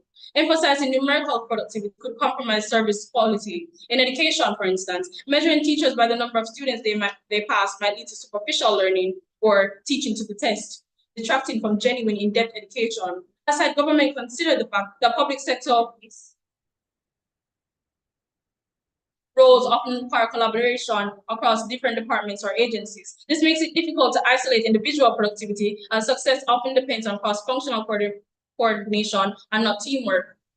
While it may seem like a straightforward path to measure productivity and efficiency to improve governance and service delivery, the reality is far more complex. Measuring productivity in the public sector presents a host of unique challenges. These challenges threaten to compromise the very goals of our public institutions. We must remember that the purpose of our public sector is not just to produce more, but to ensure fairness, equity, and justice for all Jamaicans. Productivity metrics might seem reasonable in theory, but public services are here to support and uplift our citizens. Focusing solely on efficiency overlooks the broader social mandate of public service. On what grounds can the government prove today that they are in jurisdiction to demand higher productivity and efficiency? What evidence is there to suggest that conditions already exist in the public sector to support this claim? We, as side opposition, instead propose that the government should maintain its legislative and regulatory role and implement strategies. But since the government did not come prepared with a framework, Mr. Speaker, here is ours. The government must address outdated infrastructure, poor technology, and inefficiencies in management. Without these essential resources, it is unreasonable to expect workers to meet heightened productivity targets. We also propose that by focusing on export-driven revenue rather than tax hikes, the government could fund these critical improvements, potentially even transforming into a profit-driven model, as exemplified by Singapore's success with state enterprises. Prioritizing such investments could boost productivity across the entire economy, aligning with Vision 2030 Jamaica. Now, the proposition might be wondering how the government will find the funds to improve infrastructure and advance technologically. If the government prioritizes the exportation of goods over imports, could it not generate substantial revenue, reduce waste, and prioritize high-impact initiatives that yield the greatest returns? Instead of increasing taxes to facilitate wage hikes, why not transform the government from a non-profit organization into a profit-driven entity? This change would incentivize workers to enhance companies' performance, leading to improved services. By focusing on productivity and efficiency, workers can better achieve outcomes without raising costs for customers. The revenue generated from taxes would be sufficient to support this initiative. Furthermore, shifting the government toward a profit-driven model could streamline processes, making operations more effective. According to the World Bank, state-owned enterprises in Singapore operate with a focus on profitability and efficiency, significantly contributing to the national revenue while enhancing service delivery in sectors like transportation and utilities. These government-linked companies are managed similarly to private enterprises, ensuring competitiveness both locally and internationally. Could Jamaica not look to such examples for inspiration? These increased sources of income can be reinvested in various sectors of the economy, ultimately leading to enhanced productivity and efficiency, not only in the public sector, but the entire economy of Jamaica. Why focus solely on enhancing the productivity and efficiency of the public sector? Instead, we should aim to improve the productivity and efficiency of the entire economy. Ultimately, Mr. Speaker, in demanding higher productivity and efficiency, the government is setting a precedent where future wage increases will be based on productivity and efficiency. However, have they identified the true factors that contribute to productivity and efficiency? How will the government address the poor management which drowns the public sector? In conclusion, while a salary increase is a welcome acknowledgement of the value of our public sector workers, it does not automatically justify new productivity demands. The government's current approach risks short-term gains at the expense of long-term sustainability. We urge a structured framework to support this demand for productivity, one that ensures resources are in place to truly enhance efficiency for the future. Until we And address the that underlying challenges that hinder is service delivery. time. Thank you very much. Thank you very much to the second opposition speaker from the Queen's School. Now the debate is going to enter into an exciting period of cross-questioning, which will see the opposition team, Queens, asking questions from the proposition. This will last for 4 minutes. Teams are reminded that questions should last no longer than 20 seconds and the responses to said questions should last no more than 45 seconds. And the time will begin when Queens asks their first question.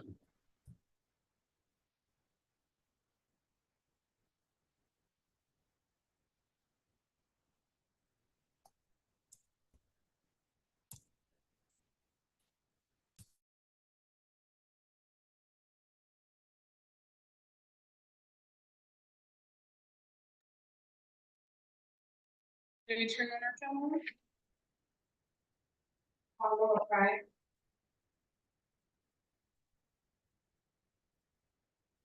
Ready?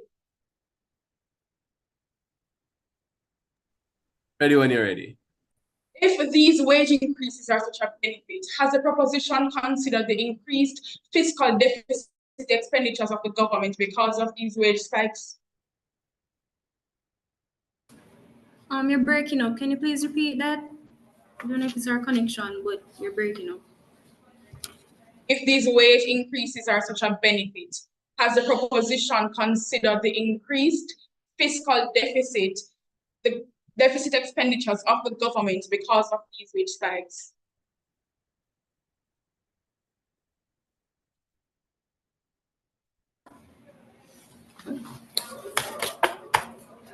Well, the basis is to identify whether or not the increased public sector workers justifies the government demand for higher productivity. Overall, the wage spikes have proven that, hey, it's actually working because workers are able to afford the basic amenities that they need, food, clothing, and so forth, but necessary food.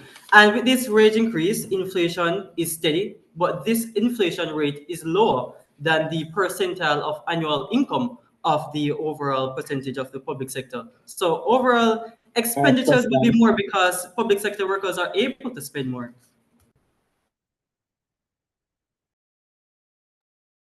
You haven't answered my question, but let's move on. To support wage increases, taxes will also have to increase. How does the proposition plan to combat this burden on our citizens? Would you like me to repeat? Yes, I'd love for you to repeat. To support wage increases, taxes will also have to increase. How does the proposition plan to combat that burden on our citizens?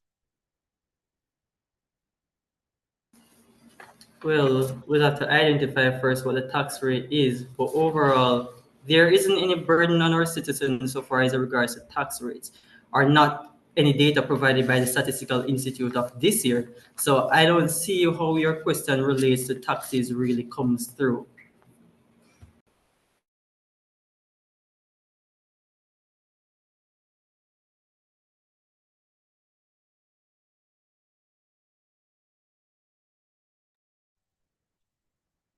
To support wage increases, taxes will also have to increase. Remember, guys, you are advocating for a wage increase. And to support this wage increase, taxes will also have to increase. Ask a question. So how Not do a you plan comment, to... ask a question. If productivity is impacted by inflation and citizens' purchasing power decreases, making it unlikely that people will buy as much, how can we expect productivity and efficiency to increase? What will employees be working toward if there's little demand for goods and services? As we have highlighted before with the inflation rate, as for the fiscal year, inflation is down by 2.5% now in September, October. The annual increase over the public sector is 15%. You see, that's over more than 3 times the amount of the inflation rate. Therefore, public sector workers are able to afford the amenities that they would need because inflation rate is stable and their wage is able to support or given the inflation status of the nation provided by the Statistical Institute of 2024. Thank you. How can public sector workers be expected to improve productivity when many face resources limitations, such as outdated technology and insufficient training? As you would have highlighted, that the government, at the same time with the wage increase, have been simultaneously improving these sectors by investing $5 billion from the period 2024 to 2025. Therefore, technological and digital is also being more efficient. And with the wage increase comes the investment by the government. So don't make it seem as if the government is just giving wage increase and not improving infrastructure, because they are doing both of them simultaneously, as I would have mentioned earlier. What exactly, and please be specific, was the $5 billion invested in? Public sector, the public sector on a whole, schools, hospitals, all sectors related to the government, public sectors, that $5 billion is going towards all public sector amenities that is within the country on a whole. So that $5 billion is invested in all sectors related to the government. What evidence do you have that this investment is benefiting us now? The Statistical Institute of Jamaica 2024 highlighted that this investment did go towards all sectors. And as you can highlight, yes, the productivity rate has increased. You're highlighting about infrastructure. We highlighted also that there's been a 12% productivity rate overall throughout the public sector overall. So are you saying that these infrastructure are still low, but at the same time we're still receiving high productivity rates? I don't understand how the question relates.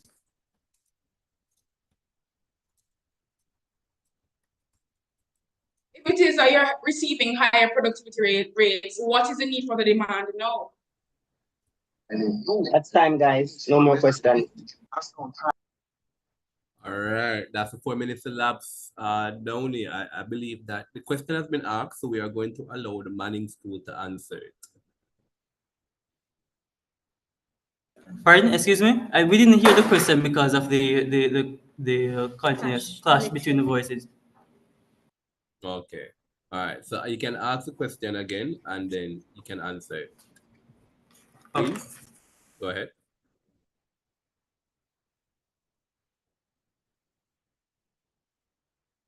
Queens? What is it? One moment. Yes, your last question. Feel free to ask it again.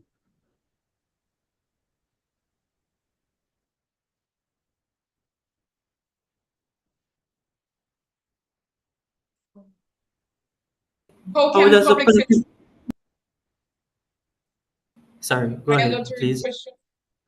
How can public sector workers be expected to improve productivity when many face resource limitations such as outdated technology and insufficient training? As we would have highlighted before, that the government is actively investing in these sectors. With a highlight from the Statistical Institute of Jamaica 2024, that $5 billion investment is through all public sectors from the fiscal year 2023-2024, and this large increase is a larger commitment to modernize and support the public sector into becoming more efficient and productive. All right, thank you very much. So now we'll flip the roles and ask the team Manning School to ask questions to be answered by the team Queens.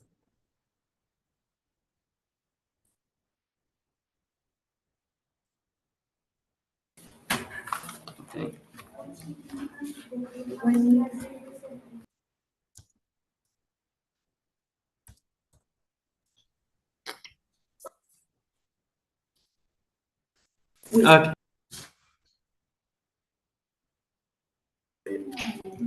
All right, you hearing us? Loud and clear. So if the government has invested significantly in raising public sector salaries, shouldn't public sector workers demonstrate increased productivity to ensure that the taxpayers receive value in their investment?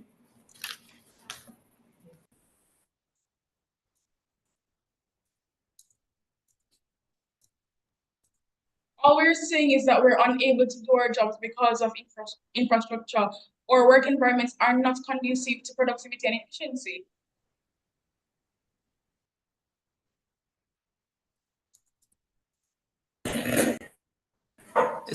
That's okay. Proceeding. Given that inflation, as we have highlighted, is 2.5%, which, well, some sectors like education have seen up to 100% increase in their salary, and overall public sector annual increase of 15%. How can you, the opposition, argue that workers are still unable to meet their financial needs?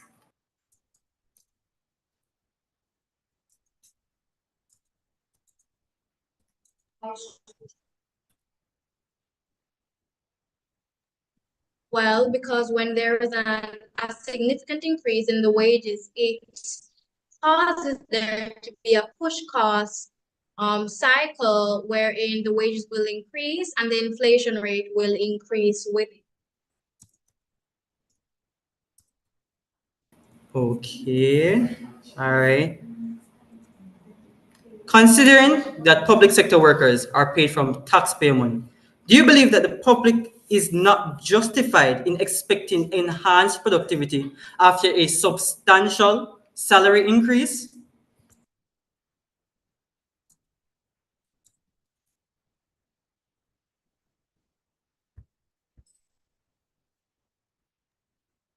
We agree that the public sector should be granted such wage increases, but it cannot be when we don't have the infrastructure to support it. Okay, we do have the infrastructure and we're investing in those infrastructures, but nonetheless, proceeding, if an increased salary does not lead to increased productivity and efficiency, what alternative ways would you, the opposition, suggest to ensure public sector improvement in service delivery?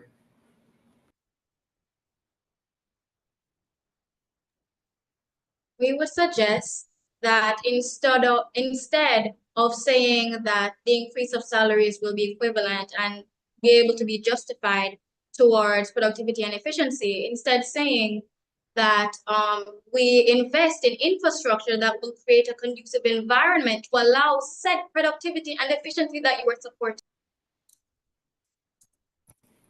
Given that we have already been investing in infrastructure, Countries with performance-based public sectors like Singapore have shown that pay raises linked to productivity improves boost national efficiency. Why would Jamaica This not is the benefit final from a similar question. Sorry, by the way, it's final question. duly noted.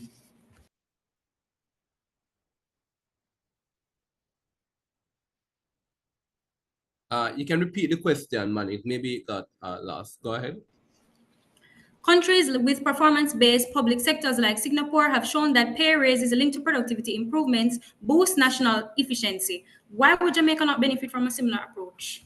We are already are.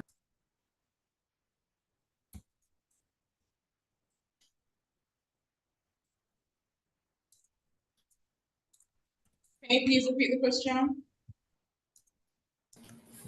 Countries with performance-based public sectors like Singapore have shown that pay raises linked to productivity improvements boost national efficiency. Why would Jamaica not benefit from a similar approach? We already have benefits. Have you investigated the work environment of Singaporeans? Sorry, so you can't ask back a question, you can only answer the question.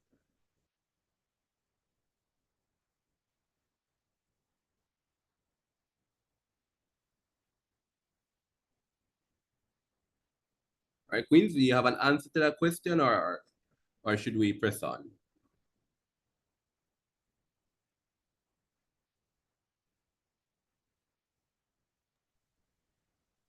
Well, our work environment is completely different than that of the Singaporeans. And have you investigated the work environment of the Singaporeans that have allowed them such a high productivity and efficiency rate? Thank you very much for that period of cross questioning. We appreciate that very much. At this point in time, the debate is going to pause for 1 minute to allow the finishing touches to be placed on reply speeches, after which we'll invite the opposition reply speaker, followed by the proposition reply speaker. And that 1 minute starts now.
That's time, Ravon. Indeed. Thank you very much, Javan. 1 minute elapsed. We now invite the opposition reply speaker to conclude this debate for the team, the Queen's School.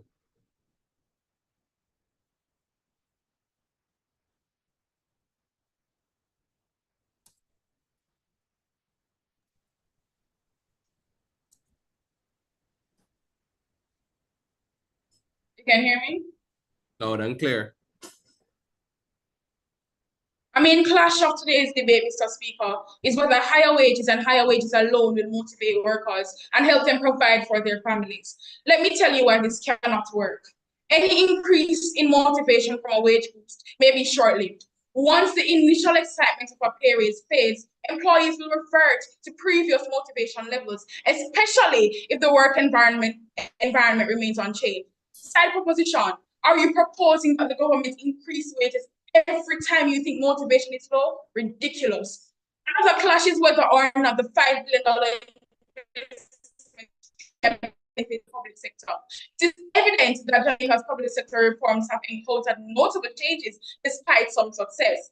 A primary issue is limited coordination and buy-in across government entities, which hampers consistent implementation of reforms. Additionally, inadequate resources have restricted comprehensive adoption of digital tools, leaving some agencies reliant on outdated paper processes. Another challenge is that some performance goals, such as improved customer service and reduced wait times, remain unmet in various departments, leading to citizen frustration. Attempts at salary reform to boost public sector competitiveness have also faced funding limitations, constraining border compensation restructuring efforts. How can side governments sit here in such delusion? That brings me to the point that the proposition has yet to provide us with a framework to back up their infeasible claims.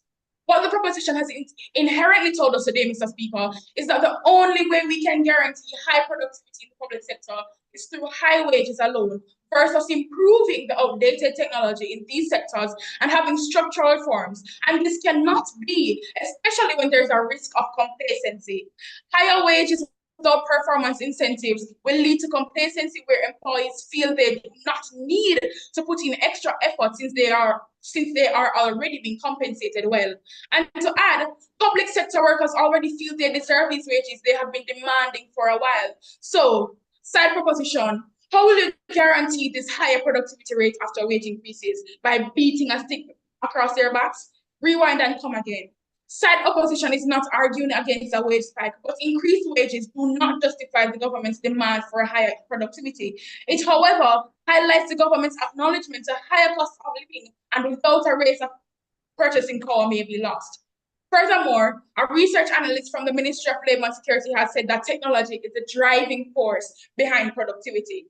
Demanding productivity to justify wage increases may be challenging because public sector tasks, such as social services, can be difficult to measure purely by output, emphasizing the need for fair compensation for efficiency alone. Side proposition. Let me repeat so you hear me clearly. Technology is the driving force behind productivity, not wage increases. Here are some examples of failures of this model.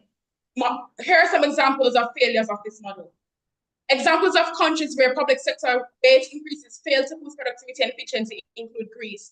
In the early 2000s, public sector wages rose sharply without corresponding productivity gains.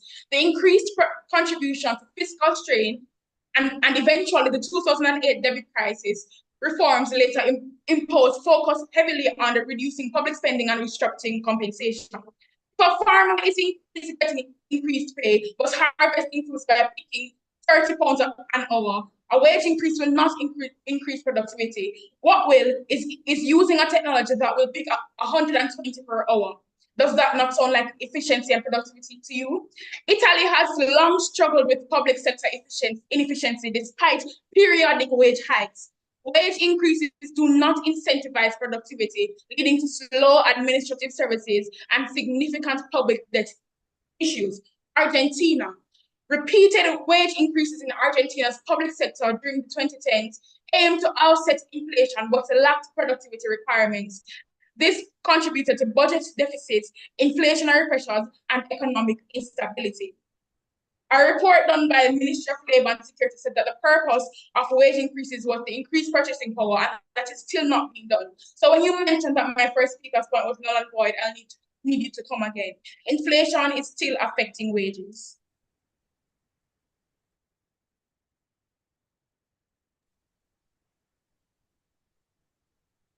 All right, thank you very much to the opposition reply speaker. And we now invite the proposition reply speaker to conclude this debate.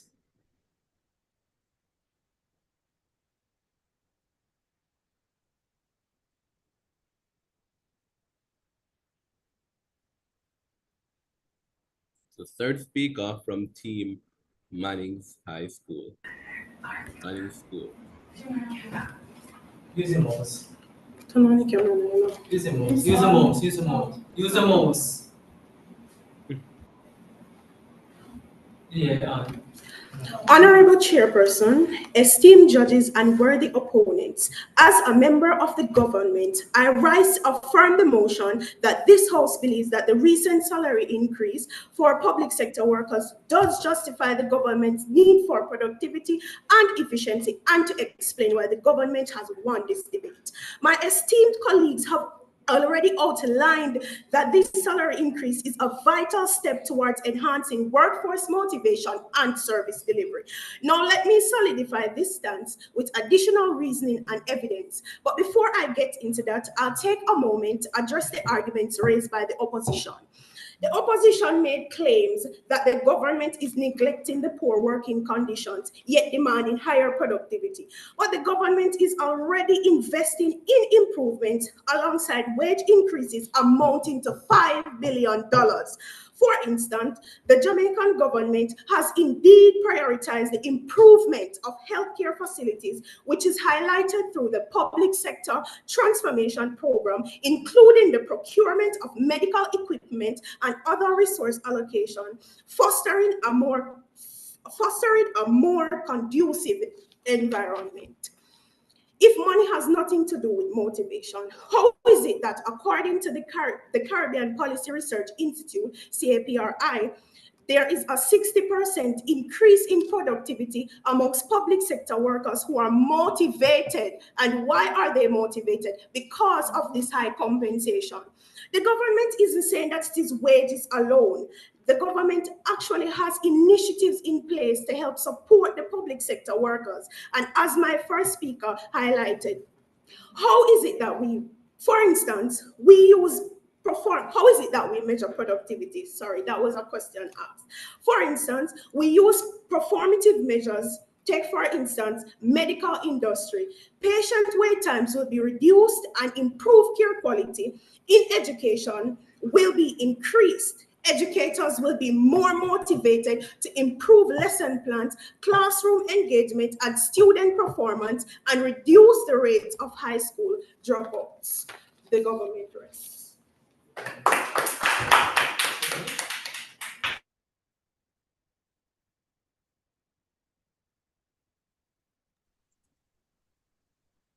We want to thank both teams for an engaging debate. The judges are now going to go into a breakout room and determine who will be the final team that will be moving on to the semi-finals of the JCSA's High School Debate Competition 2024. In the meantime, I encourage you to keep each other's company. Yes, talk to each other, keep each other's company while the judges go and give a quick deliberation.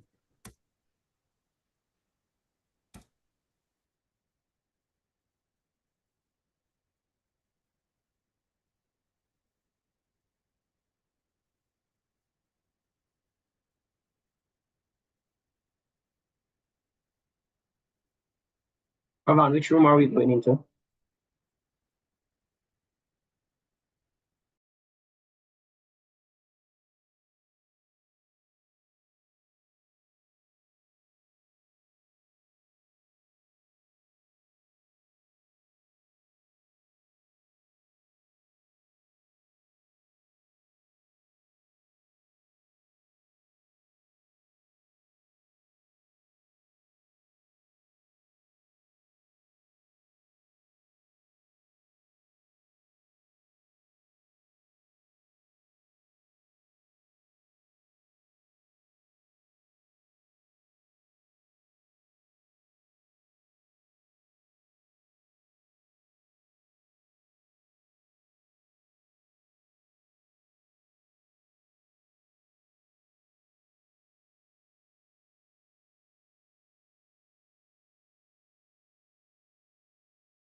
All right, ladies and gentlemen, we are back and we have with us the results of this match.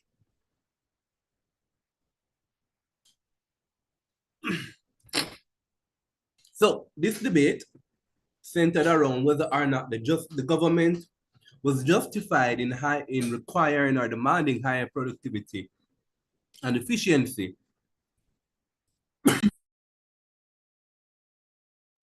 from public sector workers given the recent wage increases. So we started off with this appreciation from Team Mannings that, you know, we have a particular problem that public sector currently makes up a third of government expenditure, and that necessarily we need to reciprocate the value that was invested in us. And the Team Mannings on a whole contextualize this wage increase as an investment. Yes? They contextualize it as an investment in them, you know? And so what we got from that is that necessarily if we're going to be using taxpayer dollars to invest in any industry or any initiative, human resources included, then we necessarily must get a return on information, a return on investment, rather. We must necessarily get a return on investment. And Manning's contends that it is only a logical and natural progression from this investment that we demand that greater productivity and efficiency as a result of that investment. Team Queens would not have it, however. Team Queens contended that just giving individuals money is not enough in order for them to actually improve productivity. We got a kind of contextualization as to what productivity is, yes? And they're saying that they can't just be more productive, be more efficient, because quite fundamentally, the infrastructure that is needed for them to be more productive and efficient isn't there. Queens contended that there isn't enough infrastructure there in order to justify that demand, because you can pay me more, but if I don't have the tools, if I don't have the training, if I don't have the resources to be more productive, then there's absolutely nothing that I can do to increase productivity. And Queens contended that that is indeed the problem. Mannings responded. Manning said, well, I hear you, but the government has already invested $5 billion in infrastructure, not an insignificant amount of money. And that amount of money, Manning's contended in the cross-questioning, was spread out across all the public sector: hospitals, nurses, teachers, police officers, in the development of all of their infrastructure. And so indeed, Team Manning's contends that we concede, yes, that we need infrastructure. We thought it was a reasonable concession. And we have been giving money into that infrastructure. We thought that was a brilliant concession from the Team Mannings. That was a brilliant counter argument to that. But Queens wouldn't have it. Queens contends that, yes, you have invested $5 billion in this infrastructure, but there are barriers to the actual implementation of this technology. They told us that there are barriers to the implementation of that technology. So even if you've invested the money in that technology, that doesn't necessarily mean that the technology is getting better. That doesn't necessarily mean that the infrastructure is getting better, because it's just not being propagated throughout the system. It's not being adapted, and that's problematic. We like that idea coming out from Queens very much. What we wanted to hear from Queens a little bit more is, how is it that the adoption of this technology, the investment not yielding the returns and not going where it wants to go? How is it, how significant is that barrier or lack of adoption such that we're not getting any productivity any at all? Yes, we wanted some contextualization. What does that look like? Some more. Yes, most certainly, I imagine that in the public sector, that 5 billion investment might not translate immediately to the kind of returns that we want. But the judges wanted to understand how it would be translating to no returns on productivity, no returns on efficiency. Yes? we wanted to understand that more. How it is that that $5 billion investment simply wasn't doing what it was supposed to be doing. Perhaps with some examples, perhaps with some principles or ideas as to showing why it is that it's not giving any results, to the extent that we'll get no productivity from that massive $5 billion investment. Nevertheless, that did indeed undermine the argument coming out from Manning that we have invested in that technology, and that is a particularly that is a non-factor to contend with. The argument still stands, albeit undermined by the Queen's School contention. Yes, we also get this appreciation from the team Queens that, quite frankly, the increase is not sufficient enough in order to accommodate for the rise in inflation. But Mannings wouldn't have it. Mannings told us in no uncertain terms that inflation has been 2%, as reported by Statin, and that the salary increases for some industries has been as much as 100%, with a 15% increase across the board. And they contextualized that as well. They mechanized it. They told us that individuals who were making $800,000 are now making $1.5 million. That's an 87 increase in salaries. And they gave us a bunch of other information, data, statistics to back up what it is that they were saying. To say, quite frankly, they're getting a significant amount of money. And we bought that idea. We thought that was more mechanized and sufficiently understandable, especially with the data, information, and resources provided by Mannings, as compared to what simply amounted to a claim by the Queen's School that the money would not be enough in order to tackle inflation. We heard an interesting idea coming out in the cross questioning from Queens, this idea of push inflation, wherein because we paid individuals more money, that necessarily will cause inflation to go up. We thought that was an interesting idea that came out from Queen's School in the answer to the cross question. We think that's something that definitely should have been developed upon some more to kind of bolster the idea that the wage increase simply isn't enough. And on that matter, the judges were a bit confused with the case from Queens. We weren't exactly sure if Queens was saying that we shouldn't have increased wages, or that we can't afford to increase wages, or if that the increase in wages, it makes that we shouldn't be asking for higher productivity and efficiency. Certainly the last thing that I said in terms of productivity and efficiency is exactly what the motion is talking about. The motion isn't necessarily asking if we should increase wages or if we can increase wages.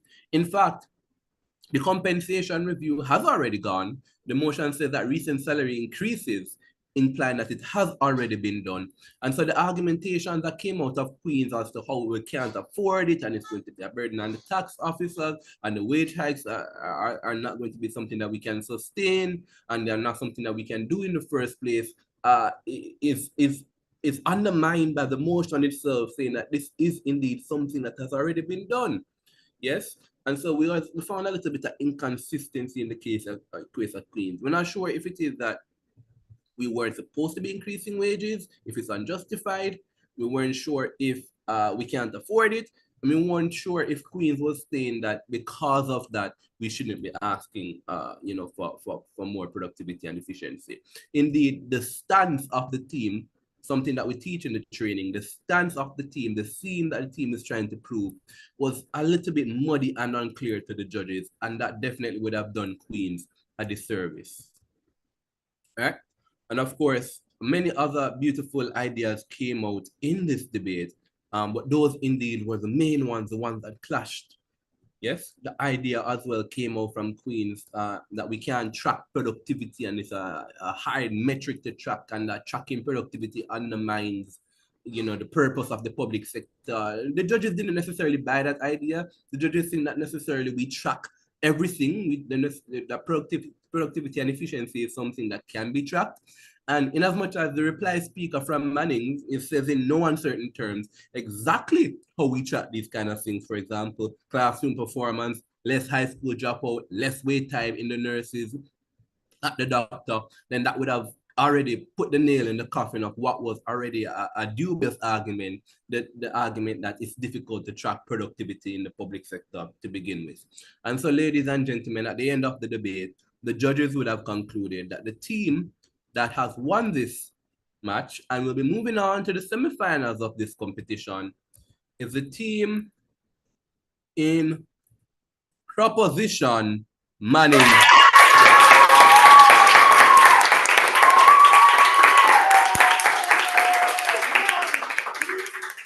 Congratulations to the team Manning School. Well fought to the team Queen School.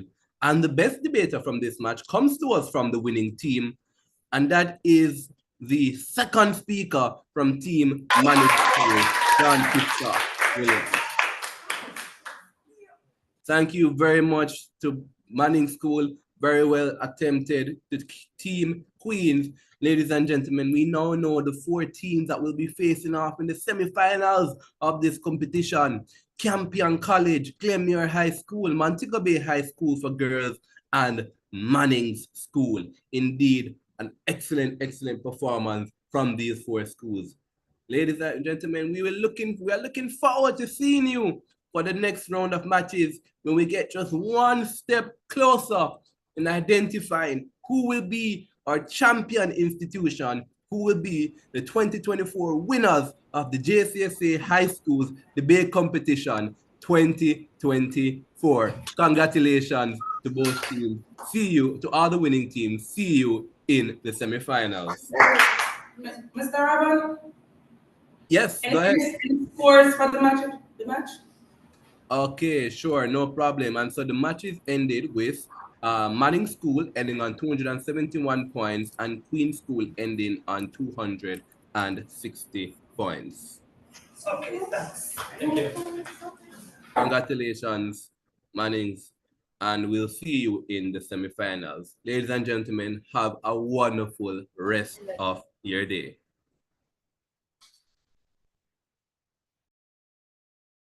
Thank you. Thank you. Thank you.